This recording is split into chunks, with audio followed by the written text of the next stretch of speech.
Chapter 226. Ridiculous. His Majesty was the first to utter this word. His Majesty subconsciously refuted Ning Shu's assertion at the first instance. It wasn't that he didn't believe her words, but that it was too unbelievable. Too unbelievable. 6 years had passed, and Wen Qi had never been favored by him.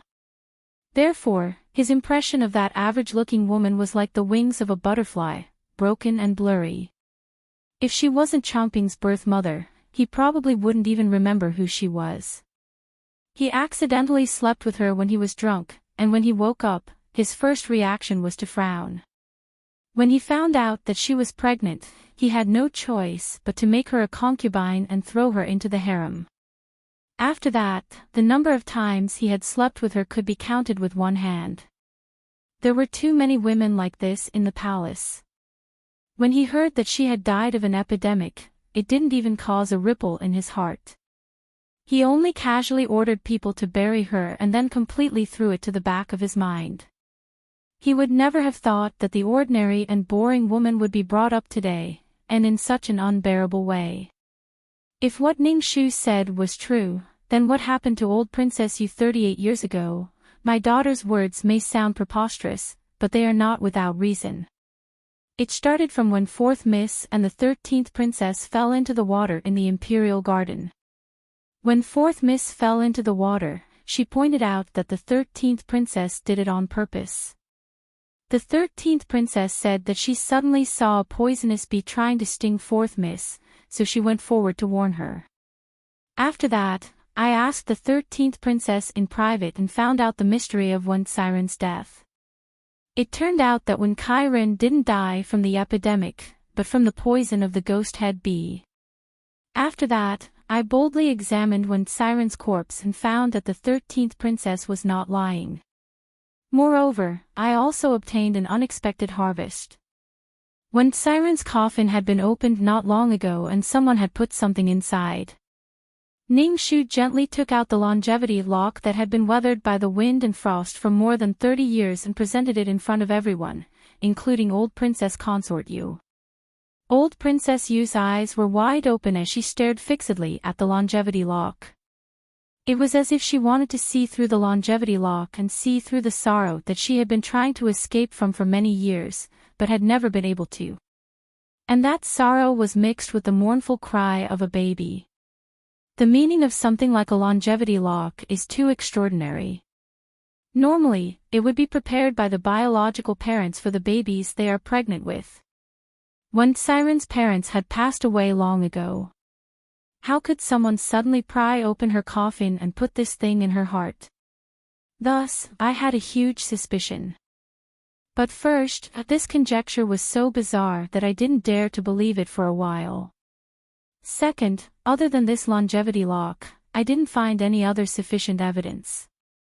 Finally, the case of Wen Qiren and the case of the 4th young miss were intertwined with each other, making it difficult for me to understand. Until I figured out the secret behind 4th Miss's silent disappearance in Fragrant Palace. At first, I suspected that the 5 maidservants were in cahoots with Mother Hui, but later on, I rejected that idea.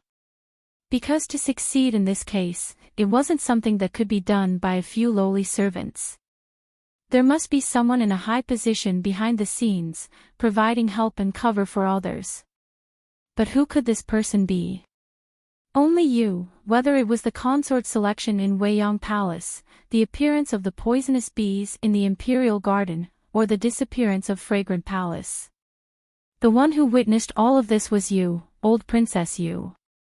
At first, my suspicion was, could it be that you set up this revenge to stand up for the 13th Princess? But on the surface, you don't seem to have any blood relations with the 13th Princess. It's just a few years of friendship, so it's not enough for you to take such a big risk. Then what could be the reason? Sometimes, the most unexpected thing is the final answer. After figuring out the ins and outs of this series of cases, I immediately asked Xiahou Shizi to help me find a person, and this person was the old mama who had always served you at Yanyun Tai. Others might not know that you were pregnant, but it definitely couldn't be hidden from that mama's eyes. And right now, that mama is in a carriage outside Xianqing Temple. Old Princess Yu, do you need me to invite her in for a meeting? No.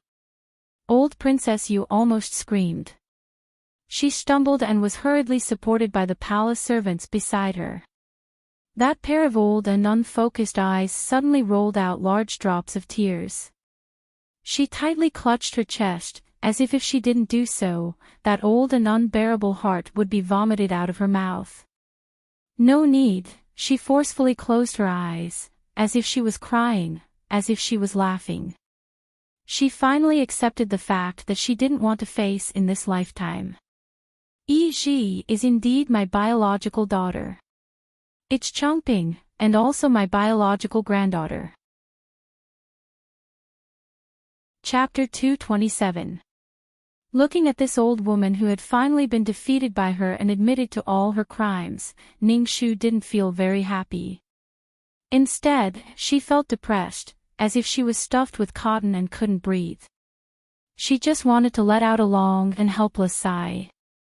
Counting back 40 years, who in the capital didn't envy me for being the luckiest woman in the Great Yu dynasty? Even I think so. Old Princess Consort Yu sneered and pushed away the palace servant who was supporting her. She slowly walked to the end of the long corridor under the dark green banana trees and tidied the silver hair that had fallen down her temples. She turned her head and looked at Ning Shu through the branches and leaves of the banana tree. She used a hoarse voice to murmur, I was born in a prestigious family in the capital. Like you, I was protected by my parents since I was young. When the flowers bloomed, I married the most honest, kind, and brave man in the world. I easily obtained the thing that women in the world yearned for the most. Wang Ye was young and handsome. No matter if it was his appearance or temperament, he was the best among the men in the capital. Although he wasn't good with words, he treated me with gentleness and respect. It was all reflected in his actions and eyes, and it came from the bottom of his heart. I was protected since I was young and had a very stubborn personality. Wang Ye tolerated me in all aspects and did everything according to my wishes. He almost treated me like a child and doted on me. At that time, I thought that I must have done a great deed in my previous life for me to meet such a good match in this life. Old Princess Yu spoke slowly, a dazed and fragile smile appearing on her face. It was as if she had flown back 40 years and turned back into a young and beautiful bride, nervously and expectantly sitting by the bed, waiting for her groom to pick up the scale and lift her veil. Very quickly, we had our first child. Not long after, we had our second. From then on, our relationship became even more sincere. In the words of others, it was like we were one person, inseparable and sweeter than honey. That was the best time of my life. His Highness had great ambitions. He was not bound to the imperial court, nor was he bound to the capital. He was bound to the common people. He said that he only has 2 wishes in this life. One is to protect our little family, the other is to sweep away the enemy and pacify the Ko-Ding country, to bring peace to the people and protect their family. Since you're going to the bloody battlefield, I'll beat the drum and wave the flag for you. In this life, we'll live together. Even if we die, we'll die under the yellow sand. Neither of us will abandon the other. As a result, His Highness was victorious in battle after battle. He said that as long as he thought of me behind him, there was only one choice left in his life, victory. Because he would never allow himself to see me get hurt in front of him. Over time, the story of us husband and wife working together became a story told by the common people. I thought that this story would continue until the rebellion of Zhao Wenzhong 38 years ago. Ning Shu couldn't help but say, Old Princess Yu. Old Princess Consort Yu casually waved her hand at her, indicating that since things had already come to this, what else did she not dare to say or face? Looking at the stunned emperor, a cold smile appeared on Old Princess Consort Yu's face. Your Majesty is somewhat right. That Zhao Wenzhong is truly an arrogant and treacherous person with many tricks up his sleeve. From the beginning, he set up a series of schemes with the intention of coaxing our army into entering the competition. However, Wang had been on the battlefield for many years and quickly discovered the abnormality and pointed it out. However, Your Majesty was eager to gain merit for the first time and didn't listen to Wang Ye's advice and insisted on attacking the city. Wang Ye had no choice but to risk his life and charge into the city to lend Your Majesty a helping hand. However, what none of you know is that when he brought Your Majesty out of the encirclement, I was captured by the rebels and suffered the most unbearable humiliation in this world. Chapter 228. Drop by drop, huge teardrops rolled down from her eyes, as if she was being questioned by a slap. His Majesty opened his mouth and was momentarily speechless. Old Princess Consort, you sneered, her gaze returning to the empty space. She smiled and cried, he clearly promised me that he would never allow himself to see me get hurt in front of him. But when things came to it, he personally tore his promise to pieces. The moment the city gates closed, he clearly heard my shouts and even turned his head, but in the end, he still led Your Majesty out of the city gates. Between his family and the country, he chose the country. Between his wife and his brothers, he chose his brothers. It's not that I can't understand the choices he made, but what I can't understand is why I have to bear all the bitterness and filth by myself. 3 days. For 3 whole days, I tried my best to hide. The last bodyguard by my side died, but I still couldn't escape from the claws of those beasts. In one night, I went from being the luckiest woman in the Great Yu dynasty to being trampled into a pool of disgusting mud. Until General Wang led his men to find me, I had also thought about whether I should just end my life with a white silk. But General Wang and his wife were indeed good people. They promised me that they would never reveal this secret to a third person in their lifetime and would treat it as if this matter had never happened. Thus, I hesitated. With this hesitation, the white silk had already been cut by Madame Wang. A few days later, I returned to the capital. At that time, the prince and his majesty had also successfully eliminated the rebels and returned to the capital. We had a tacit understanding and no one mentioned anything about what happened during the chaos. It was just that every time it was late at night, the nightmarish scenes of the past would haunt me, causing me to be unable to sleep at night. The prince noticed my abnormality, so he probed me to see if something had happened. How could I answer? Say that your princess consort was trampled on in the chaos of war and her chastity was lost.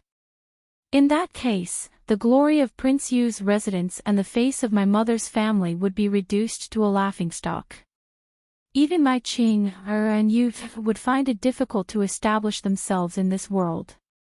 Therefore, I could only lower my eyes and smile as I said to him, too many people died in that battle. I was scared out of my wits. In the future, I won't dare to go onto the battlefield again. I'll rest in the manor like the other madams and wait for your return. His Highness hugged me lovingly and agreed. To make it up to me, he treated me even better than before. Slowly, I purposely forgot about the shadow. I thought that the nightmare would finally end, and I would be able to wait for the day of rebirth. But I didn't expect that 2 months later, when I was drinking a bowl of mutton soup, I suddenly vomited. At that time, I realized that I might be pregnant.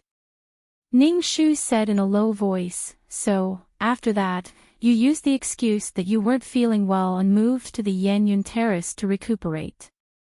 Old Princess Consort Yu nodded in self-mockery, that's right. At that time, I didn't know what to do and was in a panic.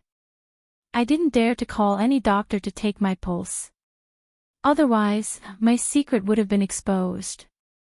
At the same time, I still had a trace of hope in my heart. What if this child wasn't the traitor's, but His Highness? But I couldn't be sure. If it wasn't, when the truth came out, how could I face His Highness? How could I face the world's gossip? Therefore, I couldn't tell anyone about this matter. I could only tear it to shreds, chew it up, and swallow it into my stomach. Then, I moved to the Yanyun terrace. Using the excuse of cultivating my body, I didn't bring many maidservants with me. I also used all sorts of excuses to avoid meeting His Highness. I couldn't tell anyone about the depression and sorrow in my heart. I could only secretly tell Madame Wen. She gave me an idea. She said, after the child is born, secretly take a drop of His Highness's blood to test for paternity. If it was His Highness's, naturally everyone would be happy and there would be no worries. If it wasn't, she and Winya had been married for many years and didn't have a child. She was willing to raise it for me. As the child grew up day by day, my stomach also gradually swelled. Although I kept trying to convince myself that this child might be His Highness's and that I couldn't abort it, it would be too late for regrets. But in reality, I had already sensed it. It was just that I kept lying to myself. It was as if as long as I didn't admit it, that filthy thing never happened. Old Princess Consort Yu's voice was too sorrowful. Ning Shu couldn't bear to interrupt her. Until old Princess Consort Yu's empty gaze fell on the banana leaf in front of her. After a long silence, Ning Shu said softly, "So you secretly went to the silversmith shop to make a longevity lock for her?" "That's right. Actually, I had hesitated. If it wasn't His Highness's biological child, but the unfilial child from that day, should I just strangle her to death? But that was a piece of soft flesh that grew out of my stomach. Whenever I thought of killing her with my own hands, my chest hurt so much that I couldn't breathe. I hated her, but at the same time, I felt guilty towards her. Because what did all of this have to do with her? Coming to this world was probably a calamity for her. So I thought for a long time and decided to go to the silversmith shop to make a longevity lock for her. After she was born, she was destined to be abandoned by me. That longevity lock could be considered my only wish for her as a mother." Chapter 229. However, I didn't expect that before the longevity lock was set, I would give birth to her prematurely. When I saw her face clearly, I knew that my dream had been shattered. She doesn't look anything like Your Highness. Instead, the birthmark on her ear is exactly the same as one of the bastards who humiliated me that day. With a snap, the banana leaf in old Princess Consort Yu's hand was crushed into pieces by old Princess Yu. When I saw her, the nightmare of that night came back to me with a sinister smile. I didn't even want to look at her a second time and immediately begged Madame Wen to take her away. From then on, she had nothing to do with me.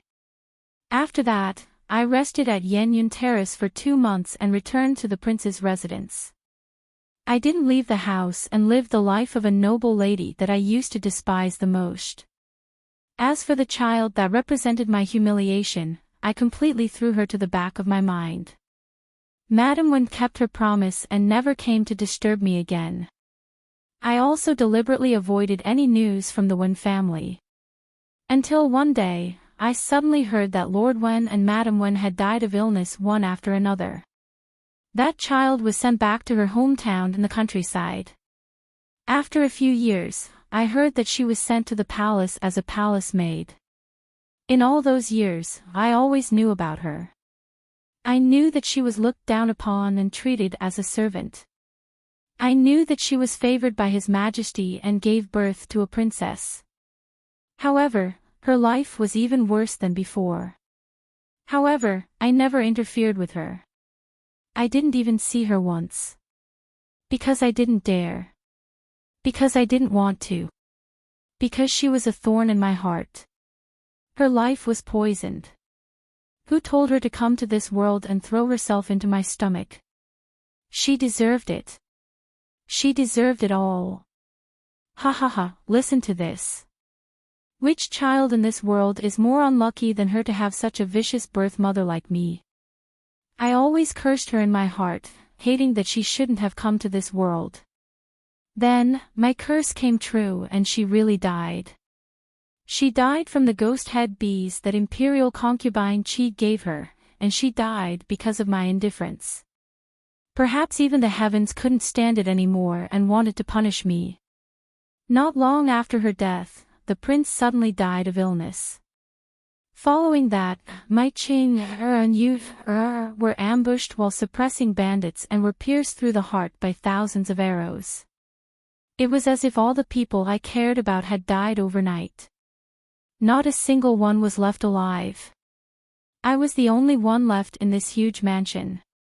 Every day, I wandered around like a lonely ghost. Look, I got my retribution. This is my retribution. Ha ha ha ha. Old Princess Yu laughed crazily. Her laughter was hoarse, but Ning Shu wanted to walk over and hug her, asking her to stop crying. You hate her, but at the same time, you are also secretly loving her. The laughter stopped abruptly as old Princess Consort Yu denied, nonsense. How could I love her? I only hate her. Complete and utter hatred. If it wasn't for her, His Highness and I wouldn't have ended up treating each other with respect and treating each other so coldly. My entire life has been ruined by her. Ning Shu's eyes reflected her deliberately ferocious face. She slowly shook her head. If there is only hatred, then after her death, why did you take the risk of your secret being discovered and take the initiative to ask His Majesty to bring the 13th princess to your side for education? If there is only hatred, then why did you set up such a big plan to take revenge on the Qi family and imperial concubine Qi? Shen Xing, Mother Hui, Eunuch Jing Zhong, there are so many people. It is impossible to find out their secrets and gather them together in 3 to 5 days. I'm afraid that you have been secretly planning for many years for today. Also, this longevity lock. If you didn't pry open Wen Siren's coffin and place this longevity lock in her heart, I wouldn't have been able to connect it to the events of the past. Everything you are doing now is compensation. Compensation for all the things you had to do in the past. How should a mother treat a child that she didn't welcome? This question was too difficult and too complicated. Ning Shu couldn't answer it, nor could she empathize with it. She only felt her heart ache and her stomach churn. Chapter 230. At this point, the truth was revealed to the world. The Emperor was shocked by wave after wave. He couldn't help but stare blankly at the scene, speechless. Was the cause of all these tragedies really that unlucky baby girl from back then? No, it wasn't. Then who was it? Could it be? No, he was the Emperor, the destined Emperor. An Emperor wouldn't make any mistakes in his life. That's right. Everything was planned by me. Every step and every nail in the arrangement was carefully selected by me. Even these ghost head wasps were collected by me and given to Jing Zhong. Does your Majesty want the antidote? Wiping away the tears on her face, old Consort Yu raised her head. At this moment, she no longer had any secrets. It was as if she had been freed. She said without fear, "Then your Majesty, please give the order to kill Consort Qi." At the side, Xiao Yunsu, who had been listening quietly, suddenly raised his head and said angrily, "Trap. This is a trap. What do you mean my mother killed Wen Kairen?" Nonsense. Imperial Father, please don't listen to other people's instigation. Consort Mother has never harmed anyone. If she has the ability, let her take out the evidence. Lord Qi also knelt down and shouted, "My Qi family has been loyal to the imperial court and contributed everything. Your Majesty, please investigate." The Emperor frowned. He might be concerned about their old relationship, but that was mainly his relationship with his elder brother, old Prince Yu. But no matter how great the relationship was, old Prince Yu was already dead. In the end, it couldn't be compared to his court. After weighing the pros and cons, His Majesty finally said, "Imperial sister-in-law, you are making things difficult for me. You said that Consort Qi killed Wen Kairen, then do you have evidence? If you don't have evidence, I have no reason to issue this imperial edict. Old Princess Yu sneered. At this moment, her face was brimming with a carefree smile. It was as if she had returned to the legendary princess consort from 30 years ago, who was dressed in red and fearless, standing on the city gate to cheer for the emperor. His Majesty's beloved concubine might be very patient. How could she allow the evidence to remain? Since your Majesty can't bear to kill her, then it doesn't matter. Anyway, if we can't get the antidote, that woman will die anyway. Then your Majesty, please wait. When the time is up, your beloved consort and your officials will die together. I don't mind dragging a few more people down with me. Old Princess Yu's decisiveness was equivalent to publicly falling out with His Majesty. The consequences. As expected, His Majesty's face quickly darkened. Ning Shu worriedly stepped forward, wanting to persuade old Princess Consort Yu. A hand pulled her back from behind. Xiahou Qing pinched her arm and whispered in her ear, "So far, you've done everything you can. What happens next is not something you can control." But, his clear and calm breath brushed past her ear, "There are no buts. Old Princess Consort Yu has already passed the age of heavenly mandate. She naturally knows what she wants. I also know that if you continue to interfere in this matter, you should be worried about your little life. Stand aside, I'll do it."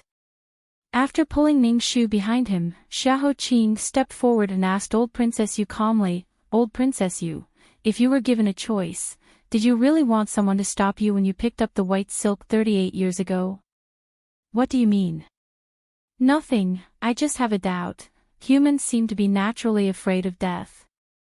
But between life and death, which is the boundless hell? And Old Princess Consort Yu, what do you really want?"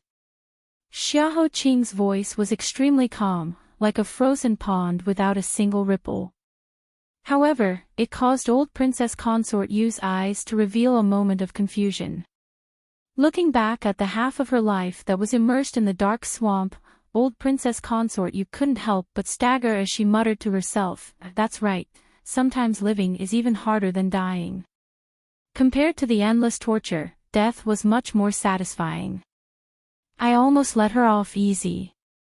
Not only should I not want her to die, I should let her live. Living miserably and soberly is the ending she deserves. Chapter 231. Xiao Yunsu stared fixedly at the scene and could see the subtle change in Old Consort Yu's attitude. He shouted angrily, "Xiahou Qing, what are you doing?" Xiahou Qing tilted his chin in his direction and said slowly, "I'm saving your Highness's mother's life. There's no need to thank me." Xiao Yunsu was instantly enraged. "You!" Meanwhile, Old Princess Consort Yu, who was deep in thought by herself, also had a final answer in her heart. She laughed coldly and said in a clear voice, "I can spare Consort Qi's life, and I can also hand over the antidote for the ghost head bees. If your Majesty doesn't agree, then this matter will be dropped. As for the antidote, I will throw it all into the mud. I'll have to trouble your Majesty's beloved concubines and important officials to accompany me to the Yellow Springs." Xiao Yunsu immediately said, "Imperial Father, you can't agree to her request. She must be plotting against Consort Mother." His fists were tightly clenched and the veins on the back of his hand popped out. If it wasn't for the antidote, he would have killed Old Consort Yu to vent his anger. Unfortunately, he didn't have the upper hand right now. Plotting against her. Old Princess Consort Yu sneered with her eyes half closed. "If I really wanted to harm her, it would be very simple. I would just waste time with you all until she dies from the poison. Wouldn't it be enough to cure her? What was the point of doing so? Don't worry, I won't kill her. I just want to say a few words to Consort Qi. After that, I'll take out the antidote and personally cure her." After she finished speaking, Old Consort Yu closed her eyes and didn't say another word. Time passed by slowly. The cries of the poison people came closer and closer, causing His Majesty's face to become increasingly tense and gloomy. Finally, he made a decision. Waving the wide sleeves of her bright yellow dragon robe, old consort Yu finally opened her eyes and revealed a joyful smile. She solemnly tidied her hair and robes that had been messed up by the wind and rain. Under the watchful eyes of the palace servants, she slowly walked into Consort Chi's room.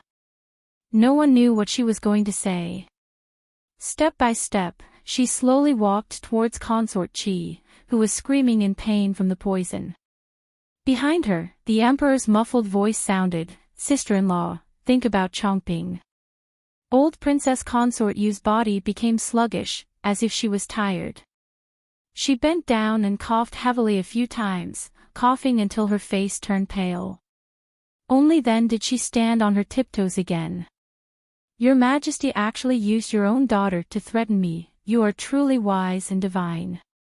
Please rest assured, Your Majesty, I will do as I say. I will definitely not leave a wound on her body." Under everyone's nervous and wary gazes, old Princess Yu walked to Imperial Concubine Chi's side. She lowered her head and looked at her quietly. Using a voice that no one could hear, she whispered something into her ear. Then, she smiled and took out a bottle of pills from her sleeve to stuff into Imperial Concubine Chi's mouth. Their breathing was so quiet that they could hear each other. Xiao Yun-su immediately rushed forward and pushed old Princess Consort Yu away. He looked at his mother anxiously and saw that the bruises on her face that had been stung by the poisonous bees were fading away at a speed visible to the naked eye. She spat out a large mouthful of black blood and her complexion started to look better. "Your Majesty, the poison has been cured," Zhao Bin reported excitedly. Old Princess Consort Yu snorted coldly and handed over all the antidotes on her body. Zhao Bin immediately took them and ran to the imperial physicians to distribute the antidotes to the other victims.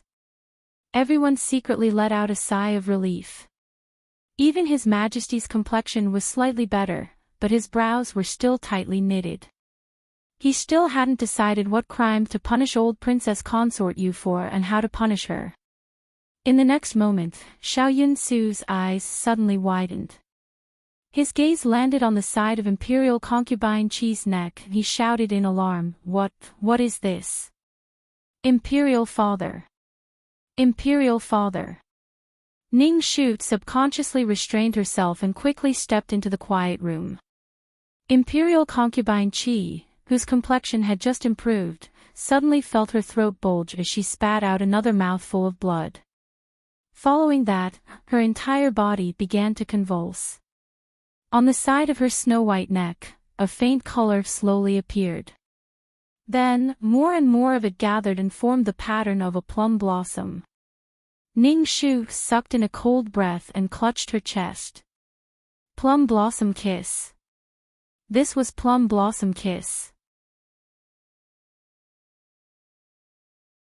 Chapter 232. Ning Shu immediately turned her head and looked in the direction of old Consort Yu. Old Consort Yu smiled secretly, live well. Live in the fear of every day and night, live in the fear of death every day and night, live in the anxiety of every moment, every snap of a finger, every second, living a life worse than death. Live to your heart's content. And I can finally have a good rest. After she finished speaking, she closed her eyes tiredly. Her heart skipped a beat. Ning Shu instinctively had a premonition and dashed over. However, she was too fast. Before she could even touch old Princess Consort Yu's sleeve, she saw a trace of black blood flowing out from the corner of her mouth. Amidst everyone's chaotic cries, she fell to the ground with a plop. Ning Shu immediately rushed over and pressed old Consort Yu's acupoints, Quanzu, Qingqi, and other acupoints, Hui Mo, quick. Unfortunately, after a moment, Hui Mo looked at the silver needle that had turned completely black from head to toe. He silently shook his head and said in a low voice, "It's the same as Mother Hui." It's also the powder of oleander. It's hidden in the medicine pouch under her tongue. As long as you bite it lightly, the poison inside will immediately flow into your throat. It's useless now. Ning Shu stared blankly at the old woman in front of her. Her body twitched a few times in pain, but there was a smile on her lips. Just like that, she slowly lost her breath. No one would have thought that a case that started from a small piece of paper would end up like this. The emperor let out a few muffled breaths. His gaze constantly sized up the various expressions of fear on everyone's faces. His gloomy eyes reflected Xiao Yunsu's anger, Xiahou Qing's contemplation, Ning Shu's long eyelashes drooping, and finally stopped for a long time on old Consort Yu's face and the strange red plum that suddenly appeared on the side of Consort Qi's neck. He paused for a long time until everyone felt uneasy. Only then did he lower his voice and say slowly, "Come. Pass down Jin's decree and announce to the world, the Yellow Sky sect conspired to revolt and burned the Qi family's fourth young Miss Qi Zhanyu to death with sorcery. They also released the ghost head bees in an attempt to harm Jin. Old Princess Consort Yu unfortunately died in order to save Jin. The world mourns her death. Imperial concubine Qi was framed and poisoned in the chaos. Jin promoted her to Imperial concubine Gue to appease her. In addition, the Imperial Academy of Medicine must do their best to help Imperial concubine Qi recover as soon as possible. They must not slack off, otherwise, they will be punished even more." His sharp eyes narrowed. "This matter ends here. No one is allowed to say a single word about what happened here today. Otherwise, you will be going against me and against the Imperial Court. I will execute all 9 generations of his family." Everyone lowered their heads and kept quiet. Other than obeying the imperial edict, no one dared to utter a single word. The bright yellow dragon robe flicked his sleeves and left, leaving Zhao Bin and the others to clean up the mess. Lord Qi's throat went mute and he could no longer utter a single word. The emperor had already promoted Imperial concubine Qi to Imperial concubine Gue. Although this Imperial concubine Gue had already gone mad and no longer had any practical use, she was still an Imperial concubine Gue. She was His Majesty's unparalleled gift and was also a stone to shut the Qi family's mouth. In a daze, he brought Qi Zhuanyu's charred corpse back to his residence and chose a day to bury it. Mother Hui and Jing Zhong were thrown to the Supreme Court like dead dogs. Tomorrow afternoon at the market, they would be treated as evil cult members and their corpses would be whipped in public as a warning to others. When old concubine Yu's corpse was carried away, a drop of black blood dripped from the corner of her mouth. Unknowingly, the rain had already stopped. The heavy rain just now had left many small puddles on the ground. The shallow puddles reflected the clouds in the sky above, making them look like jade. That drop of blood fell into one of the puddles and slowly dyed the blue jade into a pool of dark red. Ning Shu stood in place and stared at the puddles, speechless for a long time. She didn't feel the slightest bit of joy and satisfaction from solving the mystery of the case. Instead, her heart was filled with faint sighs and melancholy. Xiahou Qing's voice came from beside her. "The case has already been solved. What are you still standing here for? Let's go." Ning Shu was stunned. When she regained her senses, she followed Xiahou Qing's footsteps. After not hearing her reply for a long time, Xiahou Qing said, "Why aren't you saying anything? Are you still letting your imagination run wild?" Illusory and resolute figures flashed through her mind one after another. Ning Shu said softly, whether it was Shen Xing, eunuch Jing Zhong, Mother Hui, or old concubine Yu, they were all prepared to end their own lives before today's incident. Chapter 233. A drop of rainwater on the banana leaf slid down the veins of the leaf and landed on Ning Shu's cheek. She reached out to wipe it away and sighed slightly. Although their revenge is almost complete, the price is still too high. No merchant in this world was willing to make a loss, but they did. The compensation was 1-4. It was so tragic. Even though Imperial Concubine Qi had gone crazy, the Qi family had received the title of Imperial Concubine and the Emperor's pity. On the other hand, Mother Hui and Jing Zhong had to bear the infamy of being a traitor and be whipped in public. Could this really be considered a result? Xiahou Qing said softly, no matter what happens after they die, at the moment of their deaths, it can be said that their long-cherished wish has been fulfilled, isn't it? Ning Shu blinked and pondered for a long time with her eyes lowered. Then, she suddenly understood. That's right, they had planned for so many years and waited bitterly for this day. Regardless of whether it was hatred or guilt, they had all been comforted today. As for the soulless remains of a body after death, what difference did it make whether the body was burned to ashes or burned to ashes?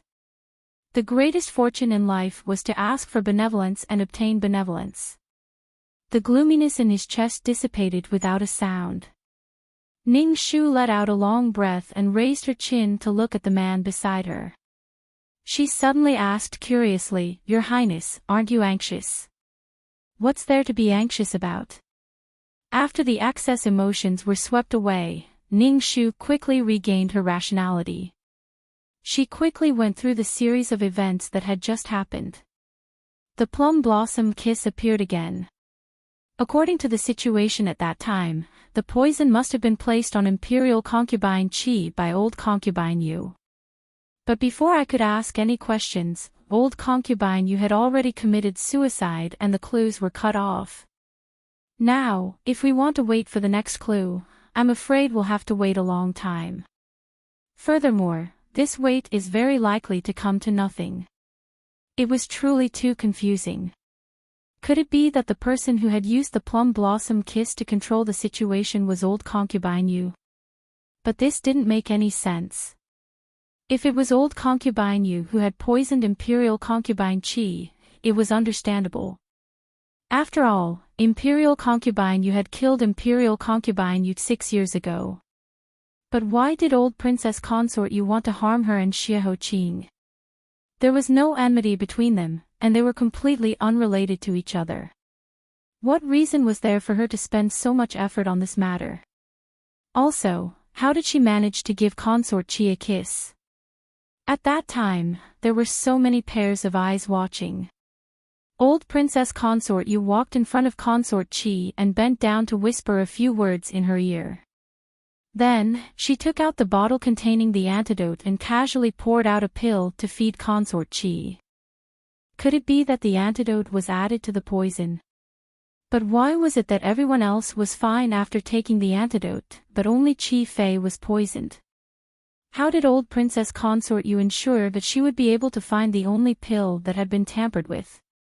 Questions popped in her head like firecrackers, filling her with confusion. She wanted to examine old Princess Yu's body to see if she could find any clues, but His Majesty had ordered the chief eunuch, Zhao Bin, to take over the funeral and no one else was allowed to interfere. She watched helplessly as the clues passed by her twice. She couldn't help but feel anxious. After listening to her narration, Xiahou Qing nodded and seemed to have realized something. Anxious? Ning Shu raised her eyebrows. Just as she was thinking, this is the normal reaction that a human should have. It's not like a living person to be so calm. Then, she heard Xiahou Qing continue, so you can immediately investigate the secret of the plum blossom kiss and help me find the antidote. Chapter 234. Ning Shu was at a loss for words. No. If she still had some suspicions before old Princess Consort Yu was exposed, then when she received this unexpected answer, her entire being was in a mess and her mind was in a mess. Xiahou Qing curled the corner of his mouth and gave his response. Ning Shu instantly fell silent, and she lamented over her incompetence. Xiahou Qing could hear her speechlessness and the smile on his lips deepened. After a moment, he continued, "Do you think it's old Princess Yu?" Ning Shu thought for a moment and shook her head. "No. Do you still remember when we were investigating the Phoenix Terrace case, the third prince's trusted aide forged a letter from your father?" "I remember. In addition, when Wei Yong Palace was selecting concubines, someone also forged a letter that was almost identical to His Highness's handwriting.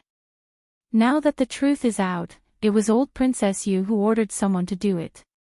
Xiahou Qing asked, "Even so, you still don't think it's her?" Ning Shu pursed her lips and said quickly, "I can't give an accurate reason, it's just a feeling. From the moment I stepped out to expose her, to the moment old consort Yu committed suicide, I met her gaze many times.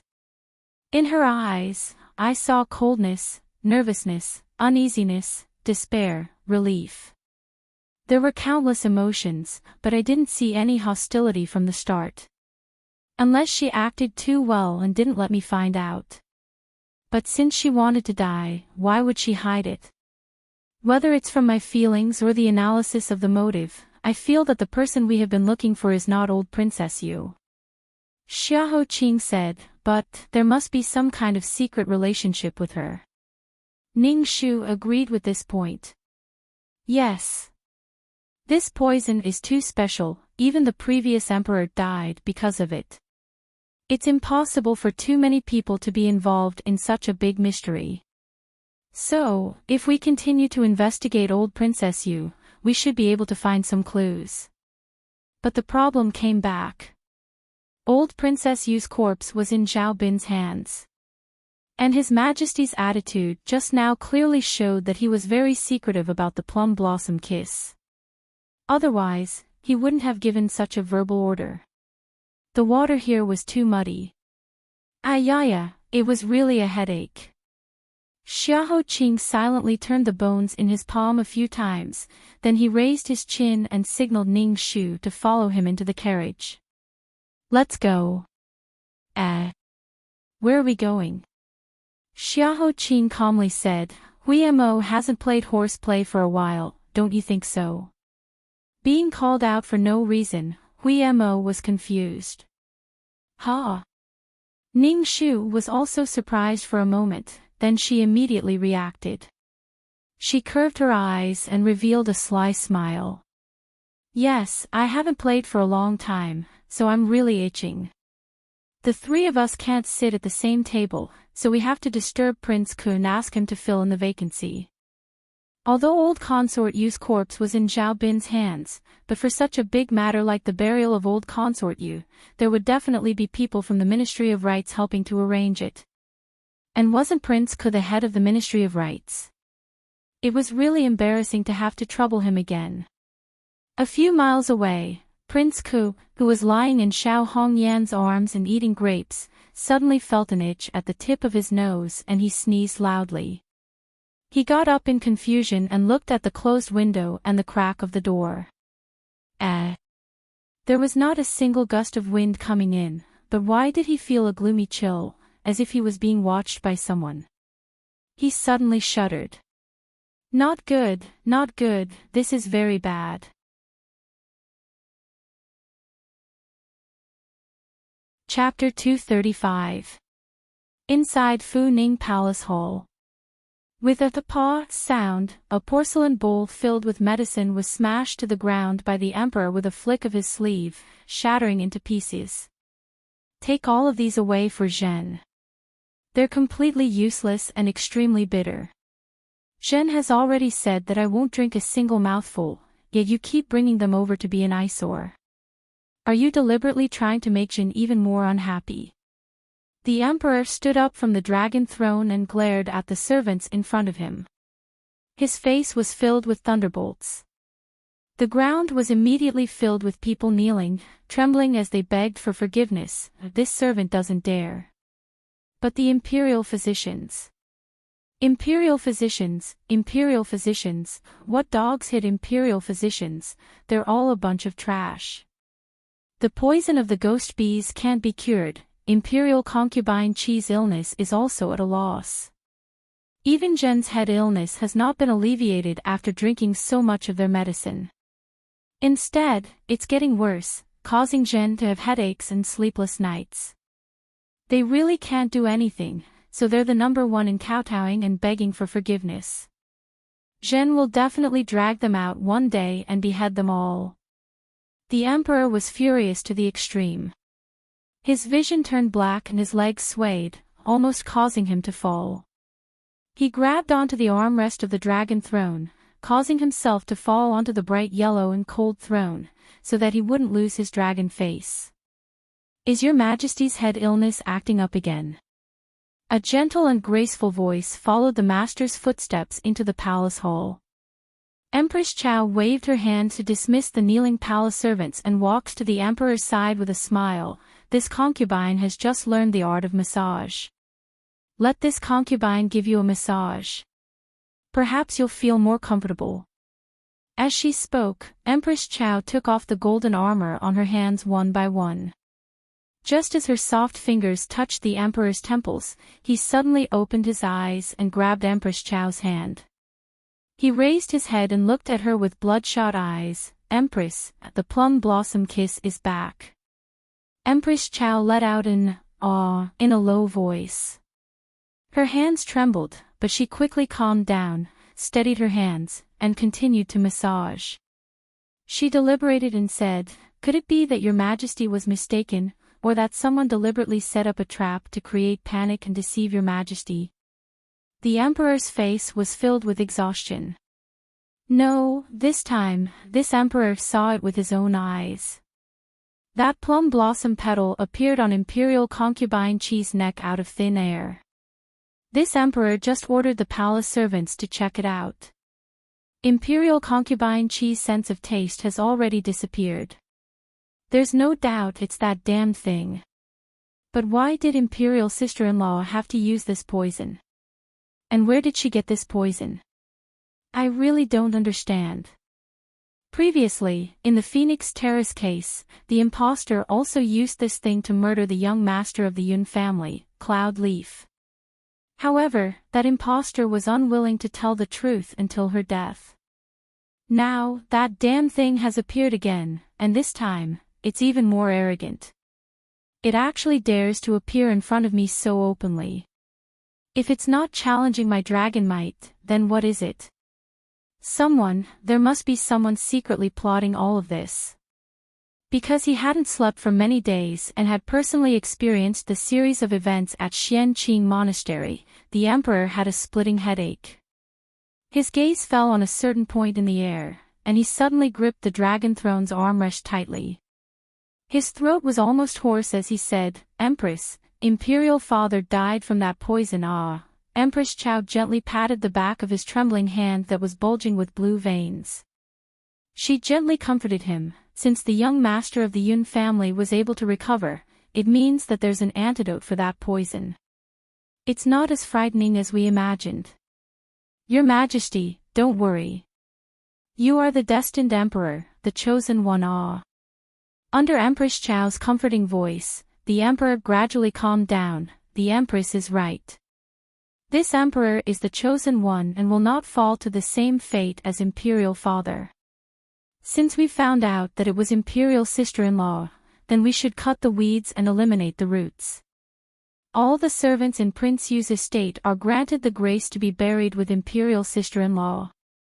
This emperor doesn't believe that there will be a fish that escapes the net. In addition, that lass from the Ning family knows too much. Moreover, that thing has appeared several times with her. That woman is very unlucky. Your Majesty means, the emperor nodded and rubbed his swollen temples. He lowered his eyes, I'll have to trouble the empress. Empress Chao was stunned for a moment, then she said, this concubine obeys the emperor's decree. The walls of the palace were very thick and blocked out all the sounds from inside.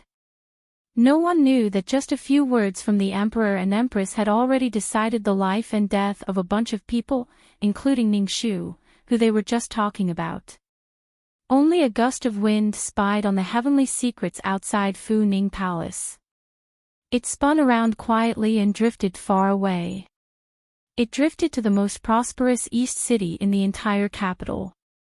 It then passed through the bustling crowd and drifted to the tallest and most popular building in the city. Chasing Clouds and Chasing Moon Pavilion was as lively as usual. In a private room on the second floor, Ning Shu was concentrating on the card game in her hands. Chapter 236. In the hall downstairs, Bai Shaoxing was surrounded by a circle of tables. Bai Shaoxing was talking about the violent death of Qi Xiaoyu in Xianqing Temple.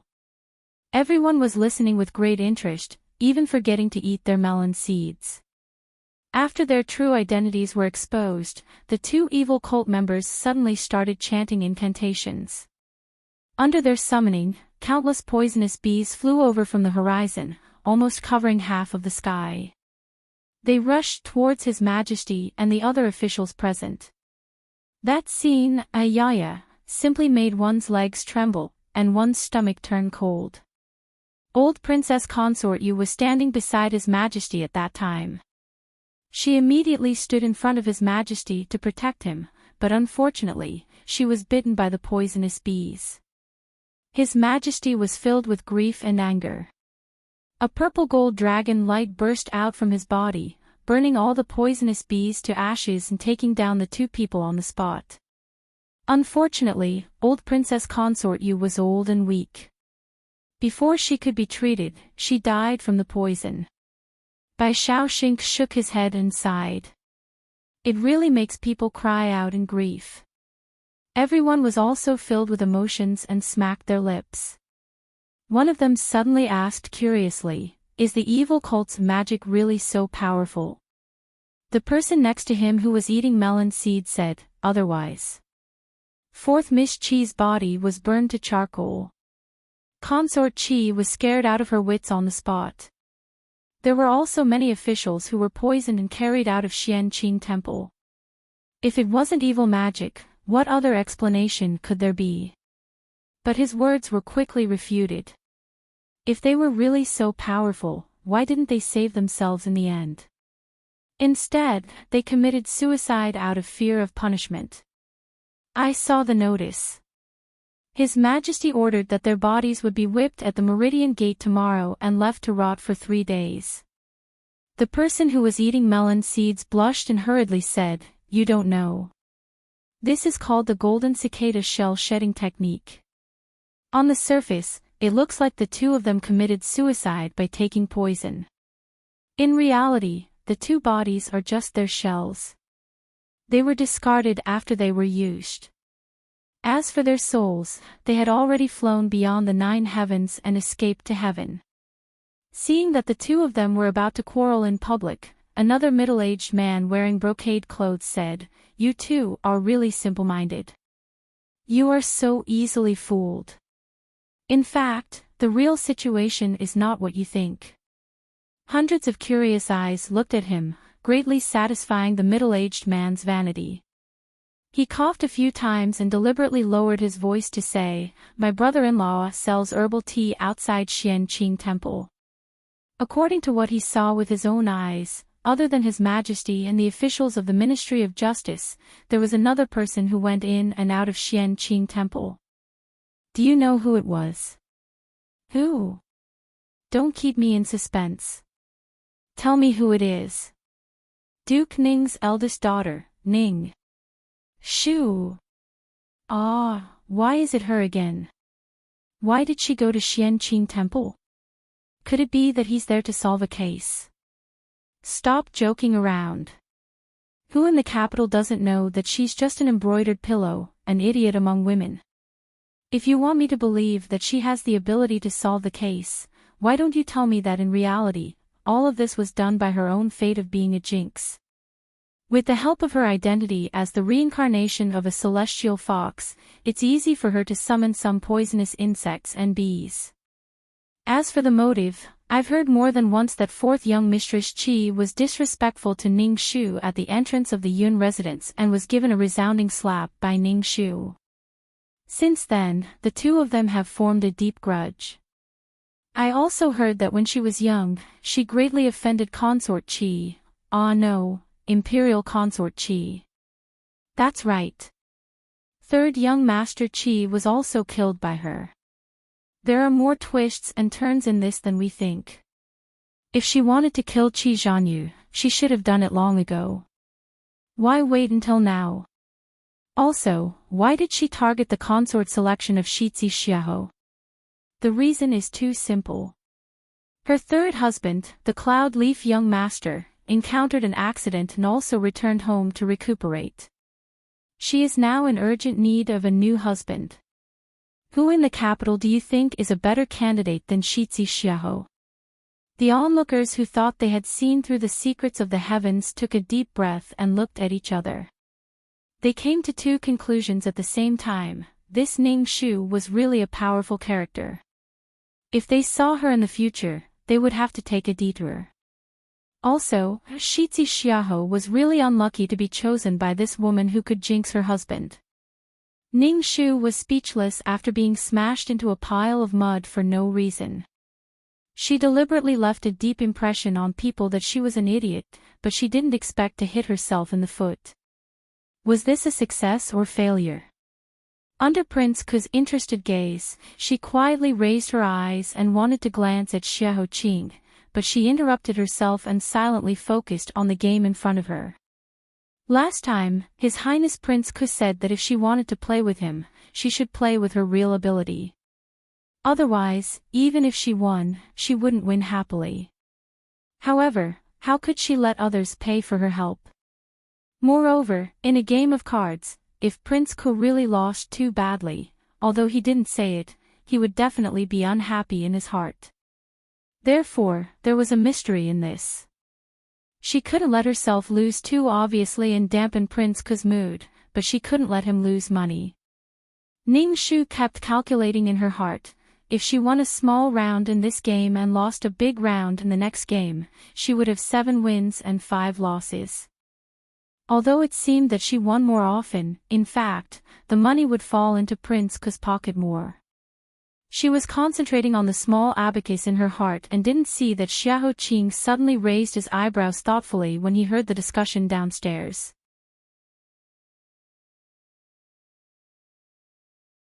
Chapter 237. Play to the best of my ability. I played to my heart's content today. As expected, after a few rounds of mahjong, His Highness Prince Ku looked very happy. He patted his money pouch as if he had not played to his heart's content.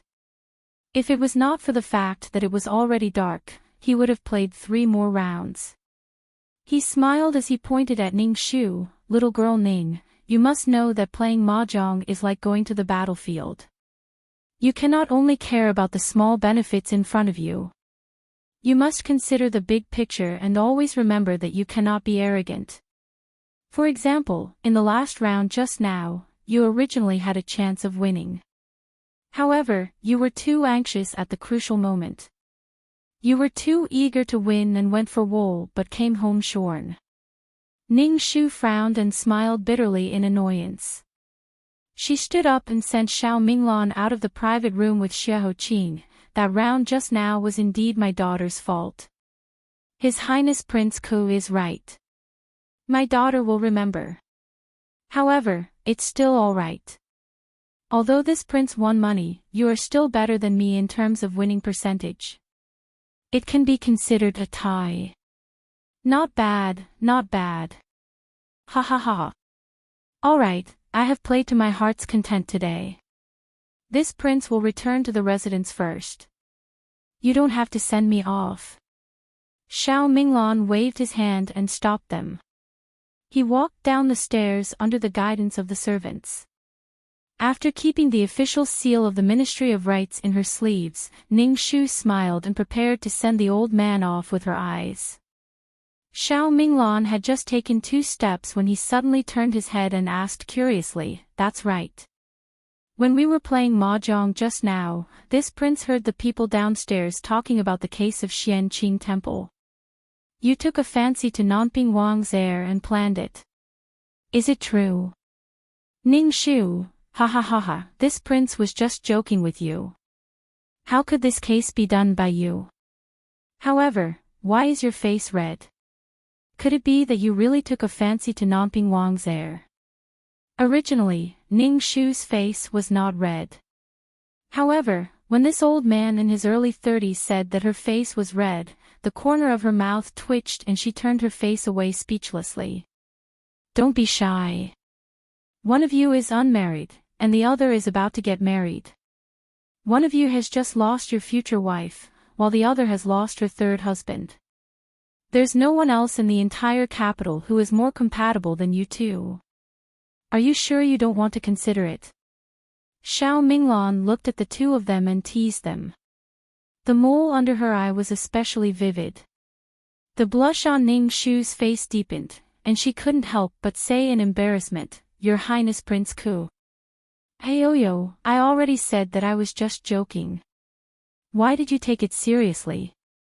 Alright, I won't tease you anymore. I'm going back now. Xiao Minglan laughed heartily when he finally got the reaction that he had been waiting for. He went downstairs in satisfaction. Ning Shu let out a long sigh of relief after the devil incarnate had really left. She quickly raised her hand and fanned herself a few times to cool down the inexplicable heat on her face. Ning Shu cleared her throat and turned around, pretending to be relaxed as she said, Your Highness Prince Ku really likes to joke. Really, however, she didn't expect that Xiahou Qing was standing behind her. When she turned around, she almost bumped into his arms. She subconsciously retreated, but forgot that there was a staircase behind her. She stumbled and almost fell down, but was caught by a hand in time. She raised her head in shock. All she could see was his jade-white face, his handsome nose, and the almost perfect curve of his chin. Her heart unconsciously skipped a beat. The temperature on her face that had just gone down seemed to be rising again. Moreover, this trend was as steep as climbing a mountain. She was stunned for a moment and quickly steadied herself. She escaped from his palm and stood at the same level as him. After his palm was empty, Xiahou Qing gently pinched the tip of his finger and took it back.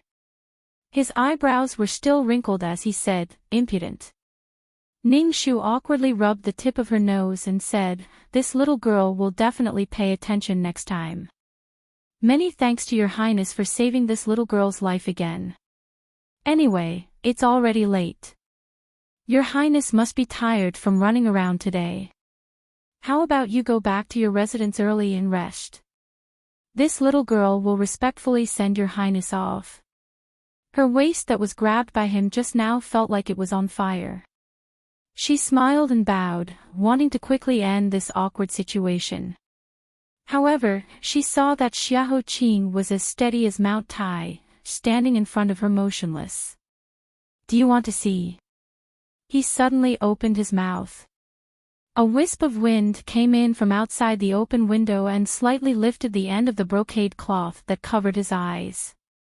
Ning Shu blinked her eyes and didn't understand. See what? His voice was low and smooth, like jade and jade. Last time you said that if you can successfully solve this case, you want to see my eyes.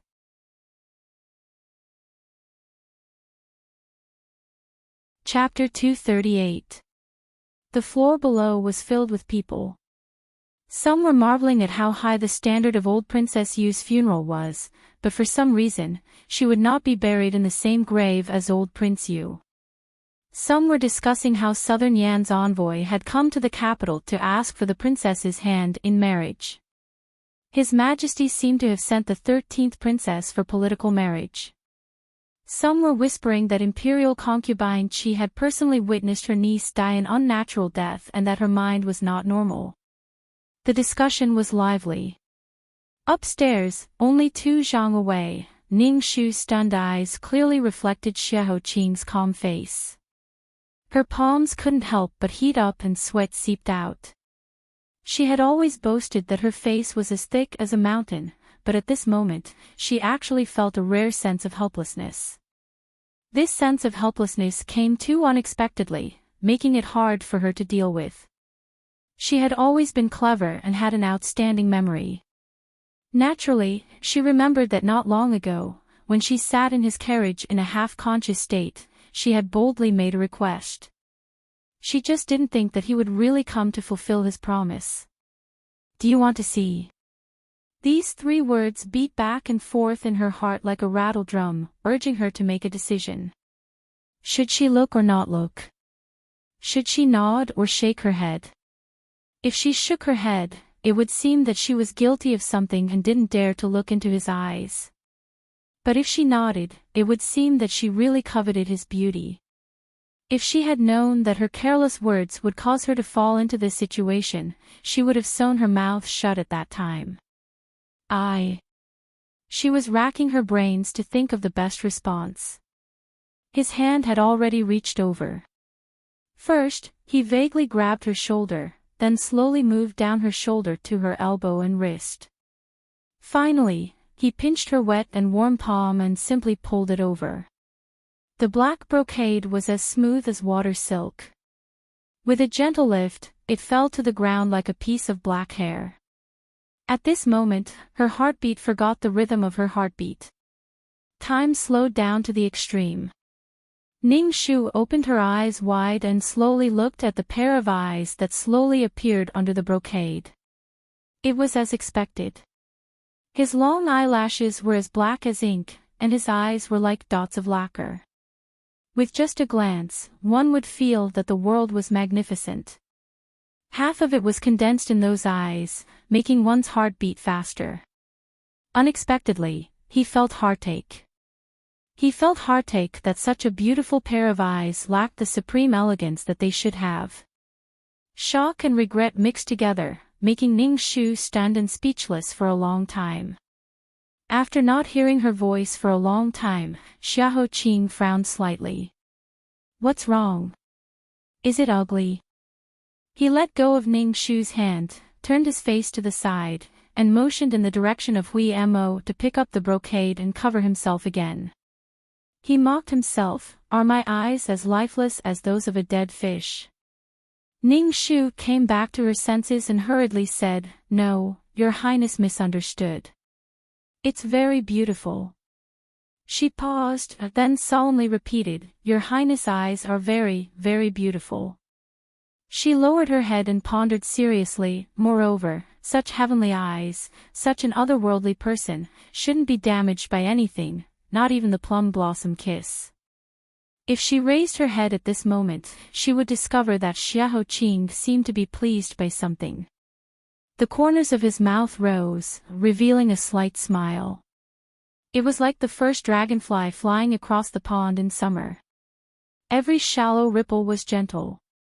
After leaving the chasing cloud and moon chasing tower, Ning Shu rode in the carriage of Prince Nan Ping's residence and stopped at the entrance of the Duke's residence.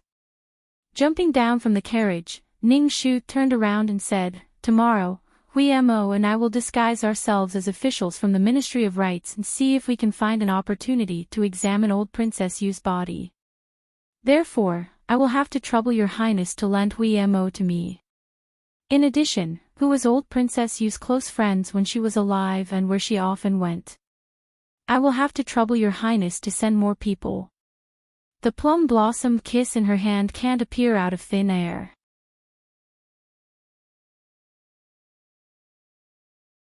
Chapter 239. The first person to die from the plum blossom kiss was none other than the previous emperor. If old Princess Yu was the one who had the plum blossom kiss from the start, then the one who benefited from the poisoning of the previous emperor wasn't Prince Yu's estate or her, but Jin Xing, who had indirectly caused her tragedy. This didn't make sense. Therefore, someone must have given her the poison. That person might have even been secretly encouraging her to take revenge for Wen Kairen and herself, and provided her with many conveniences. For example, the expert in imitating handwriting who had been involved in 2 cases but never revealed his true identity. According to Xiahou Qing's investigation, after the third prince, Xiao Yunyan, fell from power, a strategist in his estate, who was usually dressed in gray, disappeared without a trace. Xiao Yunyan later confessed that the strategist had given him many suggestions and bewitched him. Even the seeds of the 100 charm incense were brought by that strategist. That strategist had obviously been hiding in the third prince's estate for many years. His master had been imprisoned and was waiting to be executed, but he had escaped unscathed. This was obviously a trap set up around Xiao Yunyan, using his vigorous ambition to plot against him. That's right, the 100 charm incense was even used on the beauties presented to His Majesty. Ning Shu couldn't help but feel a chill run down her spine when she heard this. A strategist who had just surfaced had such great ability and caused such a huge disaster. Then, what kind of powerful person was the one who was controlling everything behind the scenes? Previously, she had analyzed with Xiahou Qing that the plum blossom kiss in Yu Zhao's hands should have been obtained after she entered the palace. Then, who was that person hiding in the palace? From Xiahou Qing, to her, Ning Shu, Xiao Yunyan, and then to Consort Qi. The goals of the people behind the scenes were many and varied. It made one unable to make heads or tails of them. At the same time, it made one feel as if there was a blade at one's back. She had to be faster. Otherwise, no one would be able to predict what would happen next. Perhaps it was for the dignity of the imperial family, or perhaps it was to make up for the tragedy that had indirectly caused old Princess Yu's life. His Majesty ordered that old Princess Yu's funeral etiquette was almost the same as that of the old concubine in the palace. In the past, old Princess Consort Yu loved to host all kinds of banquets in the huge Prince Yu's residence. She would invite the nobles of the capital to join in the fun. However, at this moment, the place was covered in mourning. The laughter of the past had been completely replaced by mournful music. Due to the unexpected death of old Princess Yu, there was no set of clothes prepared beforehand. Thus, the Ministry of Rites hurriedly sent someone to measure the size so that they could quickly sew it day and night. This was to avoid delaying old Princess Yu's funeral and making His Majesty unhappy.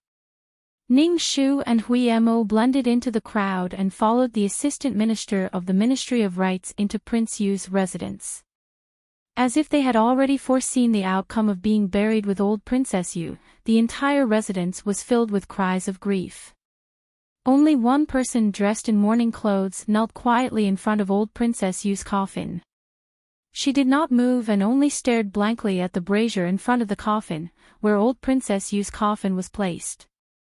In a single night, this beautiful princess was forced to grow up in solitude.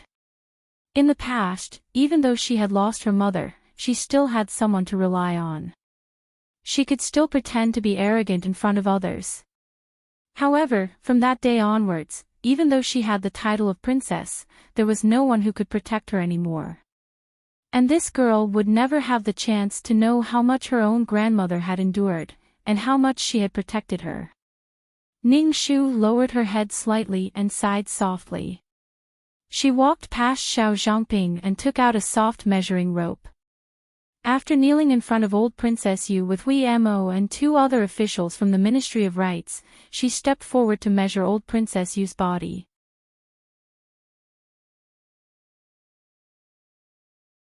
Chapter 240. Because the weather was getting warmer, they placed a circle of ice basins around the coffin to lower the temperature for fear that old Consort Yu's body would rot. Ning Shu shivered when she approached the coffin. In addition, the bottom of the coffin was covered with a thick layer of lime to prevent moisture. Ning Shu and Hui Mo looked at each other and started to work. Naturally, they couldn't use a knife on the body and could only roughly examine the surface.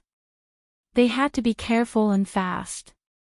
Fortunately, Hui Mo was experienced in this area and Ning Shu was covering for them, so they didn't attract anyone's attention. When they were done, Ning Shu and the others bowed and knelt before leaving. When they were about to leave, the palace sent a mama over. The elderly mama looked at the mourning around and then looked up and down at the mourning dress that Xiao Zhangping insisted on wearing. She frowned and thought for a while before persuading her patiently, 13th Princess, His Majesty has summoned you back to the palace. There are so many things waiting for you to do in the marriage alliance. You should hurry back with us. What are you waiting for me for? Xiao Zhangping didn't raise her head and said stiffly, in your eyes, in Father Emperor's eyes, I'm just a puppet with an empty body. I'm just waiting for the time to come so that I can be carried out of the palace alive to Southern Yen. As for the rest, you can do whatever you want. I don't care. Go and tell Father Emperor, I accept my fate. I don't have any other thoughts. I just want to accompany old consort Yu for a few more days before she is buried. From the shock and disbelief she felt when she heard the news yesterday to today when she saw old Princess Consort Yu's corpse, she was in a daze. She was still in a dream and refused to believe that everything that was happening in front of her was real. But whether she believed it or not, the only old woman in the world who could make her lie on her knees and act coquettishly had completely left her. The mama said awkwardly, but the marriage alliance is a joyous event. If you keep staying here, I'm afraid it will affect your happiness. It will be very inauspicious for you. Also, you are a princess. Only the concubines in the palace can wear this mourning dress when they are dead. Your dress is really not in accordance with the etiquette. If His Majesty knows, he will punish you. Her words directly angered Xiao Zhangping. She raised her head and laughed, but it was uglier than crying. Punishment. Punish him. From the moment I was born until now, other than my imperial mother and old Princess Yu, no one has ever taken me seriously. Imperial father has never even hugged me since I was young. Now that he needs someone to marry him, he suddenly remembered that he has a daughter like me. The Southern Yen kingdom was 1,000 miles away, and once they left, they would not be able to return. Was there a heavier punishment in this world than this? If you do, feel free to call me over. I, Xiao Zhangping, will be waiting. These rebellious words frightened everyone present to the point that they knelt on the ground, not daring to say a word. Ning Shu deliberately slowed down her footsteps and looked at her with pity. She couldn't help but think of herself in her previous life. 372 people in Duke Ning's household were beheaded one by one in front of her. She held her father and mother's corpses tightly and wailed loudly. However, someone kindly reminded her not to cry out, otherwise she would provoke the emperor's displeasure and be punished again. At that time, her state of mind was no different from Xiao Zhangping's now. She wanted nothing more than to accompany her loved ones to the Yellow Springs, but she couldn't. That mama was frightened by Xiao Zhangping's rebellious words and hurriedly reprimanded, Your Highness the Princess, you don't dare to say that. This is rebellious. Your Highness should quickly follow this servant back to the palace and ask for forgiveness from the Emperor. Before that mama could finish her words, a small stone suddenly hit her knee, causing her to kneel down with a "I-O." She prostrated herself on the ground and cried out in pain. Seeing this, Xiao Zhangping felt a little better. After sneering, she ignored it and continued to stand vigil for old Princess Yu. She lowered her head and suddenly found a small ball of paper in front of her. It came out of nowhere, as if it had fallen from the sky. She picked it up and opened it. When she saw 9 words written on it, her tears fell like rain. May my Zhangping be free for the rest of her life.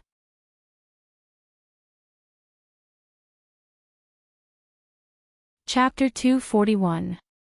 When old Princess Consort Yu took the poison to commit suicide, she didn't say anything else. She only said the last 9 words to Ning Shu, who was closest to her. She was trapped in the shackles of Princess Consort Yu for her entire life.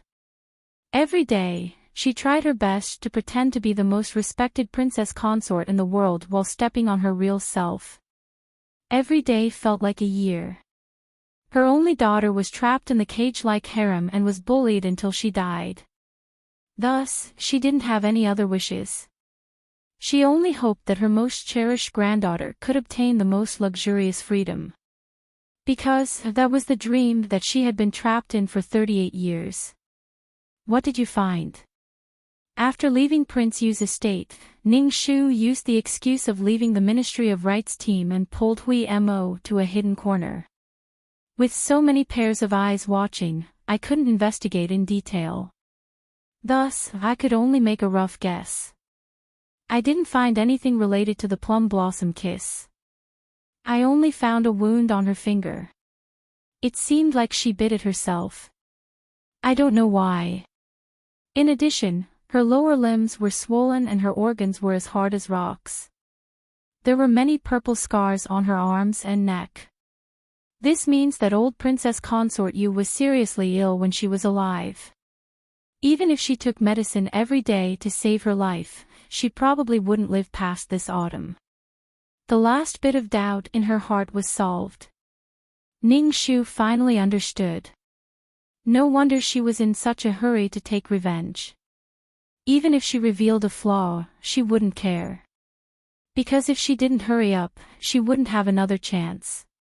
At this moment, old Princess Consort Yu's soul should have passed through the gates of hell and stepped onto the road to the yellow springs filled with red spider lilies. Then, was she satisfied now? She would only know the answer when she saw her in the future. Ning Shu thought for a moment and said, "Can you detect the poison from where she bit her finger?" Hui Mo spread out his hands. "No, I secretly used a silver needle to test it. There was no abnormality. Perhaps she was too angry and bit it in a fit of anger. She's already dead. No one can say for sure what the reason is." After working for half a day, this result was within Ning Shu's expectations. However, she still felt disappointed. It seemed like this was destined to be an unsolved case. Ning Shu thanked Hui Mo and said goodbye to him. During this period of time, her whole body was tense. No matter how flexible a rope was, it would break after a long time. She had to take a break first before thinking about other ideas. She yawned and returned to her residence to rest. Forsythia considerately massaged her shoulders and waist, making her feel so comfortable that she almost fell asleep. Just as he was about to take a half-hour nap, someone suddenly knocked on the door of the public house. A sharp voice interrupted Ning Shu's beautiful dream. Her Majesty summons Miss Ning Shu of the Ning family to the palace for an audience. Hearing the news, Princess Hexian rushed over. She hurriedly gave a signal with her eyes and ordered a servant to bring a heavy embroidered pouch, which she stuffed into the hands of the imperial edict eunuch. She said with a laugh, "Dare I ask Gong Gong, do you know why the Empress Nyang Nyang summoned my daughter? My daughter is young and clumsy, so it's better for me to be prepared in advance so as not to offend your highness." In the past, the imperial edict eunuch would always accept the embroidered pouch, but today, he put on a professional posture and threw the embroidered pouch on the ground. How could I dare to guess the Empress Nyang Nyang's thoughts? The Phoenix Imperial decree summons Lady Ning, so Lady Ning should just go. Is there a need to explain the reason to you? I advise you not to let the Empress Nyang Nyang wait for too long. Hexian's heart was soaked in cold water. Ning Shu patted her mother's hand comfortingly and said with a smile, "Mother, don't worry. The Empress Nyang Nyang is benevolent. Daughter will definitely come back safely." She whispered a few words in Hexian's ear and finally coaxed Ning Shu to let go of her hand. She followed the impatient eunuchs into the palace. It was still the Phoenix Algae Palace, the same place Ning Shu had knelt before. She tidied her skirt and knelt on the ground. "My daughter Ning Shu greets your highness." The Empress Nyang Nyang sat on the phoenix chair and casually waved her hand to have her rise. She looked at her with a warm smile. "Guess, why did Ben Gong summon you into the palace today?" Her expression made Ning Shu think back to that cold night. Empress Chao had come in a carriage and looked at her as she climbed out of the lotus stream and said those words. That bone-chilling coldness slowly crawled back to her back. Ning Shu lowered her eyes and said, asking Nyang Nyang to forgive my daughter for being stupid and not being able to guess. Empress Chao smiled and ordered people to bring the prepared items in front of Ning Shu. She said generously, since you can't guess, Ben Gong won't make it difficult for you. But you have to guess the next riddle carefully. Look at the 2 cups of wine in front of you. Guess which of the 2 cups of wine is poisoned and which isn't.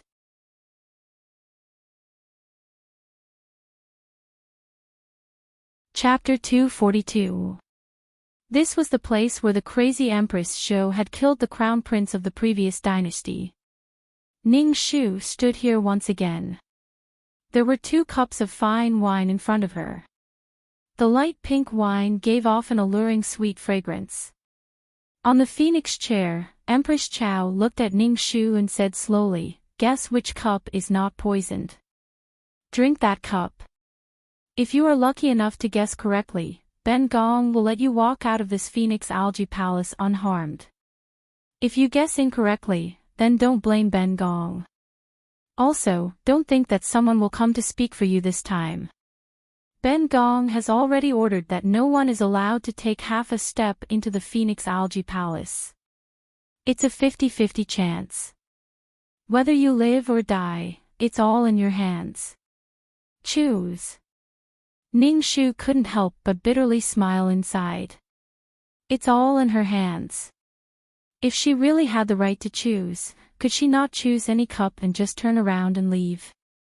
The answer was naturally no.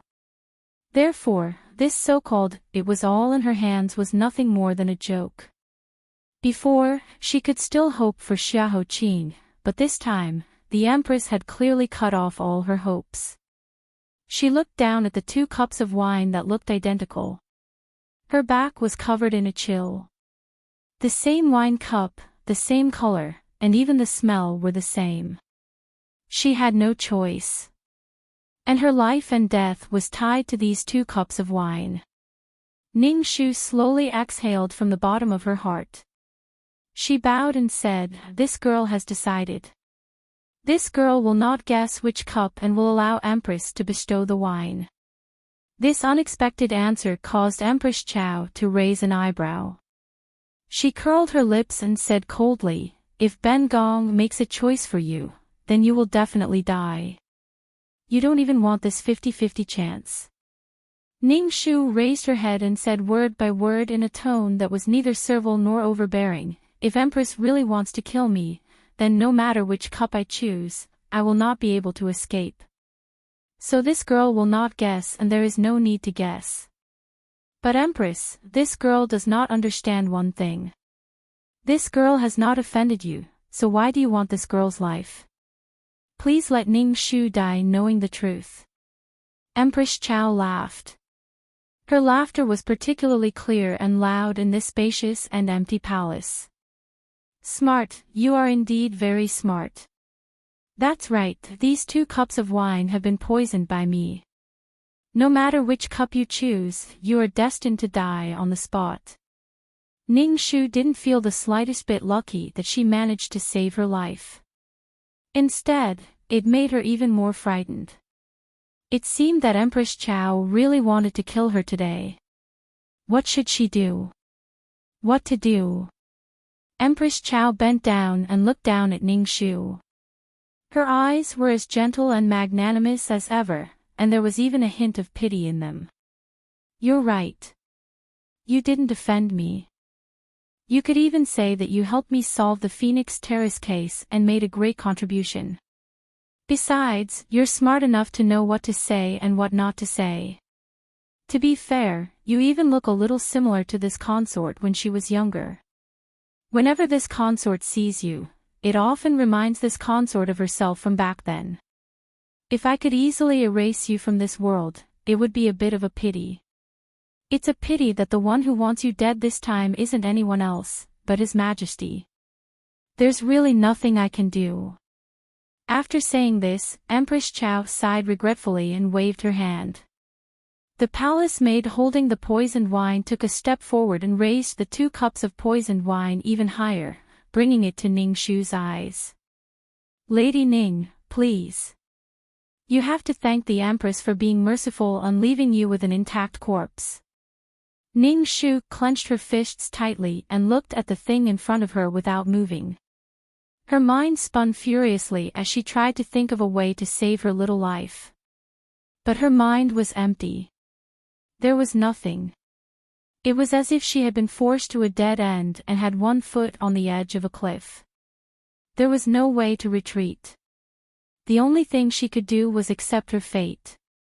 It seems that your eldest miss refuses a toast only to be forced to drink a forfeit. Then this servant can only serve you. The palace maid sneered and gave a look to the side. Another palace maid immediately came forward and prepared to suppress Ning Shu and force the wine into her mouth. These two people were clearly skilled in martial arts.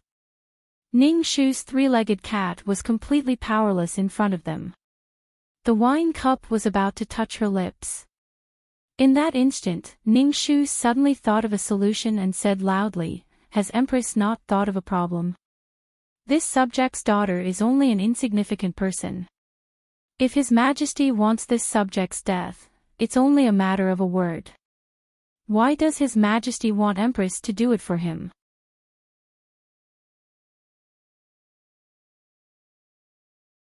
Chapter 243. Her heart thumped and her body froze like a rock.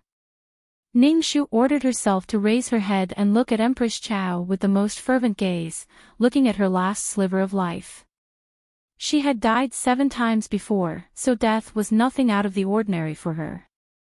But in this life, it was too rare. This once-in-a-thousand-years opportunity allowed her to return to the starting point. She hadn't been able to prevent Duke Ning's tragedy, nor had she been able to help Xiahou Qing solve the mystery of the plum blossom kiss. She hadn't had time to change anything. She wouldn't allow herself to die so easily. Absolutely not. The palace maid next to her laughed and said, "Why did His Majesty ask Her Highness to do it for him? Isn't this a simple question?" "Because His Majesty trusts Her Highness." Ning Shu raised her eyebrows and curled her lips. She said in a mysterious tone, "Is it really just trust?" "My daughter doesn't think so." The palace maid frowned, thinking that she had seen through her trick. Then what else could it be? "I think it's just that you're about to die, but you're still trying to use your glib tongue to make a last-ditch struggle. You're overestimating yourself." At this moment, Ning Shu no longer had any fear. She smiled coldly, "Perhaps my daughter is overestimating herself. But after my death, Her Highness might not know the real reason." Empress Chao, who was sitting on the high floor, raised her eyes to admire her obvious performance. It was as if she was looking at an insignificant ant. She snorted and said with disdain, "You want to trick Ben Gong with such a clumsy method of provocation." Meeting her cold gaze, Ning Shu's eyes seemed to be burning with fire. "Her Highness is wise. Naturally, you can see through my daughter's goal. But in any case, my daughter is going to die.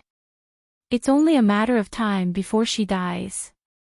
It will only delay Her Highness a little bit. What is there to be concerned about? Or is it that Her Highness doesn't dare to listen?" At this moment, she had changed from her previous respectful and timid appearance. She was showing off her ability, which made Empress Chao a little interested. The corners of Empress Chao's mouth lifted slightly. She looked at her coldly and didn't say anything for a long time. It wasn't until Ning Shu's heartbeat reached its peak that she finally raised her hand and ordered the eunuchs, "Kai Bin, let her go first. I would like to hear what kind of flower her silver tongue will bloom." Ning Shu finally grasped the thread that was hanging on her little life. She rubbed her wrist that was hurting from being pinched and exhaled silently. She pushed aside the 2 palace servants who had almost killed her just now and walked past the 2 wine cups filled with poison. She slowly walked to the bottom of the stairs closest to Empress Chao. She constantly recalled the tone of Xiahou Qing's voice and then imitated it. Unhurriedly, she said, "Because His Majesty wanted to use me to test Empress." Her words made Empress Chao narrow her eyes, but there was a bone-piercing coldness in her eyes. "Ha, what a joke. Why would His Majesty test this Empress for no reason? If it was any other time, Ning Shu would have immediately knelt down and begged for forgiveness. However, she clearly knew that this move was useless today. The only thing she could do was to use her sharpness to pierce the core. Because whether it is the case of Phoenix Terrace or the case of the cursed horoscope, the one who benefits in the end is none other than you, Her Highness. As expected, Empress Chao was successfully infuriated by her. She slapped the armrest of the Phoenix throne with her hand that was wearing exquisite armor. Empress Chao's low and angry roar pierced through the spacious Phoenix Algae Palace. How dare you! You want to drive a wedge between His Majesty and this Empress? Someone, immediately poison this Ning Shu who is spreading lies to deceive the public.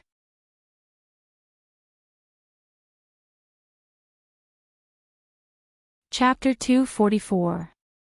Before the two palace servants could rush over to capture Ning Shu again, she had already raised her hand and raised her sleeve. If Ning Shu was speaking nonsense, why is Nyang so angry? Your reaction just now, doesn't it mean that Ning Shu's words are reasonable? 25 years. In the 25 years since Empress Chao had ascended to the position of Empress, other than the death of the eldest prince, no one in the palace had ever seen the Empress lose her composure like this. Kai Bing thought that the daring Ning Shu would definitely die this time. Perhaps she would die even more tragically than before. However, she never thought that after Ning Shu finished speaking, Empress Chao would look at her deeply. It was like she wanted to see through her thin shell and dig out her exquisite heart. Silence. A deathly silence. As if realizing her momentary loss of composure, Empress Chao pulled back the jade hand that had been on the armrest. In a low voice, she said, Kai Bing, stay. Everyone else, get out of this palace. The palace servants froze for a moment before bowing and retreating. The cinnabar and gold doors were opened and closed. Only a gust of wind came in, allowing Ning Shu to catch her breath. If you want to speak, then this palace will give you the chance to speak. However, you must speak carefully. If you don't speak well, then it won't just be your little life. This palace will have the entire Duke Ning buried with you. A drop of sweat silently slid down her chin and fell to the ground. Ning Shu calmly replied with a yes. Then she slowly began to speak her mind. In the case of Phoenix Terrace, my daughter boldly exposed consort Wen Nyang's true identity. At the same time, she exposed the third prince's actions to the public. This caused the third prince to be demoted to a commoner and later executed. Of course, this was his own fate. It had nothing to do with Nyang. Consort Wen was a brothel girl. Although she was pregnant with a dragon's heir, she deserved to die for deceiving the monarch. In the end, he killed himself and did not deserve any sympathy. Thus, in the previous case, 3 people died one after another. They were the eldest prince, Xiao Yunyan, Xiu Yuzhao, who was disguised as Consort Wen, and the unborn dragon fetus in her womb. If only this case was closed, His Majesty might not be suspicious of you. But coincidentally, in the case of the cursed horoscope, concubine Qi's niece, Qi Zhanyu, died, and concubine Qi became insane because of it, and, Ning Shu paused for a moment before continuing, it's some kind of unknown poison. Although His Majesty took pity on her and promoted her to noble consort, a crazy noble consort is of no use to the fourth prince. Instead, it's equivalent to cutting off one of his arms. When Empress Chao heard her words, she immediately interrupted, the cursed 8 characters case has nothing to do with me. Her subconscious response revealed a message that she was indeed involved in the Phoenix Terrace case. However, Ning Shu clearly understood that when it was time to pretend to be deaf and dumb, she should pretend to be deaf and dumb. Thus, she nodded and said, yes. In this case, Her Majesty did not participate much from beginning to end. Even that day, the Weiyang Palace's selection of heir consort was ordered by His Majesty. You were just following His Majesty's orders. That's why I said it was a coincidence. These two cases that happened one after another seemed to be accidents that were caused by insignificant matters and had nothing to do with you. However, in His Majesty's eyes, these dead and injured people all had one thing in common: they were all thorns in His Majesty's side. Especially in His Majesty's heart, these two cases were imperceptibly related to the fight for the throne in the future. The third prince was demoted to a commoner and lost the right to fight for the throne. This was without a doubt the first. Consort Wen was pregnant with His Majesty's most anticipated child at the time, but this child died with its mother before it was born. He was His Majesty's only son in recent years. Although His Majesty did not say it, it was still a hidden pain in his heart. This was the second. After losing noble consort Qi's guidance, the fourth prince, Xiao Yunsu, was impetuous and arrogant. He would definitely gradually lose the hearts of the court officials. This was the third. Then, after these three strong opponents fell, who was the next in line? Naturally, it was the sixth prince you raised, Xiao Yuni. So, Her Majesty, if these two cases were not done by you, then who was it? And I, Ning Shu, who participated in these two cases and exposed the truth, only have one identity in His Majesty's heart: your accomplice.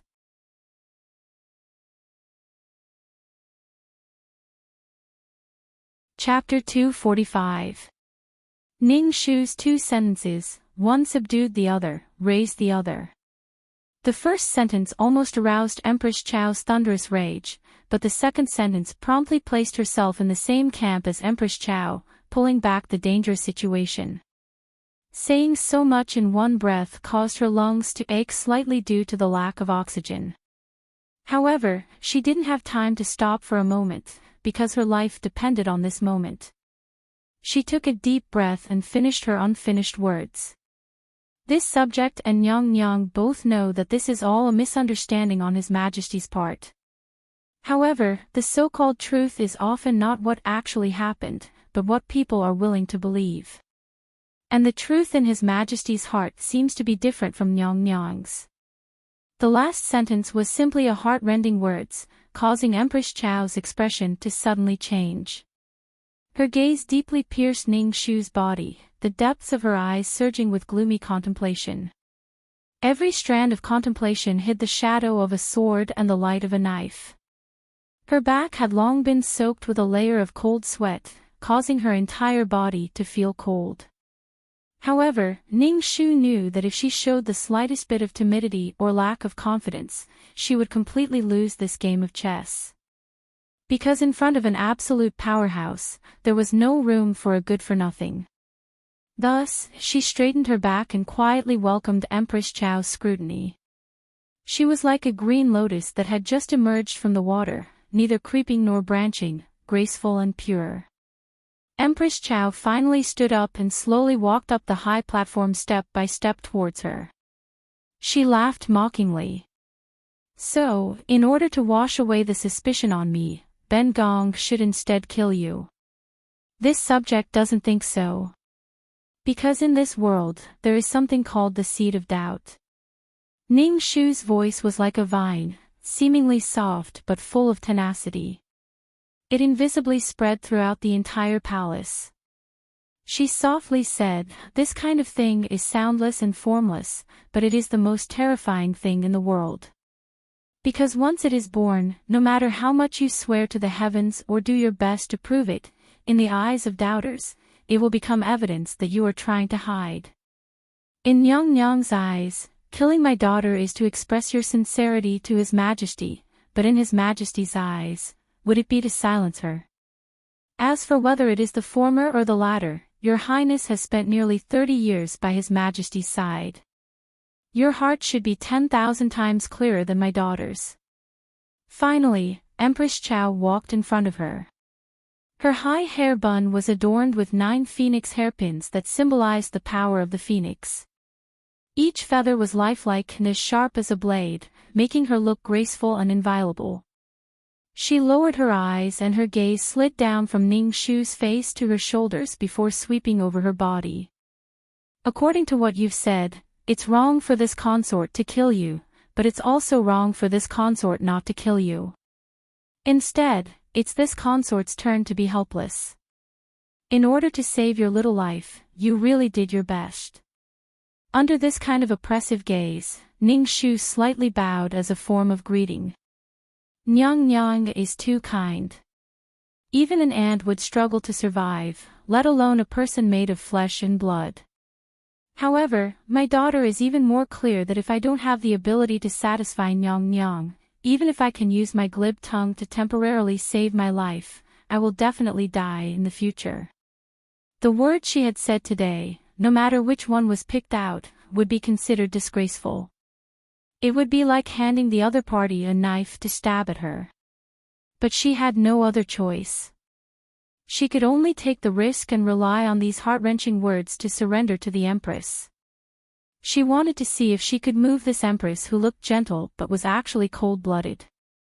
Ning Shu had thoroughly tasted the feeling of a day passing like a year today. It seemed like a long time had passed, but it also seemed like an instant. The Empress finally finished looking over Ning Shu.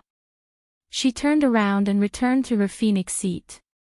She supported her chin with her hand and softly said, "You girl, you've thought things through more thoroughly than I have. Then, in your opinion, how should this consort's current predicament be resolved?" The turning point she had been waiting for had finally arrived. Ning Shu's heart fell back into her chest and she tightly clenched her fists under her sleeves. She had made the right bet. She had guessed correctly.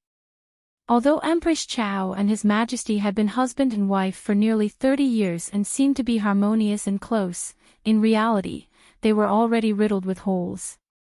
While His Majesty was suspicious of Empress Chao also had disloyalty in her heart. Otherwise, how could wave after wave of His Majesty's favored concubines silently disappear in the harem for so many years? How did His Majesty's young princes, who were waiting to be born or just born, die? No matter how meticulously the Empress took care of it, it could not change the fact that His Majesty had not taken the initiative to step into the Phoenix Algae Palace for 10 years except on the first day of each month. As the saying went, there were no husband and wife in the royal family. This was probably the case. There was only the struggle for power and scheming against each other. As for that thin layer of friendship, it was like a piece of cotton paper stuck to the window lattice, easily broken with a light poke. Just like her and Xiao Yini, who had turned against each other and became enemies in that life.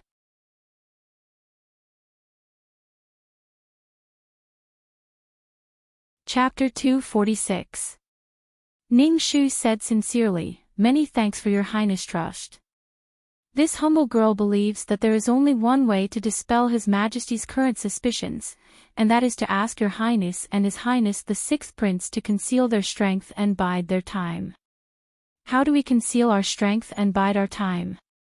For example, Your Highness can apply for medical leave and leave the harem in the care of the grand concubines. Another example is that His Highness the Sixth Prince recently obtained the authority to command 30,000 Yongchengwei. Ning Shu carefully observed every subtle expression on Empress Chao's face and hurriedly explained, "This humble girl naturally knows that this authority was not easily obtained and that His Highness the Sixth Prince used his life to obtain it. It would be a pity to give it up so easily. However, Your Highness must know that there is a move called retreating in order to advance. Temporarily retreating now is for the sake of pursuing victory in the future. Moreover, His Majesty's birthday is approaching. His Highness the Sixth Prince can use the excuse of congratulating His Majesty on his birthday to take the initiative to hand over his authority and go to the ancestral temple to copy scriptures. This way, not only will you fully express your attitude to His Majesty, but you will also expose His Highness the Sixth Prince's filial piety to His Majesty. When His Majesty's suspicions about Your Highness and His Highness the Sixth Prince are completely eliminated, why worry about Yongchengwei not returning to His Highness the Sixth Prince's hands? Perhaps you will also receive unexpected compensation from His Majesty. It sounds absurd, but it does make some sense. Empress Chao thought about it for a moment. It was clear that she had taken Ji Yunchu's words to heart. A moment later, she turned her gaze back to Ji Yunshu. Her sharp armor slowly tapped on the armrest a few times. But, how should this Empress deal with you? If I let you safely leave my Phoenix Algae Palace, wouldn't this consort be violating His Majesty's orders? As expected, she still couldn't escape this Tao tribulation. Ning Shu bitterly smiled, then bent down and knelt in front of Empress Chao. This subject's name is Ning Shu. This subject's name is Ning Shu. This subject's name is audacious and arrogant, openly disrespecting the Empress. Furthermore, this subject's wine has been knocked over by the Empress. I ask the Empress to throw this subject's name into prison as a warning to others. The feeling of fabricating a crime for herself was truly a subtle one. However, compared to losing his life, there was at least a chance of survival in prison. The knocking stopped abruptly and Empress Chao's face regained its graceful and kind smile. She sighed slightly and said, "Since that's the case, then this Empress can only agree to your request. Don't worry, if your usefulness is proven, this consort won't let you die so easily. You can stay in prison for a while." Ning Shu silently kowtowed. "Thank you, Empress, for your mercy." The tightly shut door made a creaking sound as it slowly opened behind her. A wisp of cold wind entered the oppressive hall, brushing against her back that was already soaked in sweat, causing her to shiver all of a sudden. Looking at the bright light that slipped into the hall at the same time as the cool wind, Ning Shu couldn't help but feel deeply moved. Before she entered the palace, she had repeatedly promised her mother that she would return home safely.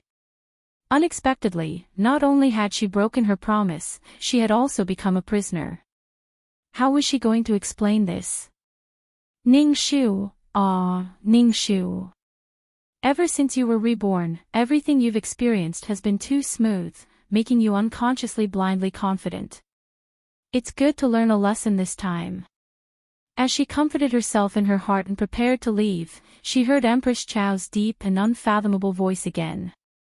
"How much do you know about the plum blossom kiss?" Ning Shu's figure suddenly paused, but she reacted quickly and immediately knelt down again. She said with sincerity, "This subject's daughter doesn't know much. This subject's daughter only accidentally saw a few words in the case records left behind by my late master. It said that this poison is colorless and odorless and is the most terrifying poison in the world. It seems that as the poison deepens, it will grow into a shape similar to a flower. It is very strange. Other than this subject's daughter doesn't know anything else." When she finally walked out of the Phoenix Algae Palace, Ning Shu's vision darkened and she almost couldn't keep her feet steady. Because twice, in that extravagant and cold palace, she had almost brushed shoulders with the King of Hell twice.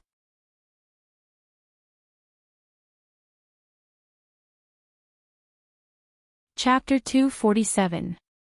The palace servants guarding outside the hall could not guess the great waves in her heart at this moment.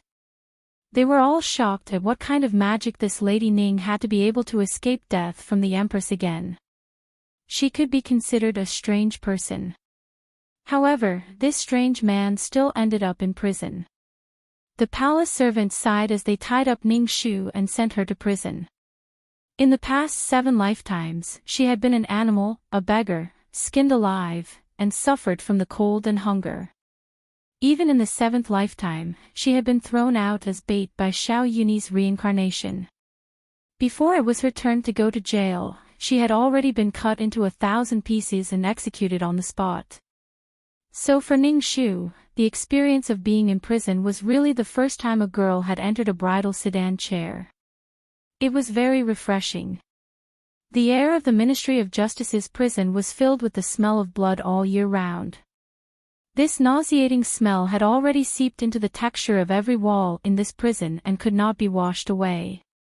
Passing through one rusty iron door after another, Ning Shu was pushed into the deepest cell in the prison with shackles on. The iron lock was ruthlessly locked. Ning Shu looked around and immediately smiled bitterly. Because her neighbor was none other than her old friend, the former third prince Xiao Yunyan. This treatment was so high that the old men of the Ministry of Justice thought too highly of her. Now there was something to reminisce about. As expected, Xiao Yunyan, who had been sitting with his back to the prison door, when he found that the new neighbor was her, his fighting spirit was aroused. With a bang, he pounced at her and tightly grabbed the iron bar separating them. He angrily cursed, "It's you. You bitch. It's you who ruined everything for me. I'm going to strangle you to death. I'm going to kill you. I'm going to tear you to pieces." Facing the neighbor's overly enthusiastic greeting, Ning Shu politely declined and distanced herself. She shook her wrist that was in pain from the shackles and slowly said, "How does the third prince want my daughter to die? It's better to think about it first before making a decision. After all, my daughter only has one life. Take your time to think about it. My daughter is tired and will rest for a while. Later, I will accompany you to reminisce." Xiao Yunyan was so angry that he almost vomited blood. The jailer originally wanted to stay and watch the show. There had been all kinds of people in the prison of the Ministry of Justice. There were robbers who killed people like Scything Flax, and there were also relatives of the emperor who offended the emperor. Most of them were either disheartened or scolded crazily after coming in. There were also some who couldn't bear the despair in their hearts and silently hanged themselves with a belt. It was really boring to see too many of them. It was rare to see such a beautiful woman, and he was waiting to see how this beauty would turn pale and sob in fear. He didn't expect that although she looked delicate, she was actually more valiant than those outlaws who killed and robbed. She actually yawned unhurriedly, and then chose a relatively clean haystack to lie down and make up for her interrupted afternoon nap. He was quite a character. The jailer quickly made a judgment in his heart. He decided that it was best not to provoke this rumored Lady Ning. Less than an hour later, in the background of Xiao Yunyan's hoarse cursing, Ning Shu finally recovered enough energy to open her eyes. She looked at the only small window in the cell that could be ventilated. Based on the intensity of the light, she roughly estimated the time. Ever since she came out of the Phoenix Algae Palace, the news that she had been locked in the prison of the Ministry of Justice should have already reached the Fu. Father must be anxiously thinking of a way to save her. She didn't know if her mother's weak body had been stimulated by the news. In addition, Xiahou Qing was very well informed. Nothing that happened in the capital could escape his ears, so he should have begun to act. For some reason, she and Xiahou Qing had only known each other for a little more than a month, but she was inexplicably certain that Xiahou Qing would not sit by and watch her fall into trouble. Absolutely not.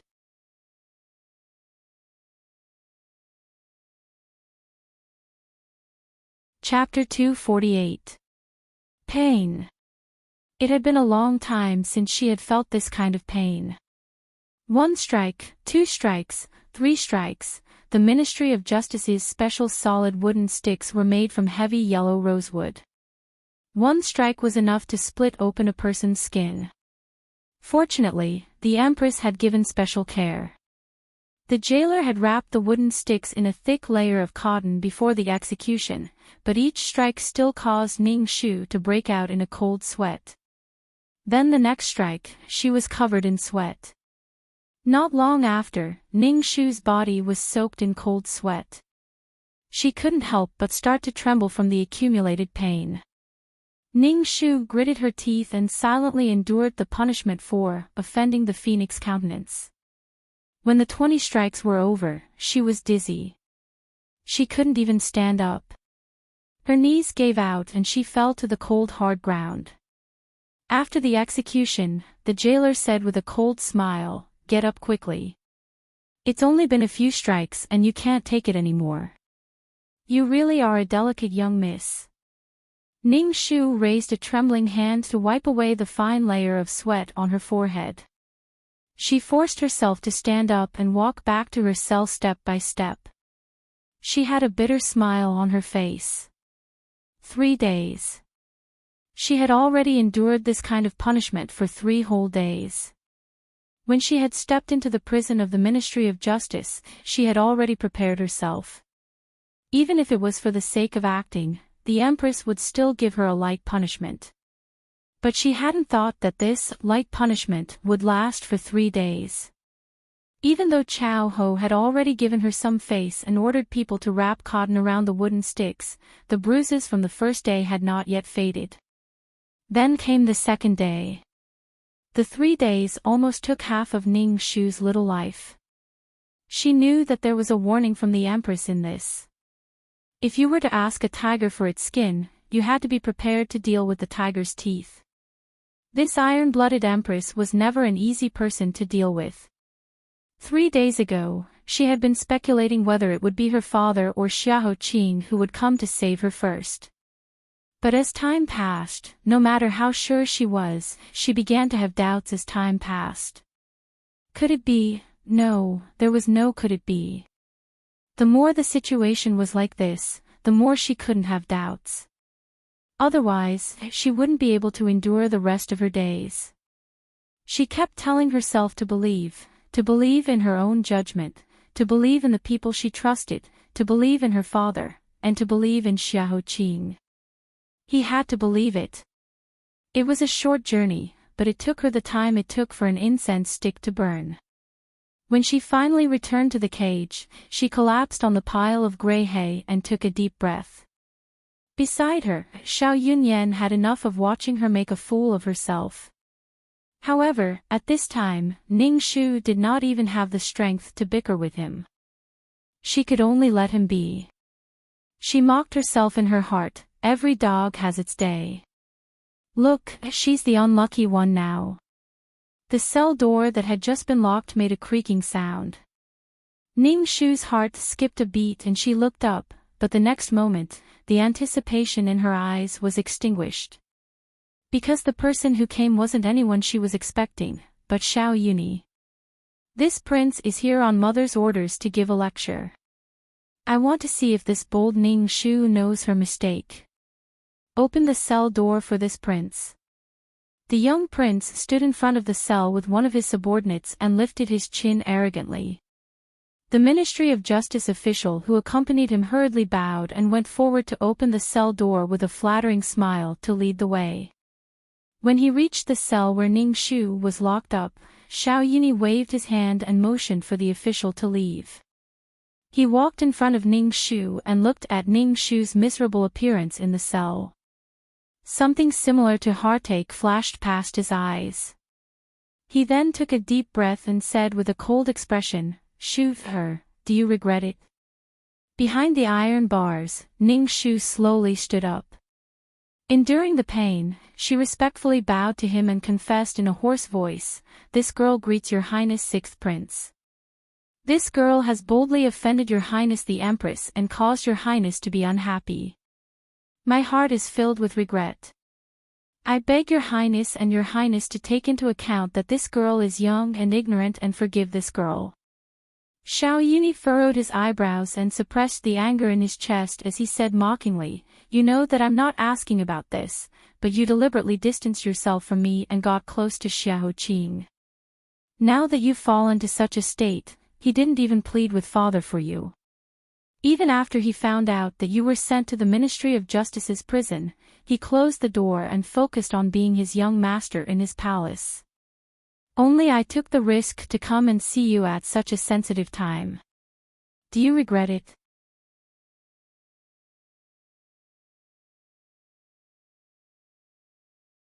Chapter 249. Xiao Yuni's cold words were like needles stabbing at her, making her heart ache. But she was unwilling to show weakness in front of Xiao Yuni, so she continued to maintain a respectful and distant tone. "Thank you for your concern, Your Highness.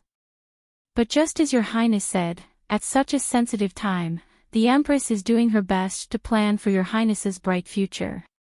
Your Highness should not stay here for too long, lest you fail at the last step and fail to live up to the Empress's painstaking efforts. Being pushed away by her again and again, Xiao Yunyi's handsome and cold face looked like it had been slapped. His large hand clenched into a fist, the veins on the back of his hand bulging. He walked to the place closest to Ning Shu and said in a low voice, "Shu, you know that as long as you lower your head, I will take you out. Even if it goes against mother's will, why are you not willing? Would you rather stay in this filthy and smelly prison and be beaten with sticks every day than accept my kindness to you?" In the dark prison, even if it was day, it was as quiet as night. Only the few candles on the wall allowed people to roughly see the scene in front of them. But the pain hidden under Xiao Yunyi's angry eyes still wormed into Ning Shu's watery eyes. She could not help but sigh slightly, lowering her thick and long eyelashes. "Ning Shu is very grateful for your Highness's kindness to me, but I have already told your Highness last time that my daughter's status is low and her reputation is ruined. Please keep a distance from my daughter, your Highness." Xiao Yunyi still refused to give up and asked again, "Are you sure you don't want to go out with me?" Ning Shu bit her lips slightly and said again, "Thank you for your kindness, your Highness." Xiao Yunyi covered his face and laughed self-deprecatingly. "To think that I didn't sleep or rest for the past few days. While dealing with the pressure from father, I still had to send people to search for you. I finally found someone who looked 70% to 80% like you and was prepared to take the risk to set a trap for you to escape. I didn't think that I would only be moved by myself again."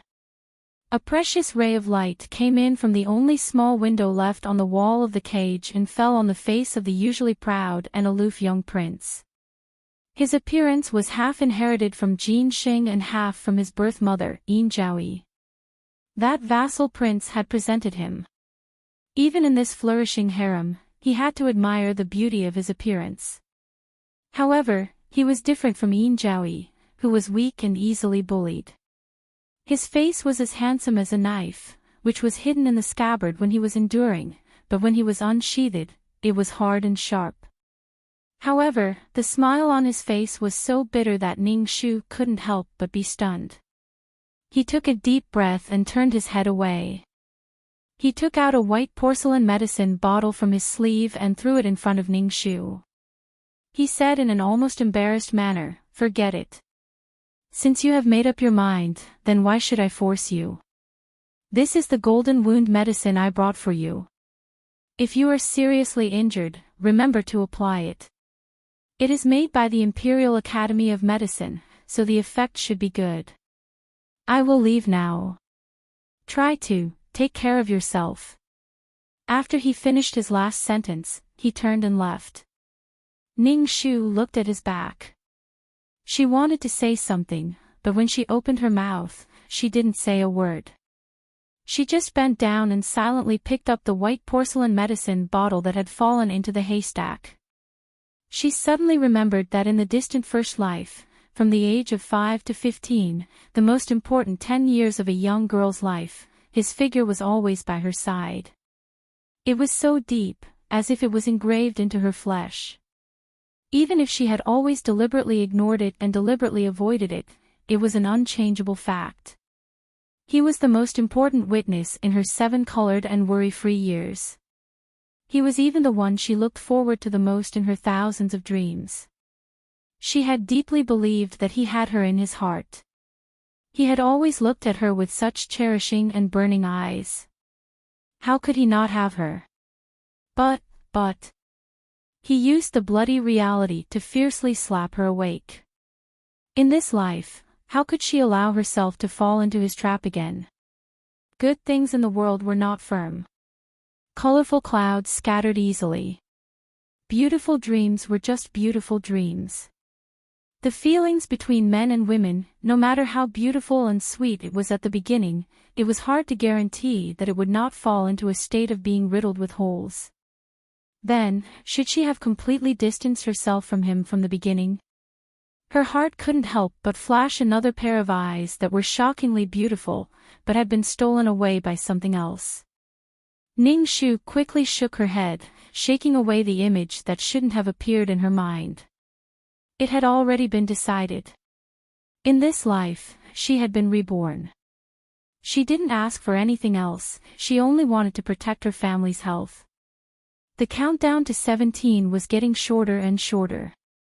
The time until she saw her family's 372 heads being cut off was getting closer and closer. How could she still have the time to think about other things? As for Xiahou Qing, they had made an agreement to help each other in the beginning. Then, their relationship could only be maintained as allies. As for the others, Ning Shu silently lowered her eyelashes and clutched her heart. There shouldn't be and couldn't be. Seeing Xiao Yini coming out, the official from the Ministry of Justice hurriedly went up to greet him with a fawning smile, opening a path for Xiao Yini along the way.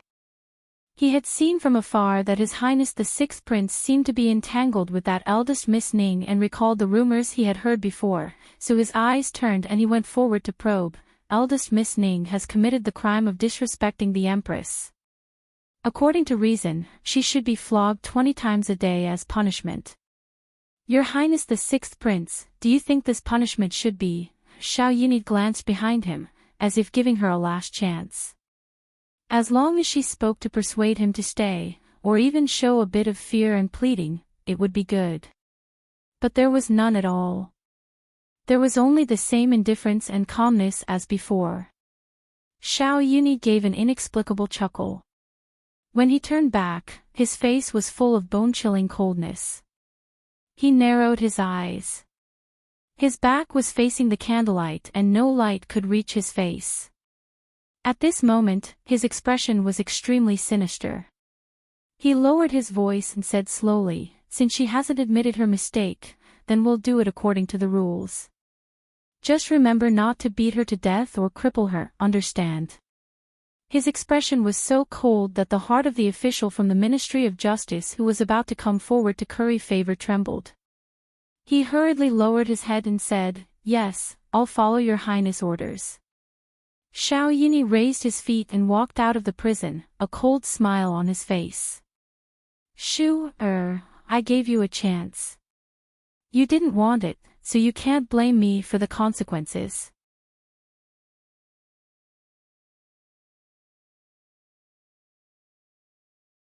Chapter 250. The ointment that Xiao Yini gave her was indeed good. In the next 4 days, Ning Shu could be considered to have personally experienced the outstanding medical skills of the imperial physicians. The day before, her back was swollen from the beating. That night, she applied some medicine on her back and by the next morning, it would have mostly disappeared. However, not long after, she had to undergo a new round of beatings, causing the bruises that had just disappeared to swell up again. The swelling grew higher and higher. It was said that a tiger would be bullied by a dog, but what was she doing now? Being reduced to a turtle shell in prison. It had been 7 days since she had been locked in prison, but other than Xiao Yuni, no one else had come in. This meant that His Majesty had not relented. To think that she, a mere Ning Shu, was actually so feared by the Emperor of this world, it was truly an honor. Hiss. Ning Shu dug out some ointment and applied it gently on her back as she laughed at herself. After applying the ointment, she wiped away the thin layer of cold sweat on her forehead from the pain. Exhaling softly, she lay on the haystack to rest. Looking down, she smelled really sour. Other than the strong ointment smell, there was a strange smell that came from not bathing for a few days. It was already May and the weather was getting hotter. Even though the prison was colder and more humid than outside, she had not bathed for many days. If this continued, she was going to stink. Disheveled, too disheveled. Even the dignified Duke Ning's plaque was going to be embarrassed because of her. However, when would these days come to an end? Ning Shu was about to fall asleep in a daze from the pain when she suddenly heard a voice. "Miss." This miss was tender and coquettish, worried and sorrowful, mixed with a trembling sobbing voice. Ning Shu was stimulated to the point she shuddered and sobered up as soon as she heard this. Looking up, she found that the person who came was none other than Forsythia. She was carrying a wooden box and following behind Tan Siwei. Between the Ministry of Justice and the Supreme Court, one was in charge of punishment, and the other was in charge of judgment. They had always been close like a family. Tan Siwei, the Shao Qing of the Supreme Court, was also a guarantee. Moreover, he was a flexible person who knew how to conduct himself. He also stuffed money into each of their pockets. Naturally, the prison guards didn't stop them and let them in. Carrying the wooden box, Lien Qiao ran in impatiently. Master has been kneeling outside His Majesty's palace for many days, but he still hasn't received His Majesty's permission to come in and see you. Therefore, this servant had no choice but to plead with the Supreme Court's assistant official Tan to bring this servant in to deliver some food to you while he is interrogating the criminals, and at the same time, to check on you in the prison. Let me take a look. Why did you look so haggard after being in here for a few days? You look thinner than a piece of paper. Her eyes looked up and down Ning Shu's body, and tears flowed down her face as she sobbed. Ah! Ning Shu was silent awkwardly. She thought that although she had suffered some physical pain these days, she would lie down and rest whenever she had time.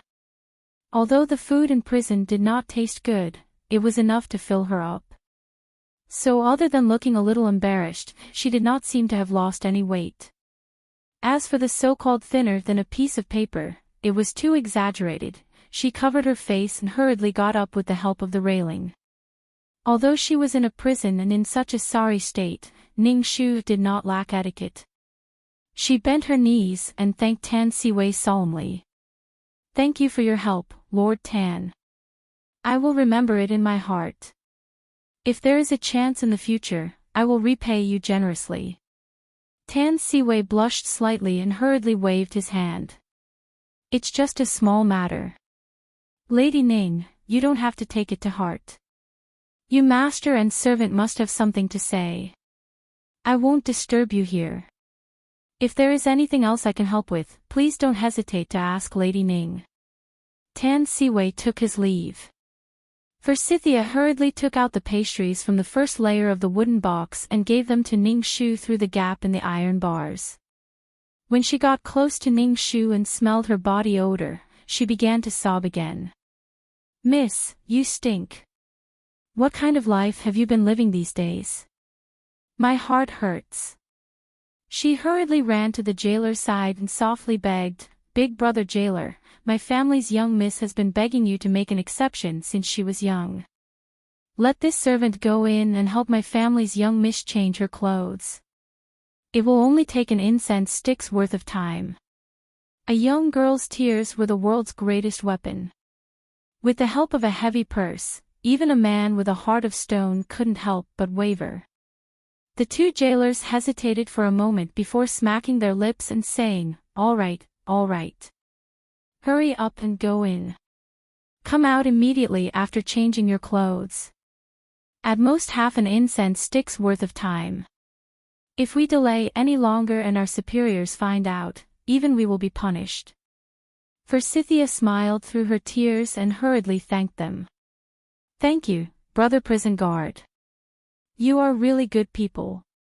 However, my miss is a noble lady. If she changes her clothes in front of men, her reputation will be ruined. Therefore, I have prepared a cloth that will cover the surroundings of the cage later. I hope brother prison guard can understand. The prison guard impatiently waved his hand. All right, all right. Don't talk nonsense. Hurry up and go change your clothes. Women are troublesome. Forsythia thanked him again. She quickly took out a cloth from the box she carried with her and covered the iron cage. Then, she took the set of clean clothes and walked in. Behind the dense cotton cloth, Forsythia wiped the tears on her face and hurriedly said, Miss, there is not much time. Let me help you change your clothes quickly. All right. Then, there was the sound of clothes rubbing together. Under the rustling sound, Ning Shu grabbed Forsythia's wrist and wrote on her palm. What are you doing in here? Forsythia blinked her eyes blankly and replied, Miss, what are you talking about? Of course, I am here to visit you. Ning Shu silently rolled her eyes and mercilessly exposed her. Stop acting, Hui-mo, clicked her tongue and pouted. She lifted the corner of her skirt and looked at the almost perfect dress in confusion. She whispered in a voice that only the two of them could hear, Oh, I thought this time I acted very well and there shouldn't be any flaws. How could Lady Ning see through me? Ning Shu speechlessly twitched the corner of her mouth. What the hell was that crying? If she heard it again, she would have goosebumps. Let's get down to business. What do you want to do in here? Right to business. Hui-mo withdrew his frivolous look and hurriedly returned to the main topic. He rubbed his face and put on an extremely solemn expression. Then he opened his palm and wrote stroke by stroke in front of Ning Shu, My family's Shitzi Yi sent me to ask you, are you willing to be the future Shitzi Fei of Nanping Wang Fu? This short sentence made Ning Shu's heart suddenly stop.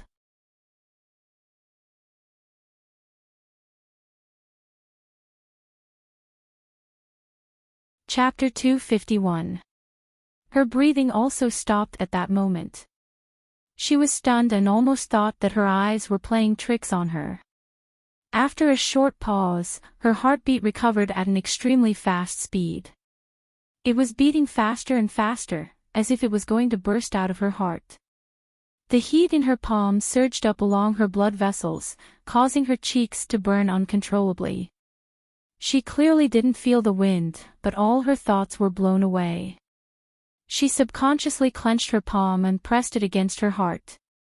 Her long eyelashes trembled unconsciously. The future princess consort of Prince Nanping's mansion, seeing that Ning Shu was stunned and didn't respond, Hui-mo thought that he wrote too quickly and she didn't see it clearly. So he reached out and gently pushed her hand, then wrote again on her palm. That sentence, a total of 15 words, once again appeared in front of her eyes, stroke by stroke. It was like a gust of wind from afar, silently and violently blowing on her heart, not stopping until the spring water in her heart was wrinkled. Ning Shu took a deep breath and silently mouthed, I saw it clearly. Hui-mo blinked and drew a big question mark, asking her answer, yes or no, choose one of the two. Ning Shu gently bit her lower lip. Her thick black eyelashes trembled rapidly and she didn't answer for a moment. Hui-mo looked at her in puzzlement.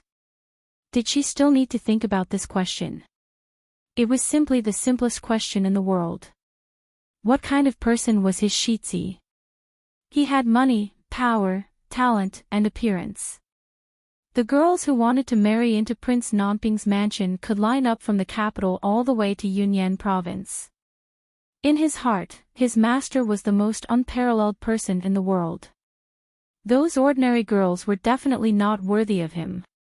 However, although this Lady Ning's reputation was bad, she had a clever mind and was quick to make decisions.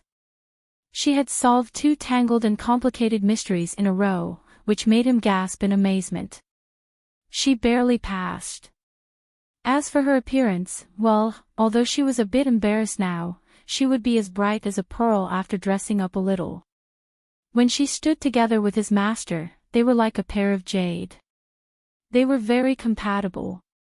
He was very confident that she would definitely nod.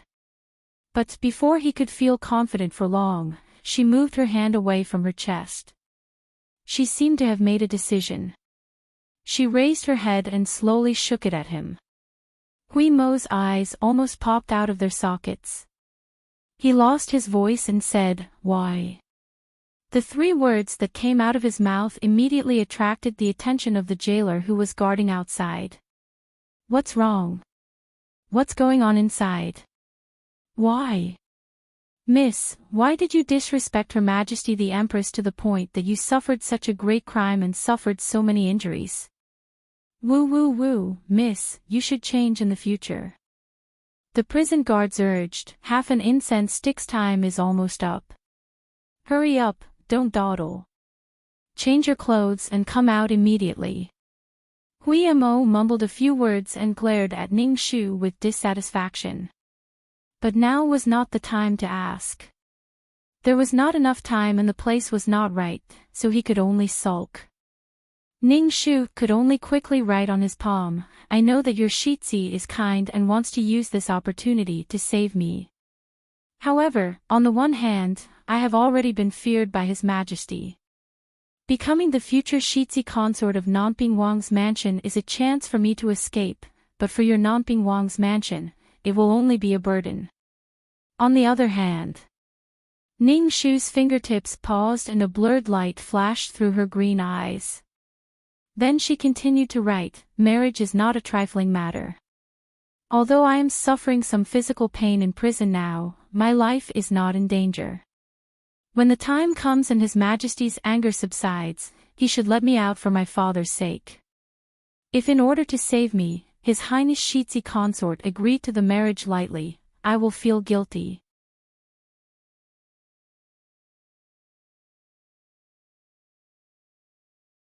Chapter 252.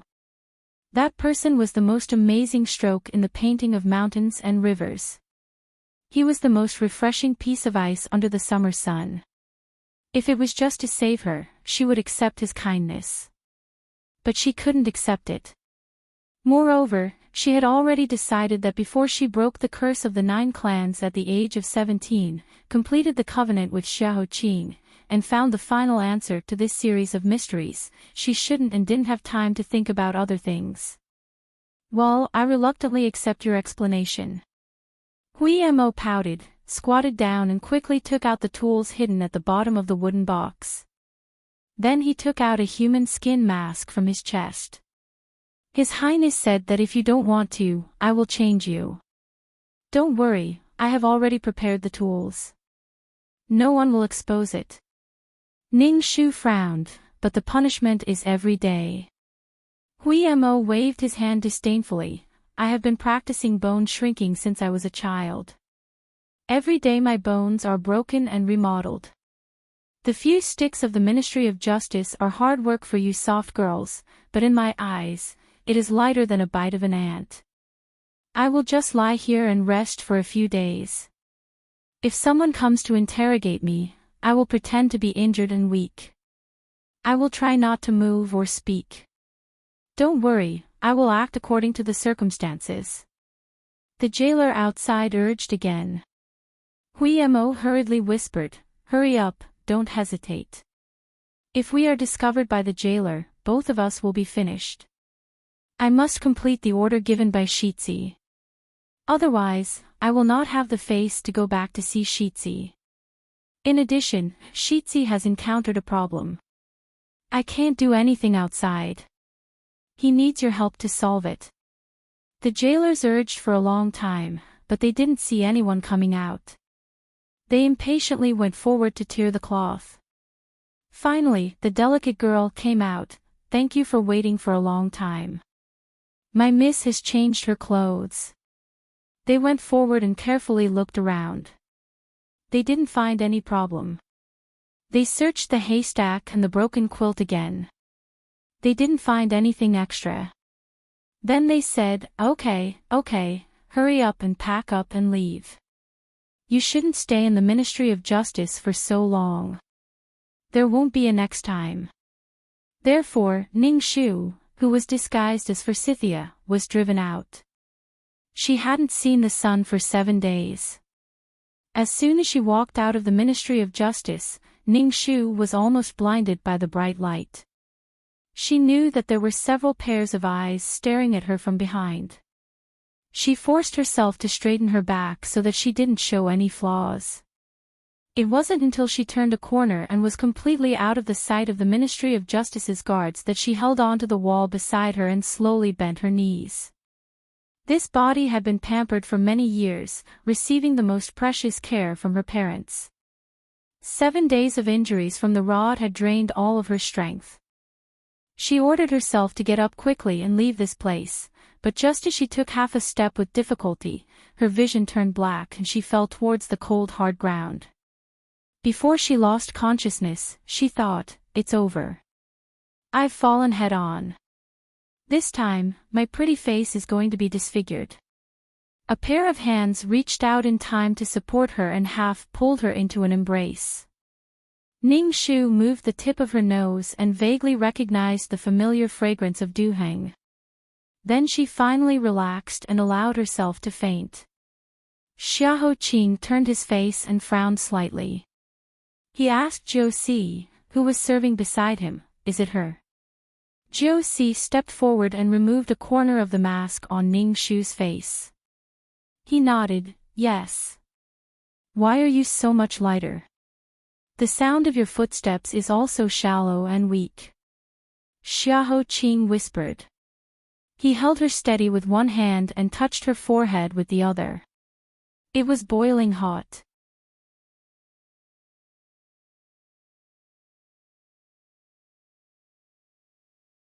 Chapter 253. Feeling the burning temperature under his palm, Xiahou Qing frowned even more and made a prompt decision: go back to the mansion and invite the best doctor in the capital. Yes. Zhou Si immediately waved his hand and ordered the guards to drive the carriage over. Seeing Xiahou Qing bend down and pick up Ning Shu, Zhou Si stepped forward and said, "Subordinate, come down." Xiahou Qing shook his head, "No, I'll do it. You can guide me." Except for Hui Mo and Zhou Si, who were close to him, he usually didn't like to be touched by others. But Ning Shu was the only one he didn't want to let others touch, not even Zhou Si. He couldn't see, so he could only judge whether the weather was good or gloomy by the degree of heat of the light shining on his body. He clearly felt that the sun in May disappeared. A gust of wind came from the sky. In the distance, people shouted in panic, "It's windy. Take back the things that are drying in the sun. Be careful not to be blown away by the wind." The slender girl in his arms was like the wind in May. She had barged into his life without warning, and her throat was almost broken by him. Because of his inexplicable hesitation, he released the hand that was pinching her soft neck. Then, they were entangled until now. He never knew what she looked like. He only felt that she was cunning and thick-skinned. Later, when they solved cases side by side and gradually became familiar with each other, he found that under her oily skin, there was a heart softer and firmer than anyone else. So, when he knew that she offended the Empress and was sent to prison, he suddenly came up with a solution. If she became the princess consort of the Nanping mansion, even if His Majesty didn't like it, he would let her out for the sake of the Nanping mansion. This idea was too fleeting. Even he didn't understand the reason. Emotion had defeated reason, and he ordered Hui Mo to sneak into the prison and pass it to her. This kind of impulse was unique in his calm, indifferent, and well-planned life. But the answer after the impulse was, after gently placing Ning Shu on the soft cushion in the carriage, Xiahou Qing smiled faintly. He already knew.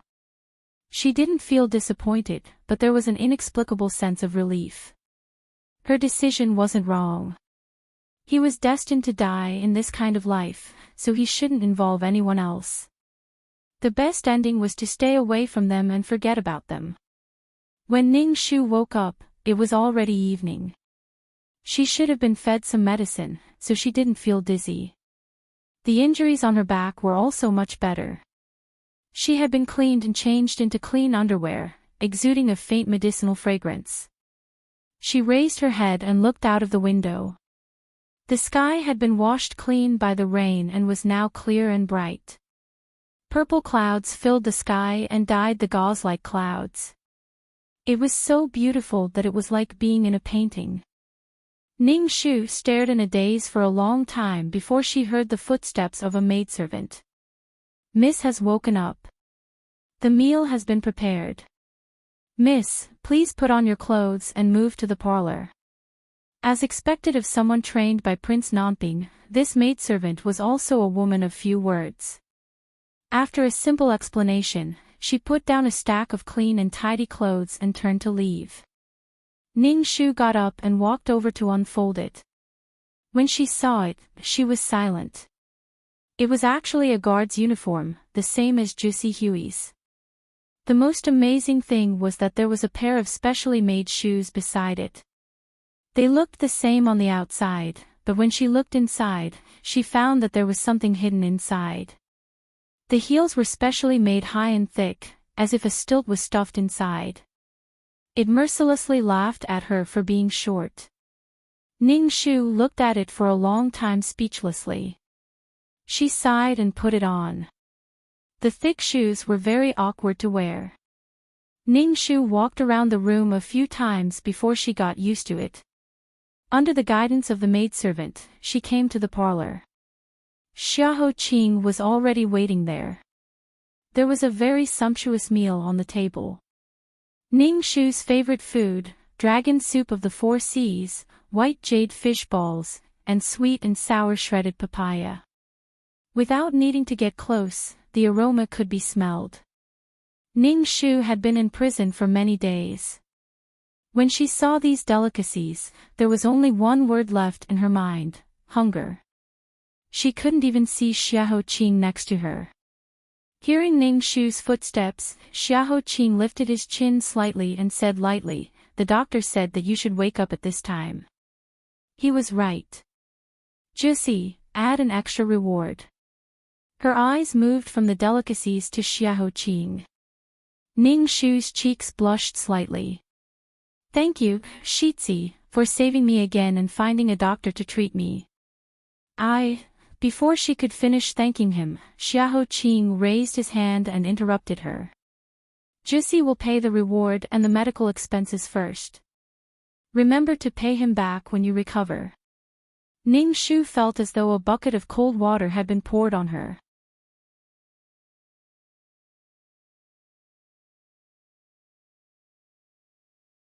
Chapter 254.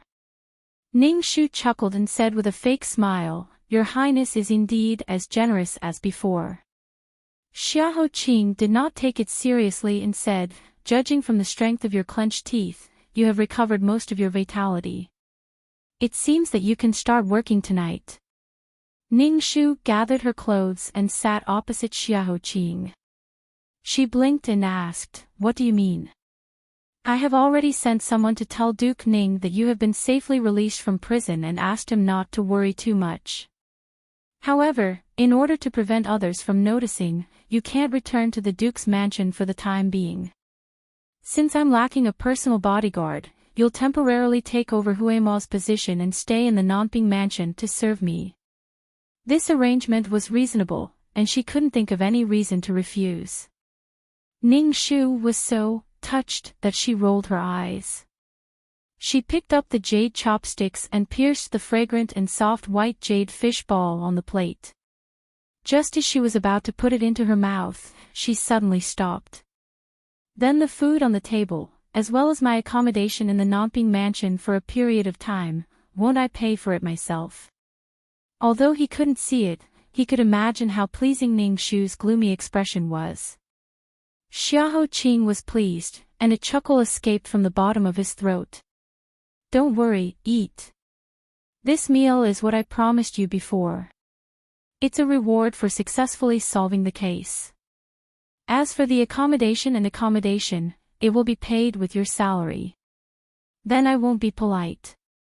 Ning Shu said perfunctorily and put the fish ball into her mouth and began to devour it. After 2 big bowls of soup, Ning Shu was relieved. Like Xiahou Qing, she slowly chewed and swallowed. At the same time, she briefly explained to Xiahou Qing what had happened to her. After the meal, Xiahou Qing took the hot handkerchief that Juicy handed over. Behind him was the last trace of sunset. The hazy purple smoke made him look particularly otherworldly. He waved his hand and ordered the others to leave. He also ordered Jiu Si to guard around. After a moment of silence, he said, "So, His Majesty has a great suspicion of the Empress." Ning Shu nodded. "Yes, so he used the matter of killing me to test her. It seems that there is a huge gap between the seemingly harmonious Emperor and Empress. The last two cases were the fuse of the explosion. And I accidentally became a small fish caught in the fire of the city gate. It was really sad. What kind of luck was this?" After self-mourning, Ning Shu quickly had a doubt. Logically, since Empress Chao can sit on the Phoenix chair for 25 years, she must have won His Majesty's heart. Where did this hostility come from? Sometimes, the person sitting on the throne is not determined by who that person is, but by what their surname is. You should know that 25 years ago, Empress Zhou and the Zhou family behind her were destroyed. And in that palace chaos that no one can explain, Empress Zhou went crazy and killed her sister's son, who was the crown prince at the time. Then she set fire to herself, which indirectly facilitated His Majesty's ascension to the throne. And in that palace chaos, according to a few words that my father accidentally revealed, the Chao family made great contributions. So, this Phoenix seat can only have the surname Chao. Even if it is not this Empress Chao, it will be another. As for the hostility between them, I cannot speak without evidence. I can only make a guess. Xiahou Qing's voice was low and pleasant to the ear, like a faint zither. But under the gentle and low sound of the zither, there was a kind of unknown soul-stirring. "Have you heard of an old matter? A matter that no one dares to mention about the fight between the eldest and second sons in the womb?" Ning Shu lowered her eyebrows and carefully recalled. "I seem to have heard that His Majesty's eldest son is the third prince, Xiao Yunyan. In fact, there were two other princes many years ago. But those two princes died suddenly when they were born. As for the inside story, I do not know." Xiahou Qing nodded and slowly said, "The rumor is true. Those two princes did die suddenly when they were born. Because of this, His Majesty mourned for several months, so much so that he did not attend court. It was only when the third prince was born that things eased. As for the two eldest and second sons who died young, one of their birth mothers is the current Empress Chao, while the other was the one who was most doted on by His Majesty and grew up with His Majesty, concubine Jiang."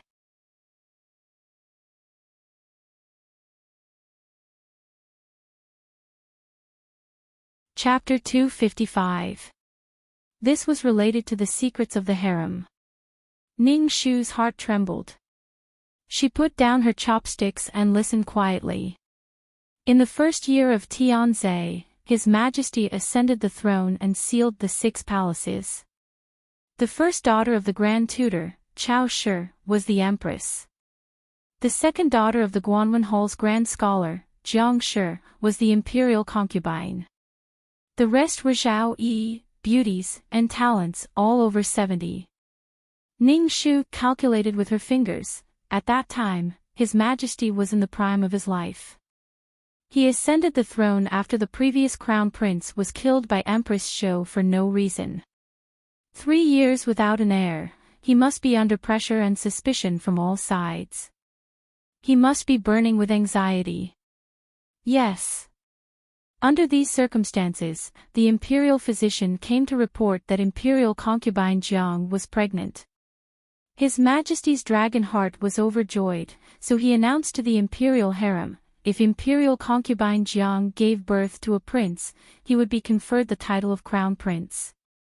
But coincidentally, 2 days later, Empress Chao also gave a pregnancy pulse. Something big is going to happen. Ning Shu reacted quickly and immediately thought of the crux of the problem, according to the imperial family's rule that the first wife is first, not the first wife. If Empress Chao gave birth to a prince, then regardless of whether the child in imperial concubine Jiang's womb was a boy or a girl, Empress Chao's son should be the crown prince. But the mistake was His Majesty's surprise promise. If one of the two imperial concubines was pregnant with a princess, then it would be fine. Otherwise, the imperial harem would be in chaos. The descendants of ordinary rich families could also fight for the family property, and some of them could even commit murder. She had solved several similar cases with her master when she was young, not to mention sitting on the throne of the country. That was the next emperor of Great Yu, the ruler of millions of people, and the son of the future Empress Dowager. It would be strange if nothing big happened. You guessed correctly. After the imperial physician took the pulse, they concluded that the two imperial concubines' wombs had the appearance of a dragon child. Thus, the imperial court fell into a fierce dispute. One side supported the rule set by the ancestors, and the other side said that His Majesty's words were golden. There was no reason for him to go back on his words. The two sides refused to give way to each other, and the dispute became more and more intense. His Majesty had a headache, so he finally made a decision: whichever of the two concubines gave birth to the eldest son would be the crown prince. Next, everyone's eyes fell on the two concubines' bellies. On the surface, everything seemed calm until the day of labor. Imperial concubine Jiang and Empress Chao gave birth one after the other, not even an hour apart. After a whole night of labor, the first to be carried to the delivery room was the Empress' legitimate son. Xiahou Qing's voice was as concise and plain as ever, but the shocking scenes hidden in his words made Ning Shu very curious. What happened after that?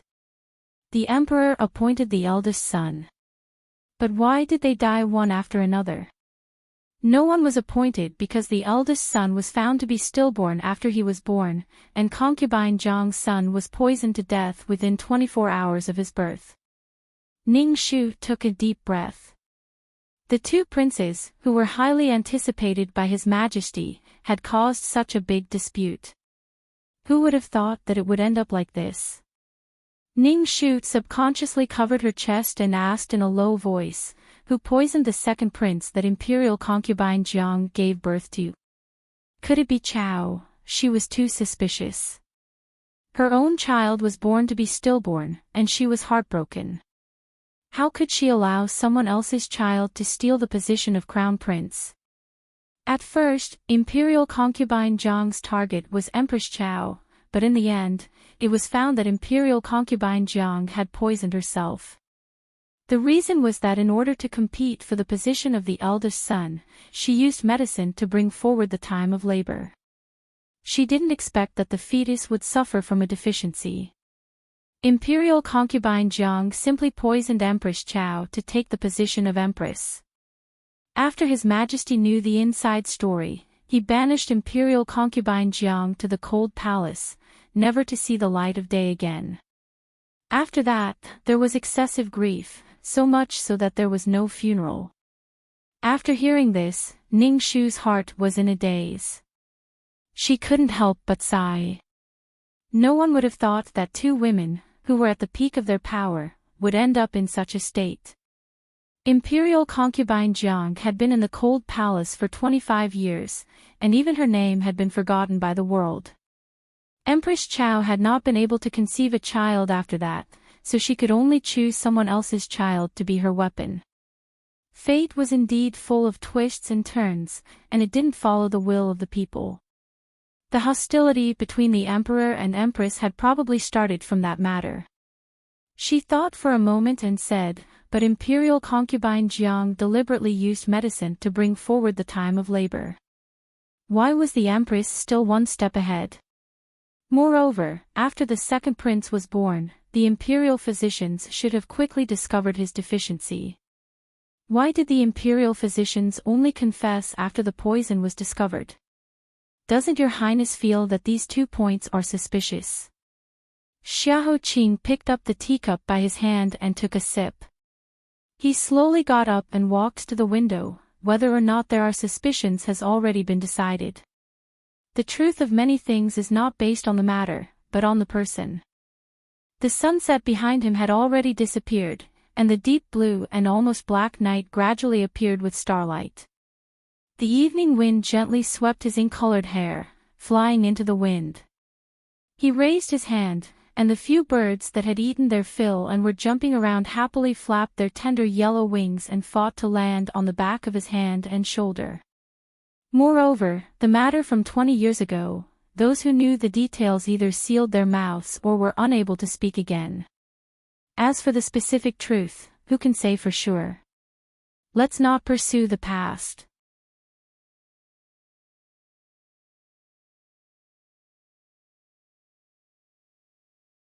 Chapter 256. It was May. Even in the Nanping mansion, the charcoal braziers had long been removed.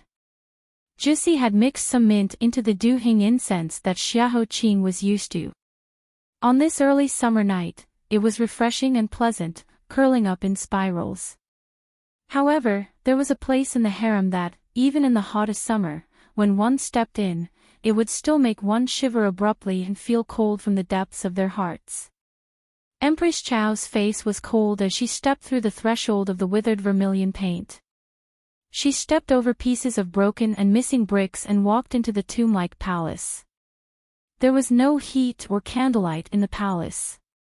There was only an old and hoarse voice singing a tuneless nursery rhyme in a low voice.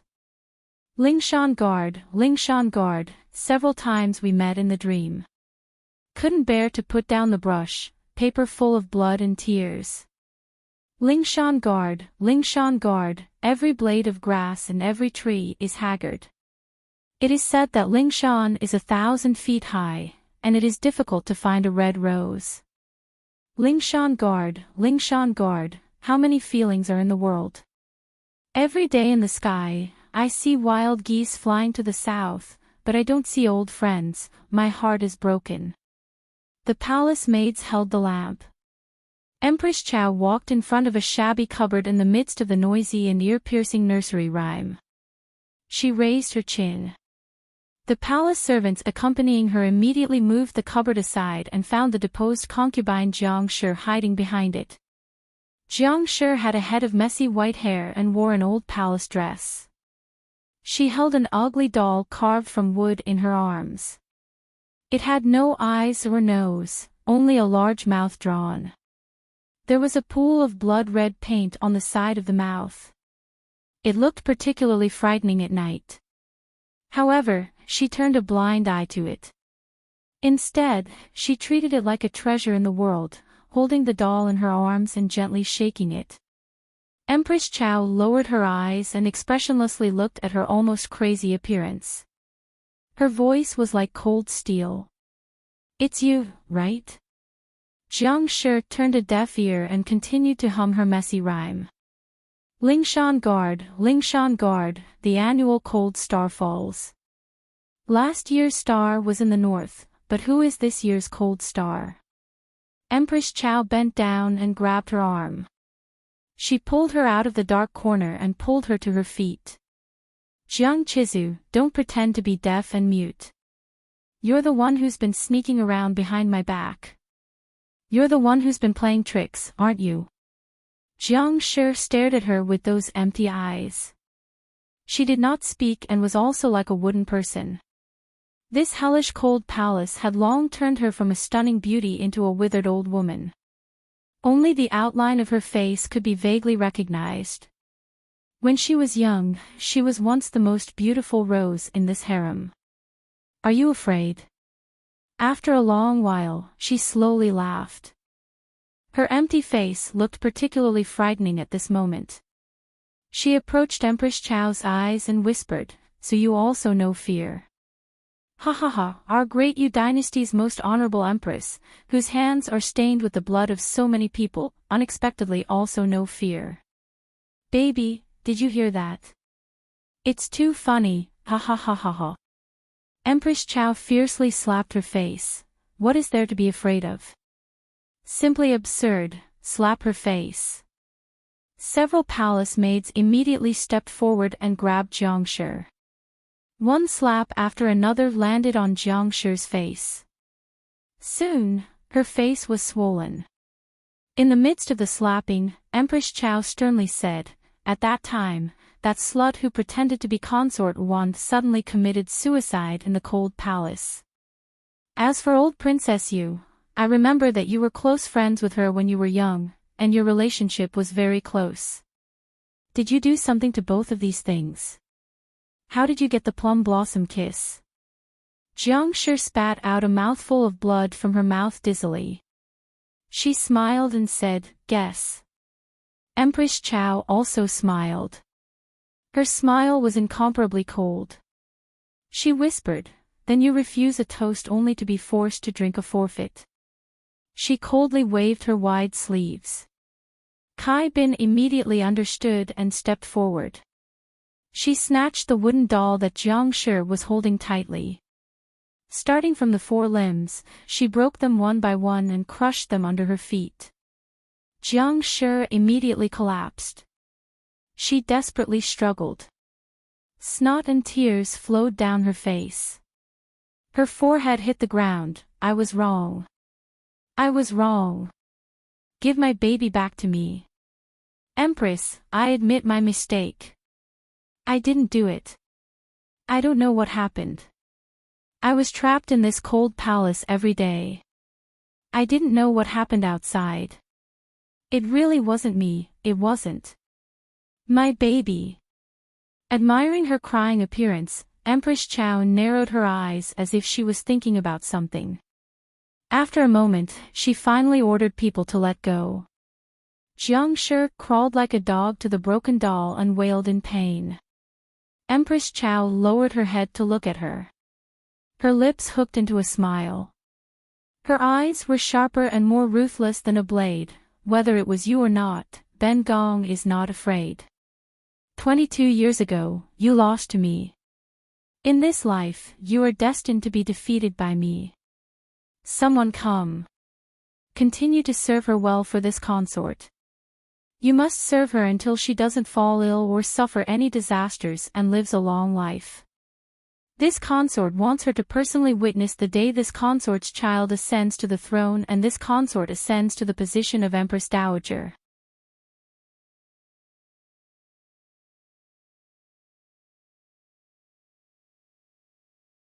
Chapter 257. After the sunset, it was indeed a clear night. After dinner, Xiahou Qingqing coughed softly. The new little guard of the Nanping mansion, Ning Shu, twitched her mouth and, respectfully, helped the prince to move to the Chuanqing pavilion. At the same time, she counted it as digestion. Ning Shu had been here several times, but this was the first time she stopped to admire the pavilions. The long corridor was filled with lush flowers and plants, exuding a faint fragrance. The long corridor spread out in all directions. Under the slightly slanted eaves that were shaped like swallowtails, there were many palace lanterns, illuminating the entire Nanping mansion as if it was daytime. The moon above her head gradually brightened, and the stars gradually extinguished. Under the palace lanterns, there were long tassels that fluttered gently in the wind, tickling Ning Shu's cheeks. She raised her head to look at one of the palace lanterns and saw that the immortal's hand was pointing at the moon. Under such circumstances, there was an indescribable feeling. Ning Shu found it very interesting and subconsciously said, "Your Highness, look." Before she finished speaking, she stopped because she suddenly remembered that this immortal-like man standing under the lanterns couldn't see anything. A faint sourness filled her heart. Xiahou Qing turned his face. "What's the matter?" Ning Shu reacted and hurriedly said, "Nothing. I just suddenly remembered that Hui Mo told me that your Highness encountered a new trouble and needed my assistance. I wanted to ask what kind of trouble it is."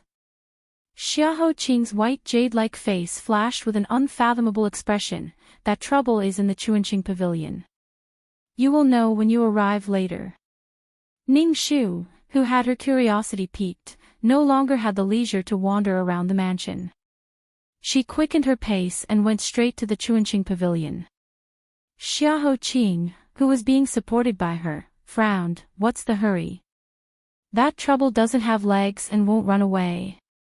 Ning Shu said seriously, "As the saying goes, curiosity kills the cat. But my cat is different from ordinary cats. If my curiosity isn't satisfied, I will die even faster." Even Xiaoqing revealed a rare look of speechlessness. The lanterns in the Chunxing pavilion were already lit. Seeing them come in, Jiuxi bent down to set up the tea set, and then helped Xiaoqing to sit under the west screen window, where he was accustomed to sitting. "Jiuxi, take that thing out." "Yes." Jiuxi walked to the treasure shelf with his back facing Ningxu. He pressed a button somewhere and a small box popped out. Jiuxi brought the box to Ningxu and opened it. A piece of paper. Ningxu's curiosity was piqued. She took it out and read it out slowly. "If you want to solve the mystery of the plum blossom kiss, marry Chongping first. Then you'll find the answer." Ningxu's eyes widened in astonishment. "This is..." Xiaoqing rolled up his sleeves and slowly ground his tea. "3 days ago, this note suddenly appeared on my desk. There was no seal, no signature, and only a few words." Ningxu subconsciously took 2 steps forward and asked, "Your Highness, did you find out who did it?" Then she realized that this question was too stupid. If they could find out who did it, this trouble wouldn't be a problem. She turned her mind and carefully observed the handwriting on the note in her hand. Just from the handwriting alone, it should be written by a woman. She used the popular hairpin-style small regular script in the boudoir. It was neat and tidy, and the strokes were neat. She was gentle and beautiful without losing her heroic spirit. She should be a person with a strong temperament. From the content of the note, it is obvious that she knows something about the secret of the plum blossom kiss and is preparing to use it as a trump card to threaten your highness. In addition, she didn't call the 13th princess by her honorific title, but by her maiden name, Chongping. She is either a sister or an elder of the 13th princess. The only person who knows the 13th princess's feelings for your highness and is willing to painstakingly plan for her to fulfill her wishes. Xiaoqing put down the teacup in his hand. The silver pot on the red clay stove next to him was already making light sounds. He wasn't in a hurry and waited patiently. "I sent Tianwen to sneak into Prince Yu's residence and take a copy of old Princess Yu's handwriting. It is exactly the same as the handwriting on the note."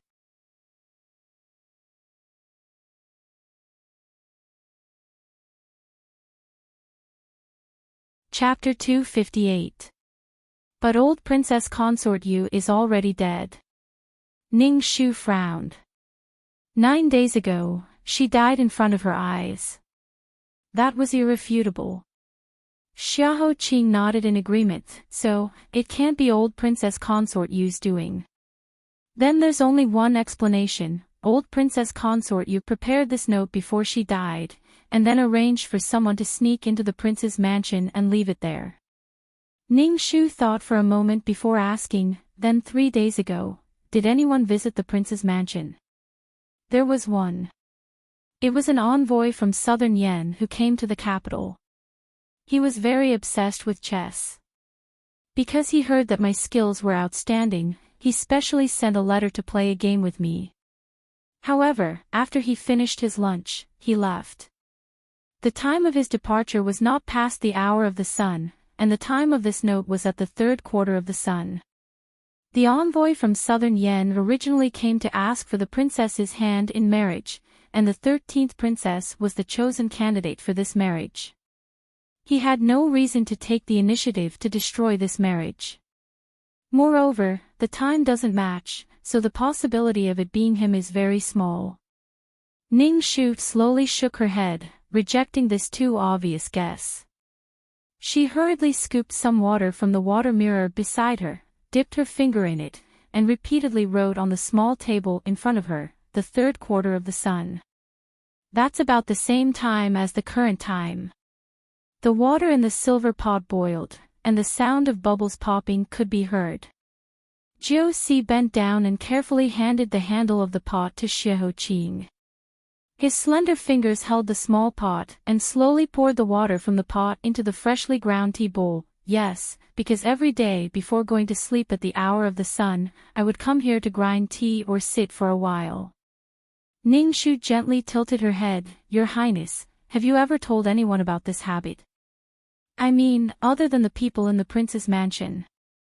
Xiahou Qing slightly raised his chin and asked, do you know? Ning Shu shook her head.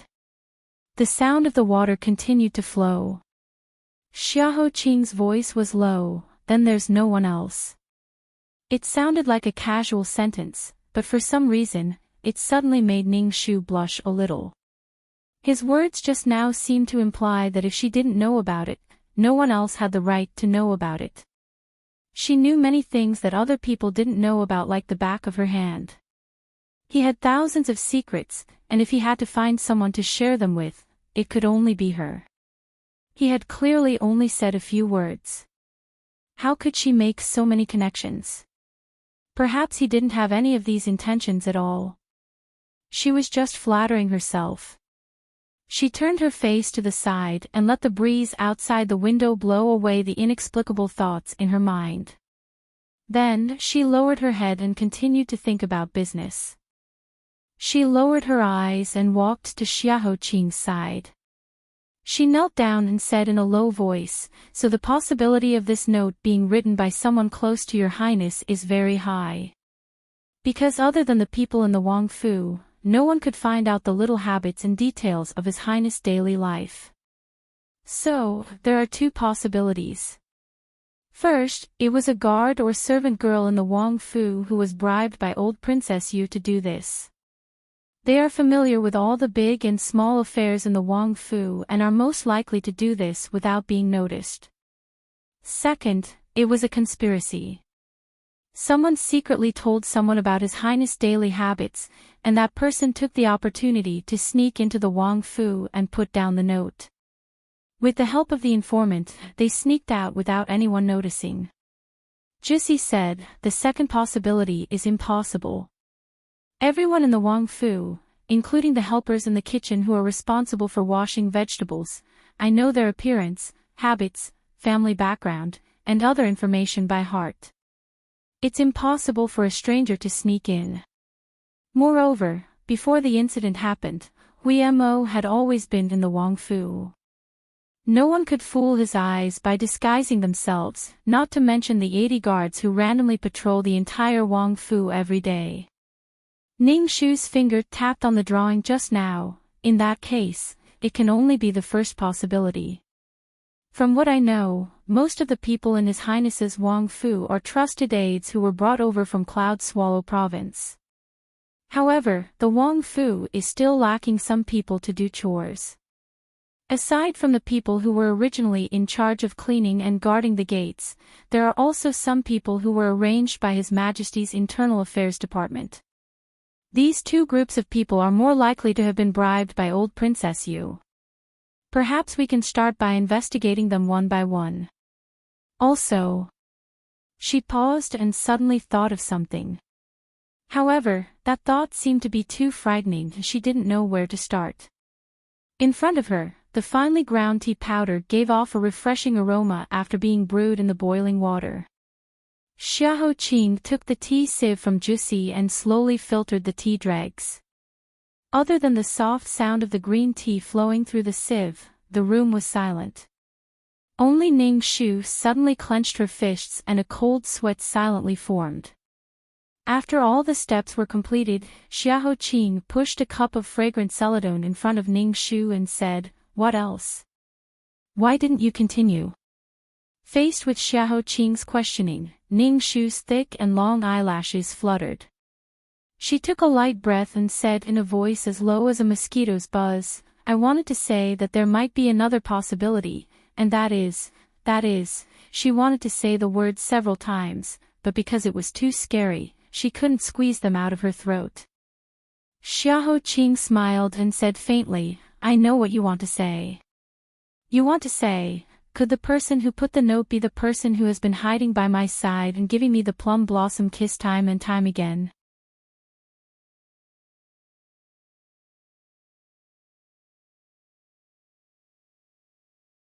Chapter 259. He said it too casually, but it made Ning Shu clench her fists even tighter, to the point where she felt a slight prickling pain. A person's life started from a newborn baby, grew into an ignorant and tender child, explored the world for the first time, and then became a high-spirited youth. Wuling was young in the east of Jin City, riding a silver saddle and white horse in the spring breeze. It should have been a bright and beautiful time, but he was tightly strangled by something called the plum blossom kiss. It was like a ghost claw from hell, stealing away the most important things he walked in the world. From then on, he could not taste 100 flavors, could not smell a fragrance, and all kinds of ugliness had nothing to do with him. The most frightening thing was that the hateful ghost claw had been hiding by his side, ready to steal his next feeling at any time, making him a cripple who had lost all 5 senses. Just thinking about this kind of fear made her hair stand on end. Then, what kind of entanglement would Xiahou Qing, who was really experiencing all of this, have to bear? Taking a sip of tea and putting it down, Xiahou Qing leisurely said, "I actually hope it is this kind." Then, these 11 years of confusion, hesitation, and fear, the mystery that has been trying to torment me every day and night, maybe I can finally solve it before I die. "You won't die," Ning Shu subconsciously shouted with both hands on the table.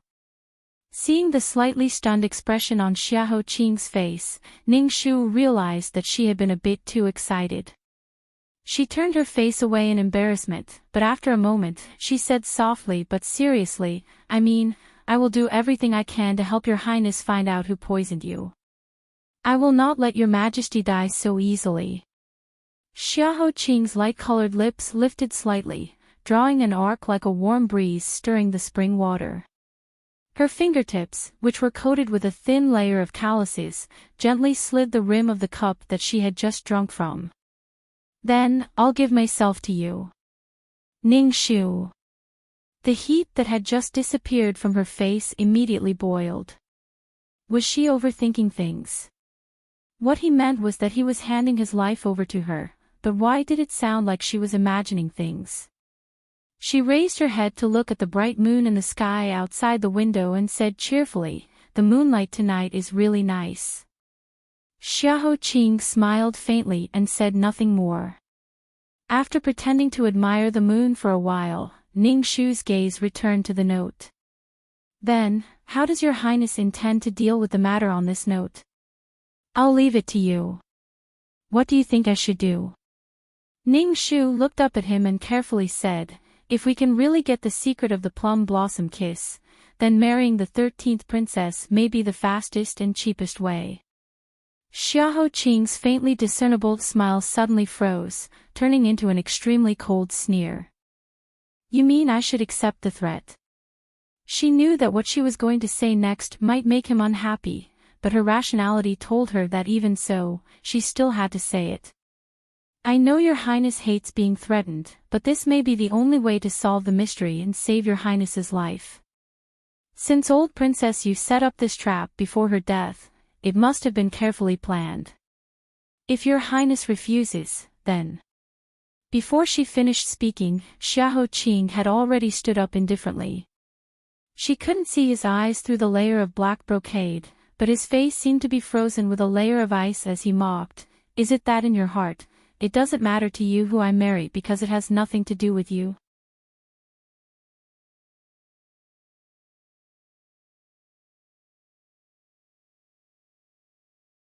Chapter 260. Ning Shu's mouth froze. Seeing Xiahou Qing turning to leave, she was stunned and hurriedly got up to chase after him. "No, I don't mean that. I just hope that your highness..." Xiahou Qing didn't turn his head. His dark robe floated into the night. His voice was as cold as his voice, no need to explain. "I don't have the leisure to waste time with you. I want to rest.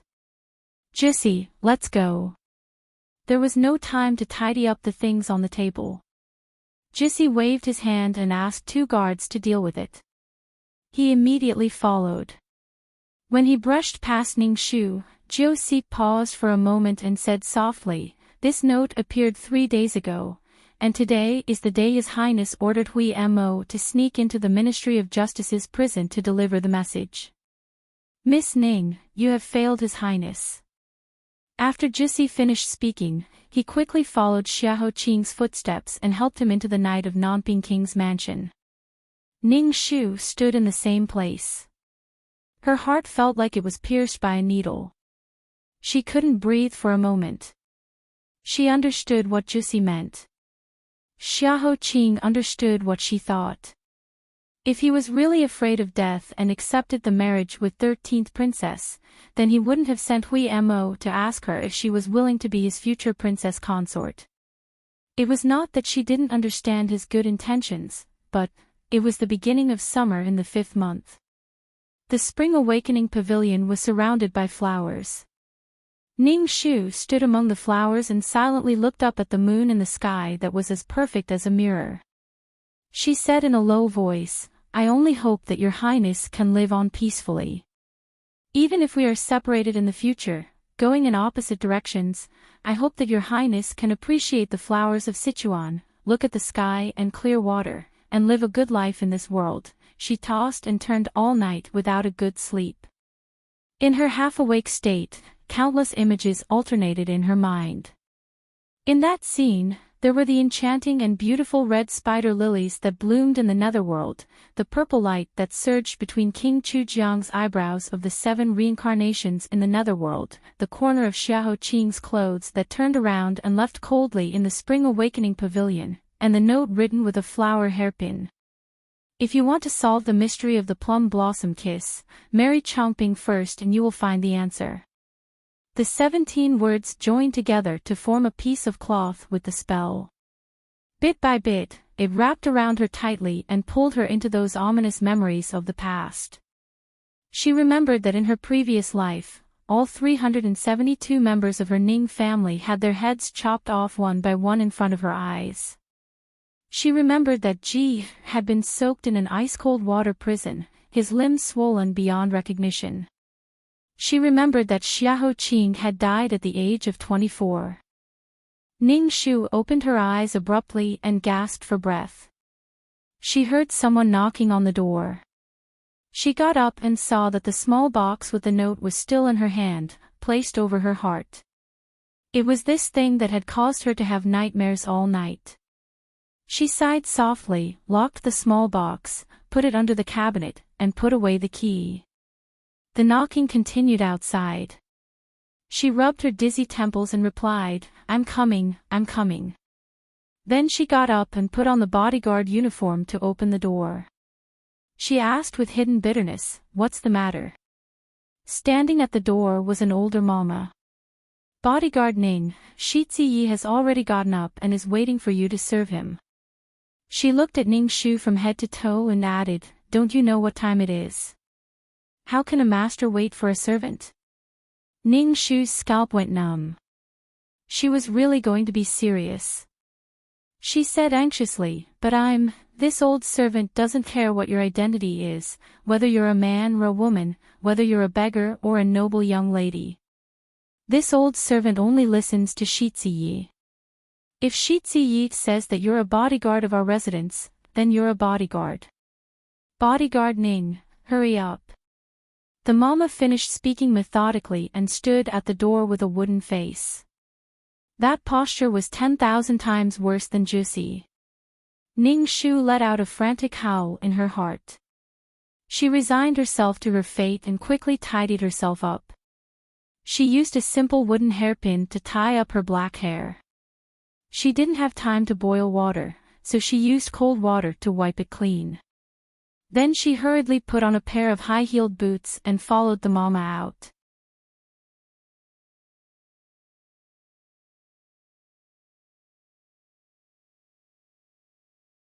Chapter 261. Inside the hall, Xiahou Qing had already put on his clothes and was standing in front of the flower and bird rack. He held a handful of bird food in his palm, quietly waiting for the birds that had just woken up to fly down and peck their fill. One of the little birds seemed to have not yet woken up. Its tender yellow beak still had bird food in it. Its little head was nestled in Xiahou Qing's palm and fell asleep. It was naive and cute, making people unable to restrain a smile. Xiahou Qing slid his thumb and gently stroked its head. His attitude was almost gentle, like pure white snow meeting the spring breeze, silently melting thousands of li away. Ning Shu couldn't help but stare blankly. The mama next to her impatiently stepped on her foot to wake her up. Thinking about how she had angered him last night, Ning Shu's heart ached. She shamelessly stepped forward and said with a mischievous smile, "This subordinate pays respect to Shi Ziyi. Today, Shi Ziyi's complexion is even more radiant than last night. Presumably, you had a good rest last night. Your dazzling grace really fills the room. May I ask what Shi Ziyi needs this subordinate to do?" "This subordinate will listen to Ye's orders." Her flattering tone made Juicy, who had always been expressionless, couldn't help but glance at her. Hearing Ning Shu's voice, Xiahou Qing gently placed the little bird on the flower and bird rack's soft cushion. He turned his head and expressionlessly said, "Wash your hands." He displayed the virtue of cherishing words to the extreme, making it clear that he didn't want her to say another word. The difference between how he treated the bird and how he treated her was so great. His attitude was so cold that Ning Shu was suddenly speechless. She stretched out her hand and was about to say, "This subordinate just washed it before coming down." Xiahou Qing said, 3 times. 3 times. Wouldn't she wash her hands until they were bald? But when she thought of this person's strange habit of loving cleanliness, strangling someone's neck through a handkerchief, and throwing away the jade pendant that she had touched, she decided to swallow the nonsense back into her stomach. She rubbed the tip of her nose and continued to smile. This subordinate obeys. The warm water in the copper basin had already been prepared. Ning Shu walked over and bathed her hands. She used the fragrant ointment to carefully rub it over. After rinsing it clean, she bathed it in the warm water again. Finally, she wiped it clean with a cloth. "Your Highness, it's done." Xiahou Qing coldly said, "Comb my hair." "All right." Ning Shu found a sandalwood comb by the mirror. She walked behind Xiahou Qing and held his ice-cold hair. Hui Mo's height was already outstanding among ordinary men, but Xiahou Qing was even taller than him by an inch. She used to raise her head to look at him when she talked to him. Although she was wearing a pair of special boots, she was still shorter than him by half a head. She stood behind him and brushed his hair. She had to stand on her tiptoes again to reach the roots of his hair and slowly brush it down. Fortunately, his black hair was as smooth as water, so it was not difficult to comb it. Holding his silky black hair, Ning Shu suddenly realized that this seemed to be the first time in her 7 long lives that she was combing a man's hair. This feeling was somewhat novel and subtle. While she was lost in thought, her fingertips accidentally touched the side of his neck. Xiahou Qing frowned as if he had been electrocuted. He subconsciously pinched her fingers. Ning Shu looked at him with puzzlement. Xiahou Qing pursed his thin lips and released her fingers. He continued to coldly say, "Reckless." But for some reason, his voice was somewhat hoarse. Ning Shu only thought that he meant that she should be careful not to scratch him with her nails. So she quickly said, "Yes, this subordinate will be careful. I won't hurt your highness." They were too close. Her warm and moist breath brushed against the back of his ear and neck, causing a faint scorching heat to surge up in his chest. Xiahou Qing wanted to say something but stopped. In the end, he turned his head away and did not speak again. After finishing combing, Ning Shu used Xiahou Qing's ivory hairpin to comb his hair for a long time. Her legs were sore and her hands were numb. She then gloomily stood on the ground and embarrassedly said, "Heir apparent, I'll have to trouble you to bend your knees a little or sit down.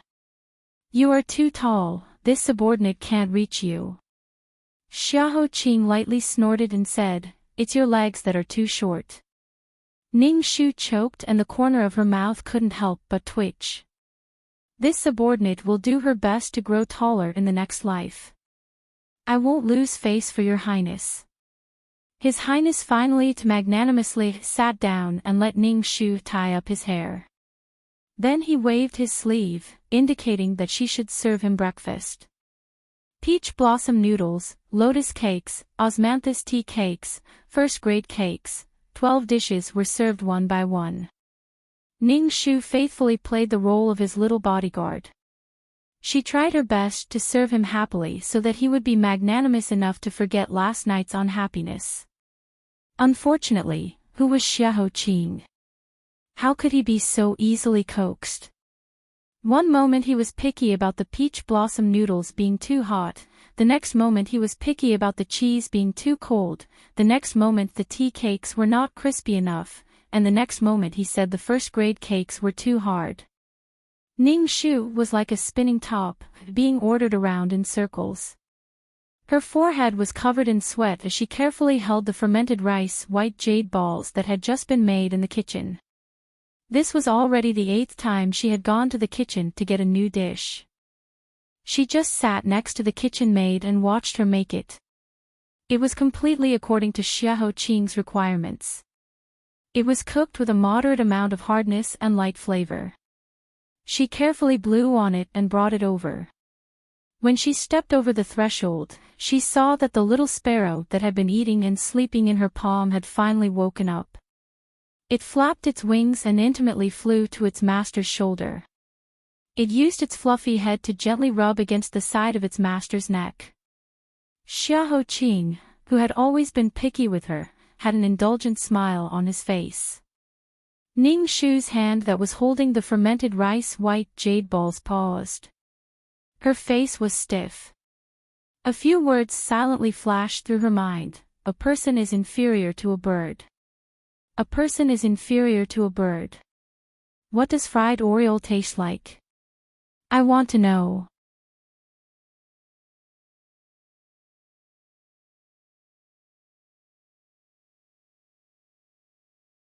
Chapter 262.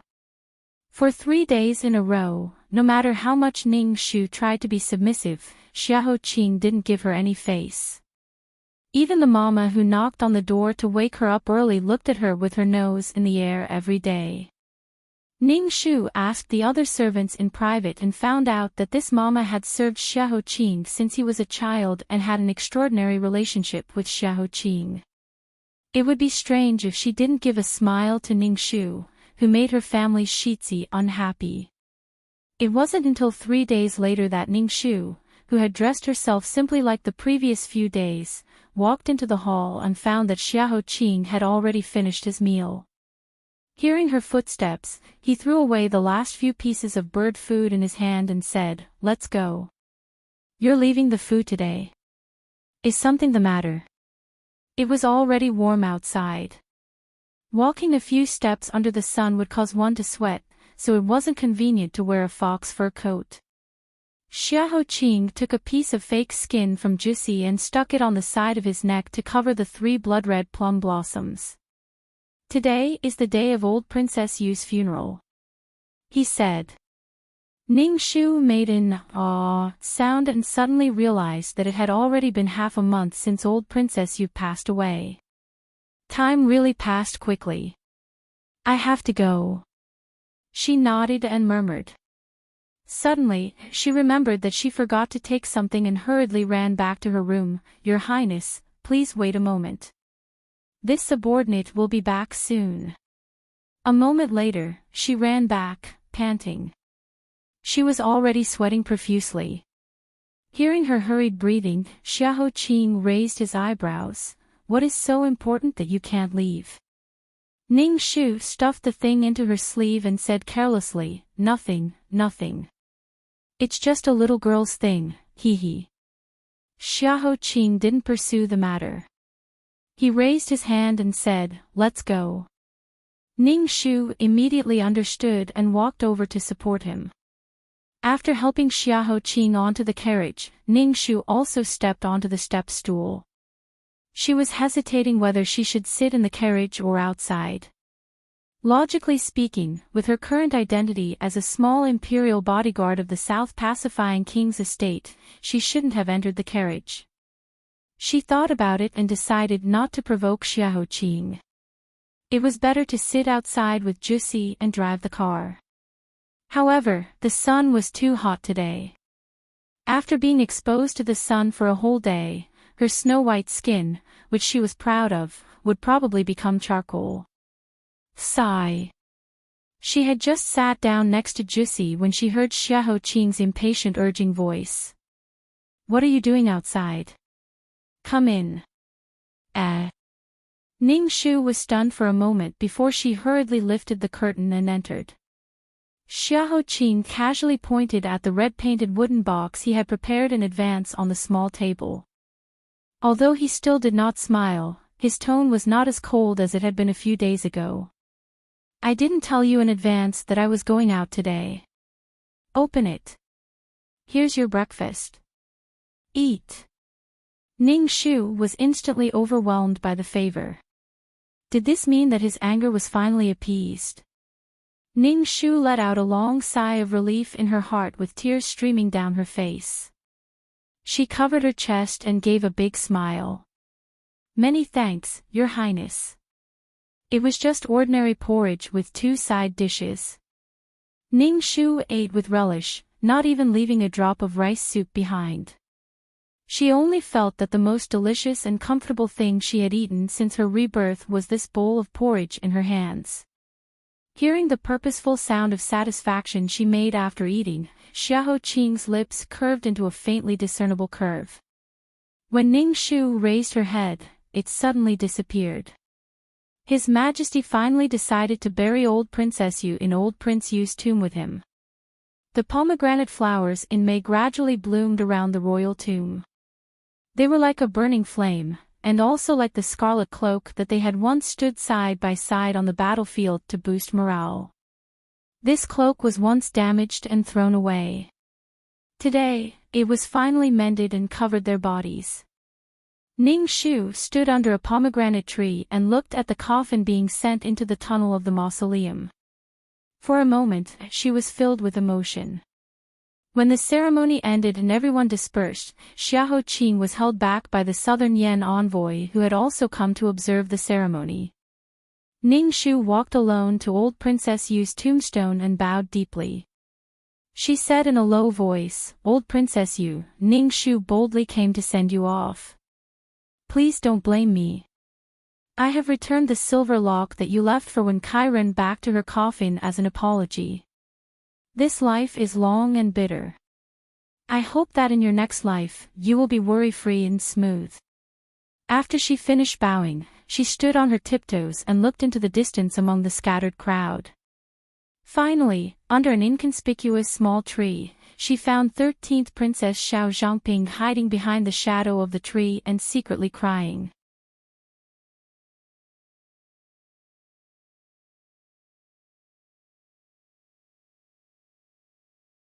Chapter 263. Ning Shu took the handkerchief from her bosom and walked over. Then she remembered that she was dressed as a guard of the Nanping prince's estate, so it was inconvenient for her to step out of line. She could only take back the handkerchief and bow, saying softly, "Your Highness, please restrain your grief." Xiao Zhangping's gaze stiffly landed on old Princess Yu's tombstone. She revealed a mournful self-deprecating expression. "What grief can I restrain? Firstly, I am not of old Princess Yu's bloodline. Secondly, I am not a trusted subordinate of Prince Yu's estate. I am just an outsider who was favored by the heavens and taken care of by her for 6 years. Soon, when I marry into Southern Yan, I won't even be the Princess of Great Yu anymore. How can I restrain my grief?" Looking at the 2 streams of hot tears on her face, Ning Shu silently thought to herself, "You have the right. No one in this world is more qualified than you. Even before your maternal grandmother died, she was still making plans for your lifelong happiness. It's a pity that this is a secret that concerns the dignity of the imperial family. I'm afraid I can't let you know in this lifetime." The tombstone didn't speak. The pomegranate flowers bloomed by themselves. Ning Shu also didn't speak. She silently accompanied Xiao Zhangping for a long time. When her tears ran out, Xiao Zhangping took the handkerchief from a palace maid and wiped her tears clean. Only then did she realize that someone was standing beside her. She looked at Ning Shu and felt that she looked vaguely familiar. However, Ning Shu's face had changed. She didn't remember anyone in her memory. Then she looked at the style of clothes Ning Shu was wearing and asked, "You are from the Nanping Prince's estate. Your Highness is smart." Thinking of that person, Xiao Zhangping's breathing couldn't help but stagnate. She sadly and uncontrollably asked, "Why are you looking for me? Did the heir tell you to pass a message to me?" "Reporting to your Highness, it's like this. This lowly one has an extremely important matter to ask for your advice. If you are willing to trust the heir and this lowly one, could your Highness please dismiss the surrounding people and talk to this lowly one in private?" Noticing the vigilance in Xiao Zhangping's eyes, Ning Shu added, "If your Highness has any doubts, you can check the authenticity of my waist token. You can also send someone to stand guard 5 zhang away. If I do anything improper, you can immediately arrest me." Xiao Zhangping frowned and asked in confusion, "What is it that must be said in private and not in public?" Ning Shu glanced at the eunuchs beside Xiao Zhangping who were looking at her strangely. She lowered her head and thought for a moment. She hurriedly ran to the mage who had just presided over the funeral and borrowed a charcoal pencil to write a few words on her palm. She then ran back and half-opened her palm in front of Xiao Zhangping. When Xiao Zhangping saw the words on her palm, his expression changed. He immediately said, "The rest of you, retreat 30 meters away. Without my order, don't come near." The palace maids had no choice but to obey. After pulling Ning Shu to the shade of a tree, Xiao Zhangping clenched his fists and asked anxiously, "What did you write on your hand mean?" "The mystery of old Princess Consort Yu's death. Didn't she die from being stung by poisonous bees while protecting Imperial Father?" Ning Shu shook her head lightly. "This lowly one is unable to tell your Highness the specific details. Otherwise, your Highness will be implicated. Old Princess Consort you definitely didn't want to see that result. This lowly one can only say that she died for love. Before she died, she was still filled with concern for you. Why should I believe you?" Ning Shu said in a low voice, "Because I was there at the time and saw it with my own eyes. When old Princess Consort Yu was dying, she ordered me to pass on a message to your Highness. May my Zhangping live a life of freedom." When she heard this, the tears that Xiao Zhangping had just stopped gushed out again. She said in a trembling voice, "So you were the one who threw the note that day."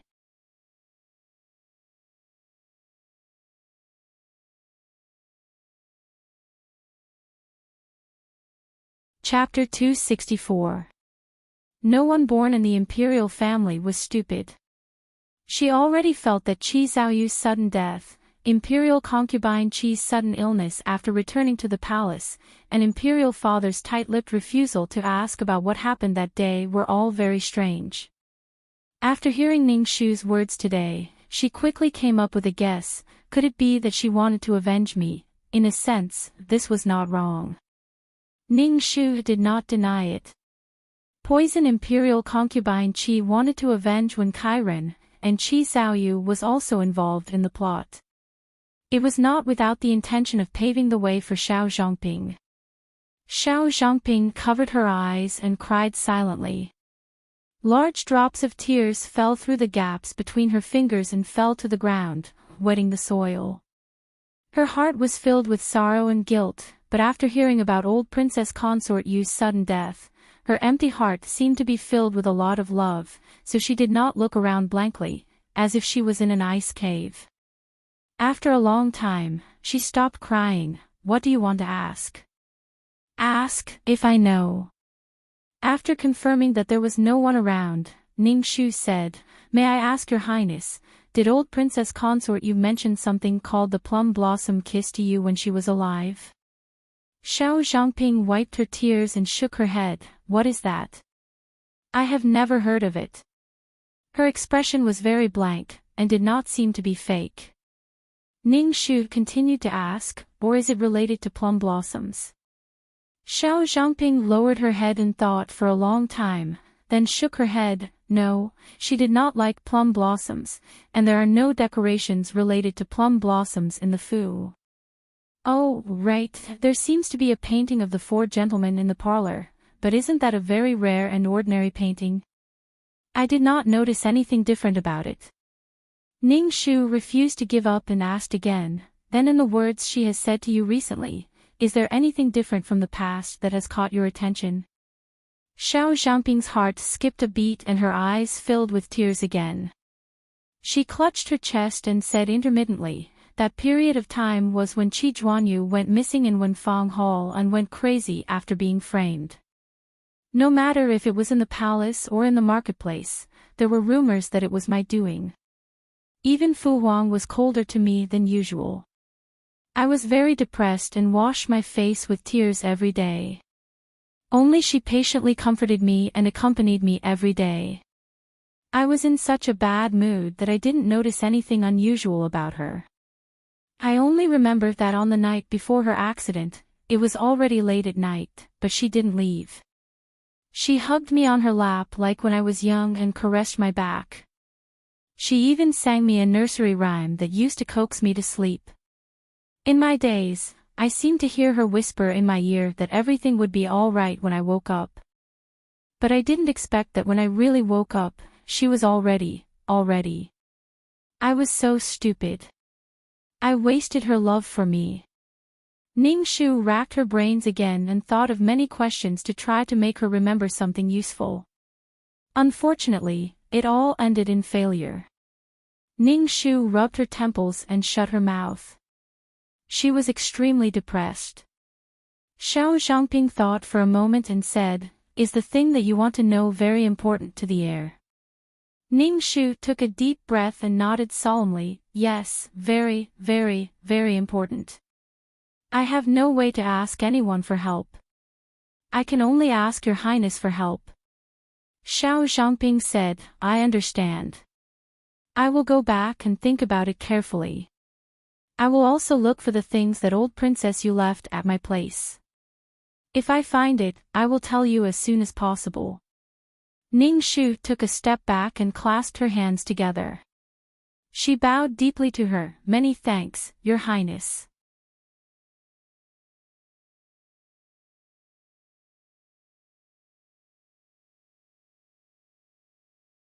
Chapter 265. When Ning Shu thanked Xiao Zhangping, she glanced around and found that Xiao Yuni was looking at them suspiciously. Ning Shu's heart skipped a beat. She quickly said goodbye to Xiao Zhangping and blended into the crowd. She searched for Xiao Qing in the crowd for a long time but couldn't find him. She thought he had returned to his residence first. However, when she turned a corner, she found that outstanding figure under a willow tree. He was still being pestered by the envoys of the southern Yan kingdom. There was another person standing beside him. It was the eldest son of the prime minister, Tan Xixian. Ning Shu had seen him before at the banquet at the third prince's residence. He was handsome and somewhat similar to Tan Siwei, but his pair of slightly raised peach blossom eyes added a bit of charm. It was easy to tell the difference between the two brothers. This person's temperament was also unusual. He didn't follow in the footsteps of his father and brother to participate in the imperial examinations and become an official. Instead, he became a merchant. He was tactful and funny. With the prime minister's residence as his backing, he made a name for himself in the capital. In the past, he had a good relationship with Xiao Yunyan. After Xiao Yunyan fell from power, he quickly climbed up to Xiao Yunsu. Their relationship was very close. At the same time, he was also very close to the envoy from southern Yan. He often took the envoy to tour the capital under the guise of enjoying the capital's scenery, but in reality, he was admiring all the courtesans in the capital. With Xiao Qing's cold temperament, he would be annoyed after being pestered for so long. However, due to his identity as the envoy, he couldn't refute in front of everyone. Ning Shu snickered. After thinking about it, she still walked forward to fulfill her responsibility as a loyal guard of the prince's residence. She cupped her hands and said, "This little one greets the lords. The carriage is ready. You forgot to take your medicine today, so you should return home early." The envoy's words were interrupted. His gaze fell on Ning Shu. He raised his eyebrows and said curiously, "Your Highness is very elegant. I didn't expect that the little guard beside you is also not ordinary. These hands are white and tender, even more delicate than a normal girl's." As the envoy spoke, he reached out to pat the back of Ning Shu's hand. Ning Shu was alerted and immediately retreated. After saluting, she took a step back and walked to Xiaoqing's side. Xiaoqing's sharp ears caught her little panic and casually said, "He's the one in charge of tying up my hair. If his hands are rough, then that person would be crippled. How could he be worthy of staying in my southern pacifying king's mansion?" The envoy laughed. "What the crown prince said makes sense. If it were a rough man with calloused hands, his hair would be pulled out when he combed his hair." Ha ha ha ha. The envoy threw his head back and laughed out loud as he said something that only he found interesting. After a moment, his eyes once again swept over to Ning Shu. Looking at this little bodyguard who could only be considered delicate and pretty, but with a slender figure, he suddenly felt a sense of charm and gentleness in his heart. The Great Yu is indeed a land of outstanding heroes. Talented people are everywhere. Being tied up by such a soft hand, the feeling must be extraordinary. The contempt in his words was very obvious, which made Xiaoqing frown unhappily. Tan Xixian was a smart person and immediately mediated the situation. "It's getting late. The crown prince needs to take his medicine first. Sir Envoy, why don't we disturb the crown prince some other day and continue to ask him for advice on chess?" After he finished speaking with a smile, he leaned close to the envoy's ear and whispered, "The Great Yu has countless talented people. It's easy to find a pair of soft hands to comb your hair. Sir Envoy, don't worry. I'll definitely find one that you'll be satisfied with." The envoy laughed and said to Xiaoqing, "Mr. Tan is right. Then I won't delay the crown prince from taking his medicine. When the crown prince is free, I'll host a banquet at Xuanfang Terrace. I'll definitely invite the crown prince." The wolf and the bay finally left together with their arms around each other's shoulders. Ning Shu exhaled softly and said shamefully, "I was careless. I didn't expect to make a mistake in my hands. Fortunately, your highness helped me in time."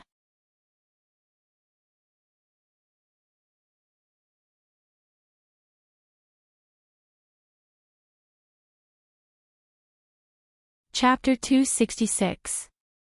Xiaoqing coldly said, "It's good that you know. In the future, when you go out with me, remember your identity as a bodyguard. When you shouldn't interrupt, firmly shut your mouth. Lower your head and listen closely behind me. If there's a next time, think of a way yourself. I won't interfere." Ning Shu muttered in her heart, "Wasn't I trying to help you out and let you get rid of that pervert's entanglement? I only did something bad with good intentions. Is there a need to scold me so seriously?" But she tactfully admitted defeat. She lowered her head and mumbled, "Yes, this subordinate will remember." Listening to her obviously perfunctory answer, Xiaoqing's chest, that cluster of nameless fire, rushed up again. He also knew that the disturbance just now wasn't Ning Shu's fault. He shouldn't blame her, but the unhappiness in his heart still couldn't disperse. This unhappiness continued until they boarded the carriage. He noticed that Ning Shu didn't say a word and almost squeezed herself into the corner of the carriage. He frowned. "Why are you sitting so far away? Aren't you afraid that the carriage will hit your head while adjusting the speed?" "It's okay to hit your head, but it's bad luck to touch your head."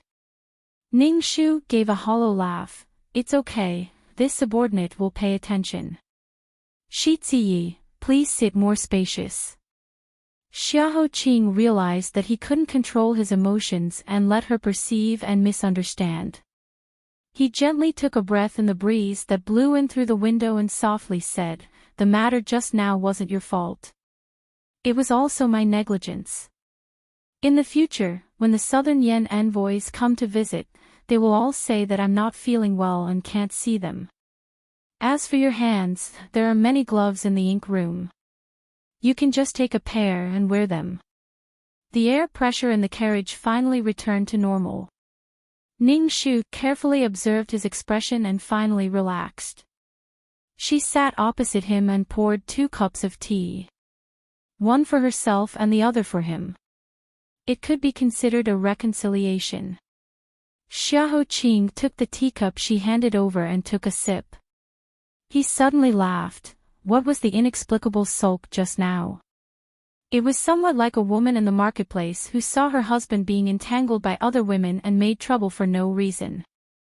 He, Xiahou Qing, had actually fallen to such a state. It was simply ridiculous. What was even more ridiculous was that the person who made him drink this bucket of vinegar, she didn't know anything. Putting down the porcelain cup in his hand, Xiahou Qing slowly rubbed the palm bone that had accompanied him for many years and said, "Where did you go just now?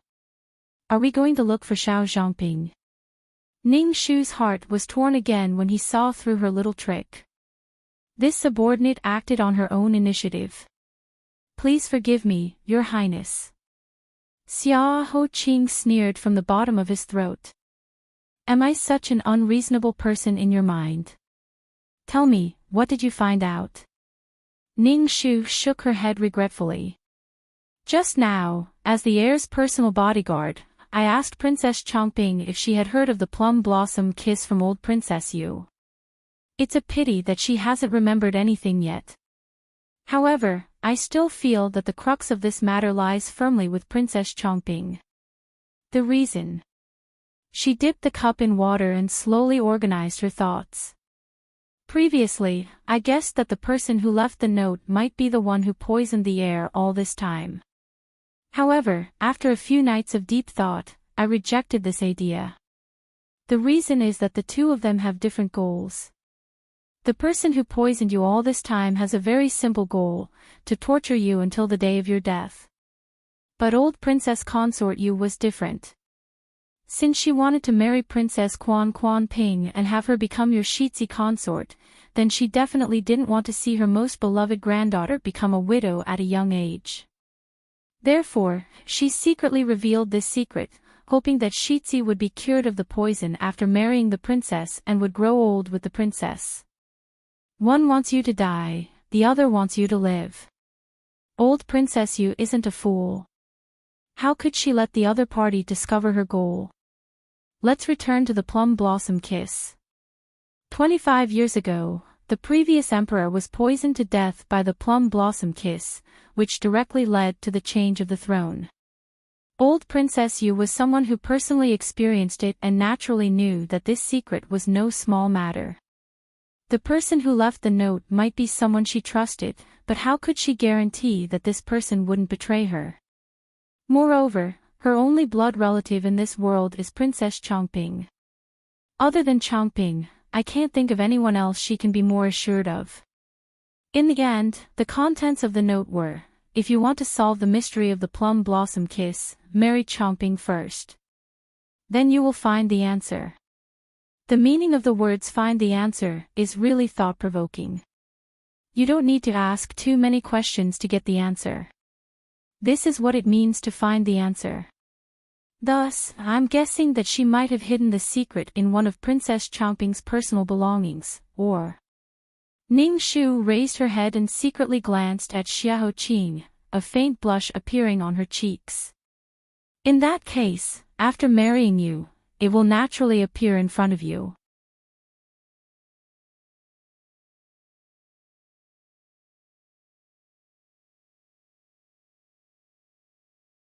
Chapter 267.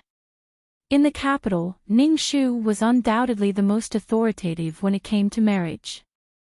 After all, she had experienced 3 husbands, and there was no one in the entire Great Yu who was more experienced than her. However, her experience had always been focused on theory. She had never even seen a pig run before, let alone personally eat that piece of meat. Therefore, after she vaguely finished speaking, the carriage immediately filled with an awkward atmosphere, causing her to feel uncomfortable. She lightly coughed and skipped this subtle topic. She said, "Of course, there is another possibility. She clearly knows what the secret is, but deliberately didn't tell me. She wants to use this as a bargaining chip to marry into the Prince of Nanping's residence." However, from her expression just now, it doesn't seem like. Before she could finish speaking, Xiahou Qing shook his head and said, "Impossible." Her personality has always been simple and straightforward, without any shrewdness. There is no way she can hide such a big secret. Moreover, old princess consort Yu will be worried that if we tell her directly, she won't be able to conceal it and will be exposed, causing a fatal disaster. Ning Shu was stunned for a moment, unable to organize her words. After a while, she said, "I think so too, so we still have to focus on the princess' personal belongings. However, Her Highness is currently living in the palace, and because of the upcoming marriage, there are many female officials around her. There are many spies, so it will be difficult to sneak in and find it." It was really depressing to always think of the worst. She thought for a moment, then said with enthusiasm, "Of course, if we can find the person who put the note, we might be able to find some unexpected clues. However, before that, we can only hope that the princess will take the initiative to tell us after discovering it, or," Xiahou Qing asked, "or what?"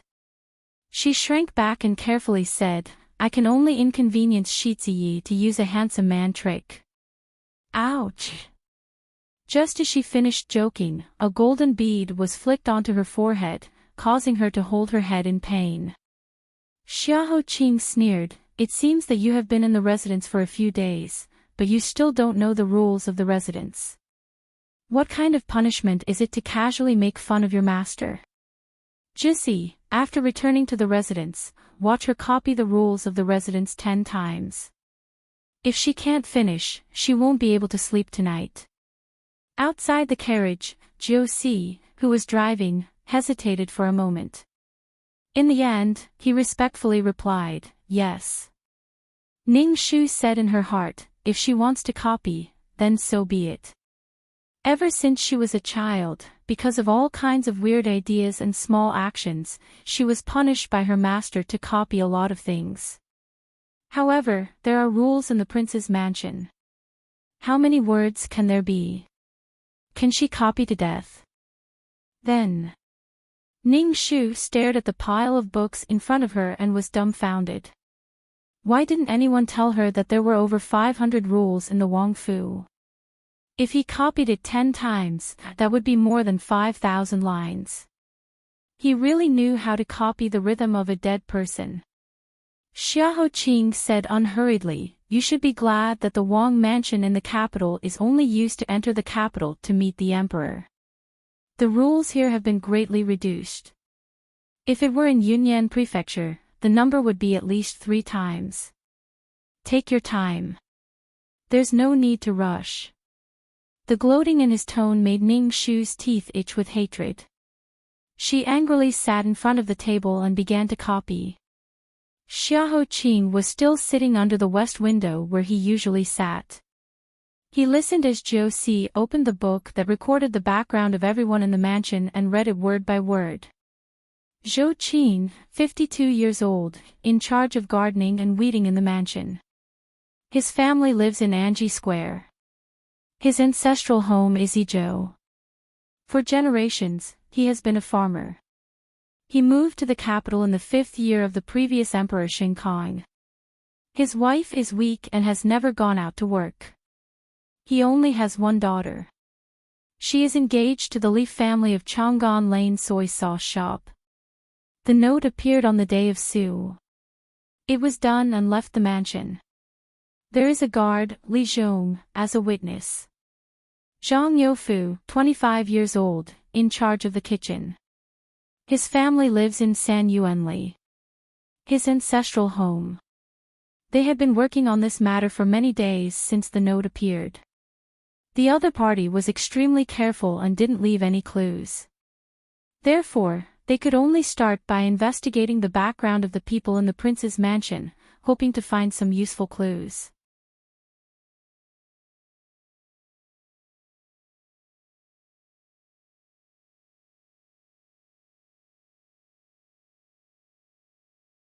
Chapter 268. As Ning Shu monotonously copied, she wondered which of these people were suspicious.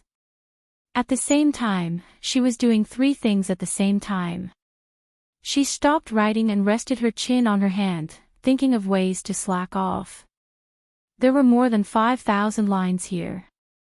If she accidentally missed 1,000 or so, it was reasonable. No matter how careful Xiahou Qing was, he shouldn't be able to detect it. Her heart itched with eagerness. But Xiahou Qing hadn't heard her mutter for a long time. It was as if he had ears in his heart and could easily hear her thoughts. Thus, he raised his hand to stop Juicy. He calmly said in Ning Shu's direction, "If you miss a word, double the penalty. If you miss 2 words, triple the penalty. Do as you see fit." With her little scheme exposed, Ning Shu immediately let out a miserable cry and laid down on the table. Xiahou Qing's lips faintly curved. He said to Juicy, "Continue." It was only the beginning of summer, but the sound of cicadas could already be heard. Today, it was particularly hot outside. Even sitting indoors, she couldn't help but feel a bit bored. Ning Shu silently copied for more than an hour. Her palms were already sweaty. She used a handkerchief to wipe the sweat off her palms. Sighing softly, she raised her head to look at Xiahou Qing. He still maintained his sitting posture, his hand gently kneading the bones of his palm as he listened to Juicy continue to read. Just like that, he didn't say a word. Sitting there, he was like a painting with the ability to calm one's heart. She watched for a while. After hearing Xiahou Qing praise Princess Changping as simple, straightforward, and without any subtlety, the irritation that had involuntarily risen in her heart finally dissipated. She lowered her head and continued to copy. Juicy said, "Wen Hui Nyang, 49 years old. Responsible for cleaning the kitchen. Family lives in Wumei Fang, ancestral home in the capital. Originally opened an oil shop. After her husband died early, the shop was sold. Has 2 sons. The eldest, Qian Bingzhong, fell into the water when he was young. The second, Qian Bingyi, 25 years old. 9 years ago, he joined the Sichuan army as a soldier. 7 years ago, he was released to the family and is now an apprentice at the medicine hall in the western part of the city. Son heir, Nian." Jiu Si was about to continue reading when Xiahou Qing's eyebrows twitched. He suddenly said, "Stop." Ning Shu stopped writing and looked up in surprise. "Is there something wrong with this person?" Xiahou Qing said, "Say it again." Juicy listened to his orders. Ning Shu listened carefully again, but still didn't understand. She said, "It sounds like there's no problem with a clean family background. Moreover, whether it's a business or a worker, it has nothing to do with old Princess Yu. Could it be her second son, Qian Bingyi?" However, old Prince Yu was in charge of the Jiangnan army along the coast. He had no intersection with the Sichuan army guarding the desert in the northwest, one in the south and one in the north. How could it be her? Xiahou Qing said slowly, "It's true that the Sichuan army has guarded the desert in the northwest for many years. At first glance, there's no connection. However, in the 17th year of Tianzi, His Majesty suddenly had a whim and listened to the Assistant Minister of the Ministry of War's suggestion. He ordered the Sichuan army and the Jiangnan army to swap places. He wanted them to learn from each other's advantages in using troops to make up for their weaknesses.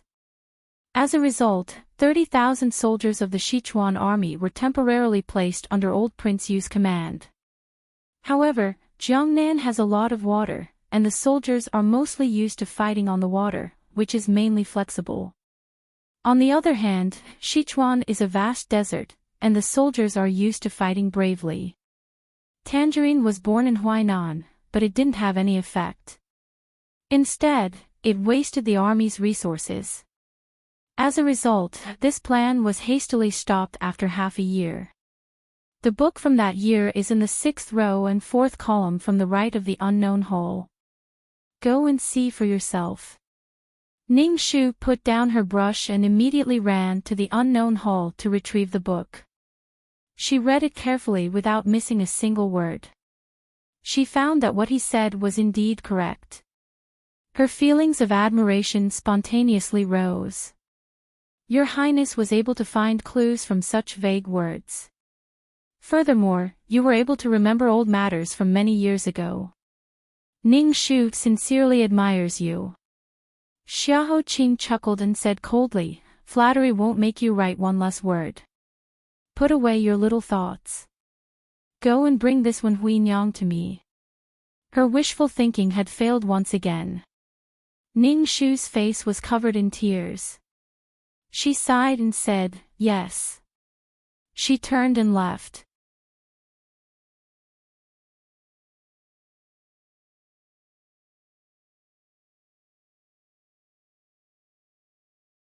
Chapter 269. Reality proved that Xiahou Qing was indeed a master strategist. When Wen Huinyang was brought to Chuanqing Pavilion, she initially wanted to feign ignorance, but under Xiahou Qing's coercion, she revealed a flaw. She knew that she couldn't hide it anymore, so she sat on the ground with an ashen face and confessed everything. She was indeed the one who left the note. Before old Princess Yu passed away, she found her and arranged for her to do this. The reason was that 9 years ago, her youngest son, Qian Bingyi, was conscripted into the Sichuan army. However, this child was timid and didn't have the ability to be a soldier. He was a 16-year-old boy, thin and slender, and didn't even have the strength to pick up a spear. However, he had a delicate and pretty face like a girl's. It was easy to imagine what kind of treatment he would receive in a military camp full of strong men who licked blood from blades and rarely saw women. He couldn't bear it and wanted to escape.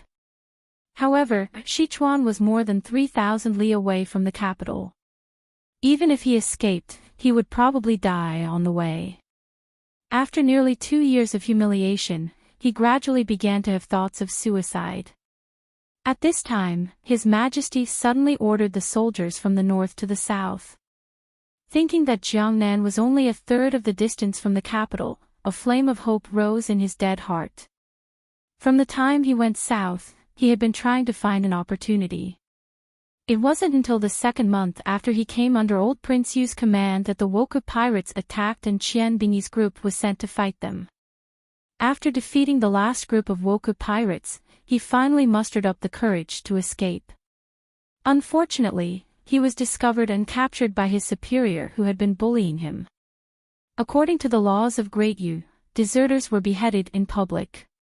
When old Princess Yu heard about this from old Prince Yu's letter, she felt pity for him and felt that his actions were pardonable. Thus, she pleaded for mercy for him and allowed him to return home after 300 beatings, which could be considered to have saved his life. When Huinyang's forehead hit the ground and she pleaded with tears in her eyes, this old servant knows that her crimes are unforgivable. However, this old servant has been a widow for more than 20 years. My eldest son also drowned and died early.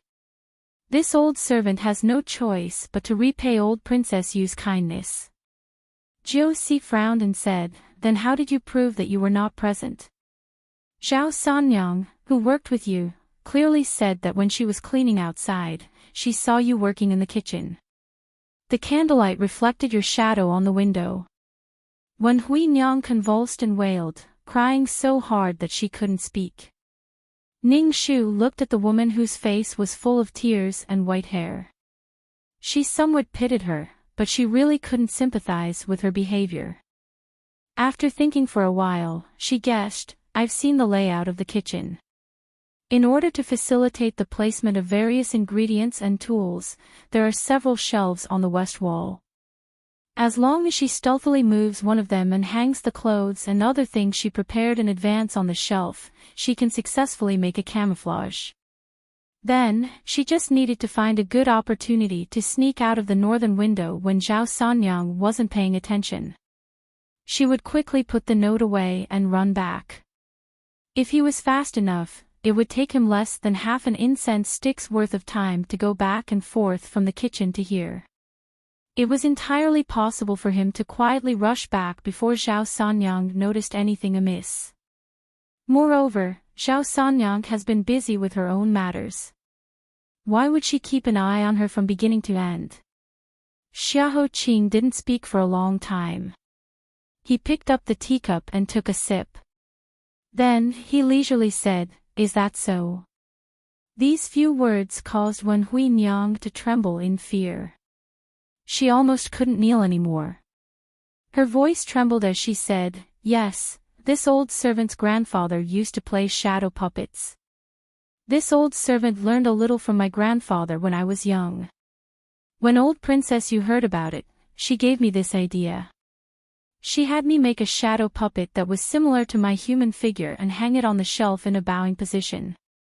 Then, it was almost like what Lord Imperial Bodyguard said. You're tuning into the LoveLore Library YouTube channel.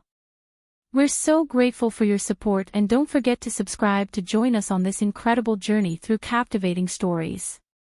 Your generosity through donations truly makes a world of difference, as it's the primary source of revenue that allows me to expand and enhance this channel for you. Thank you from the bottom of my heart for being a part of this adventure.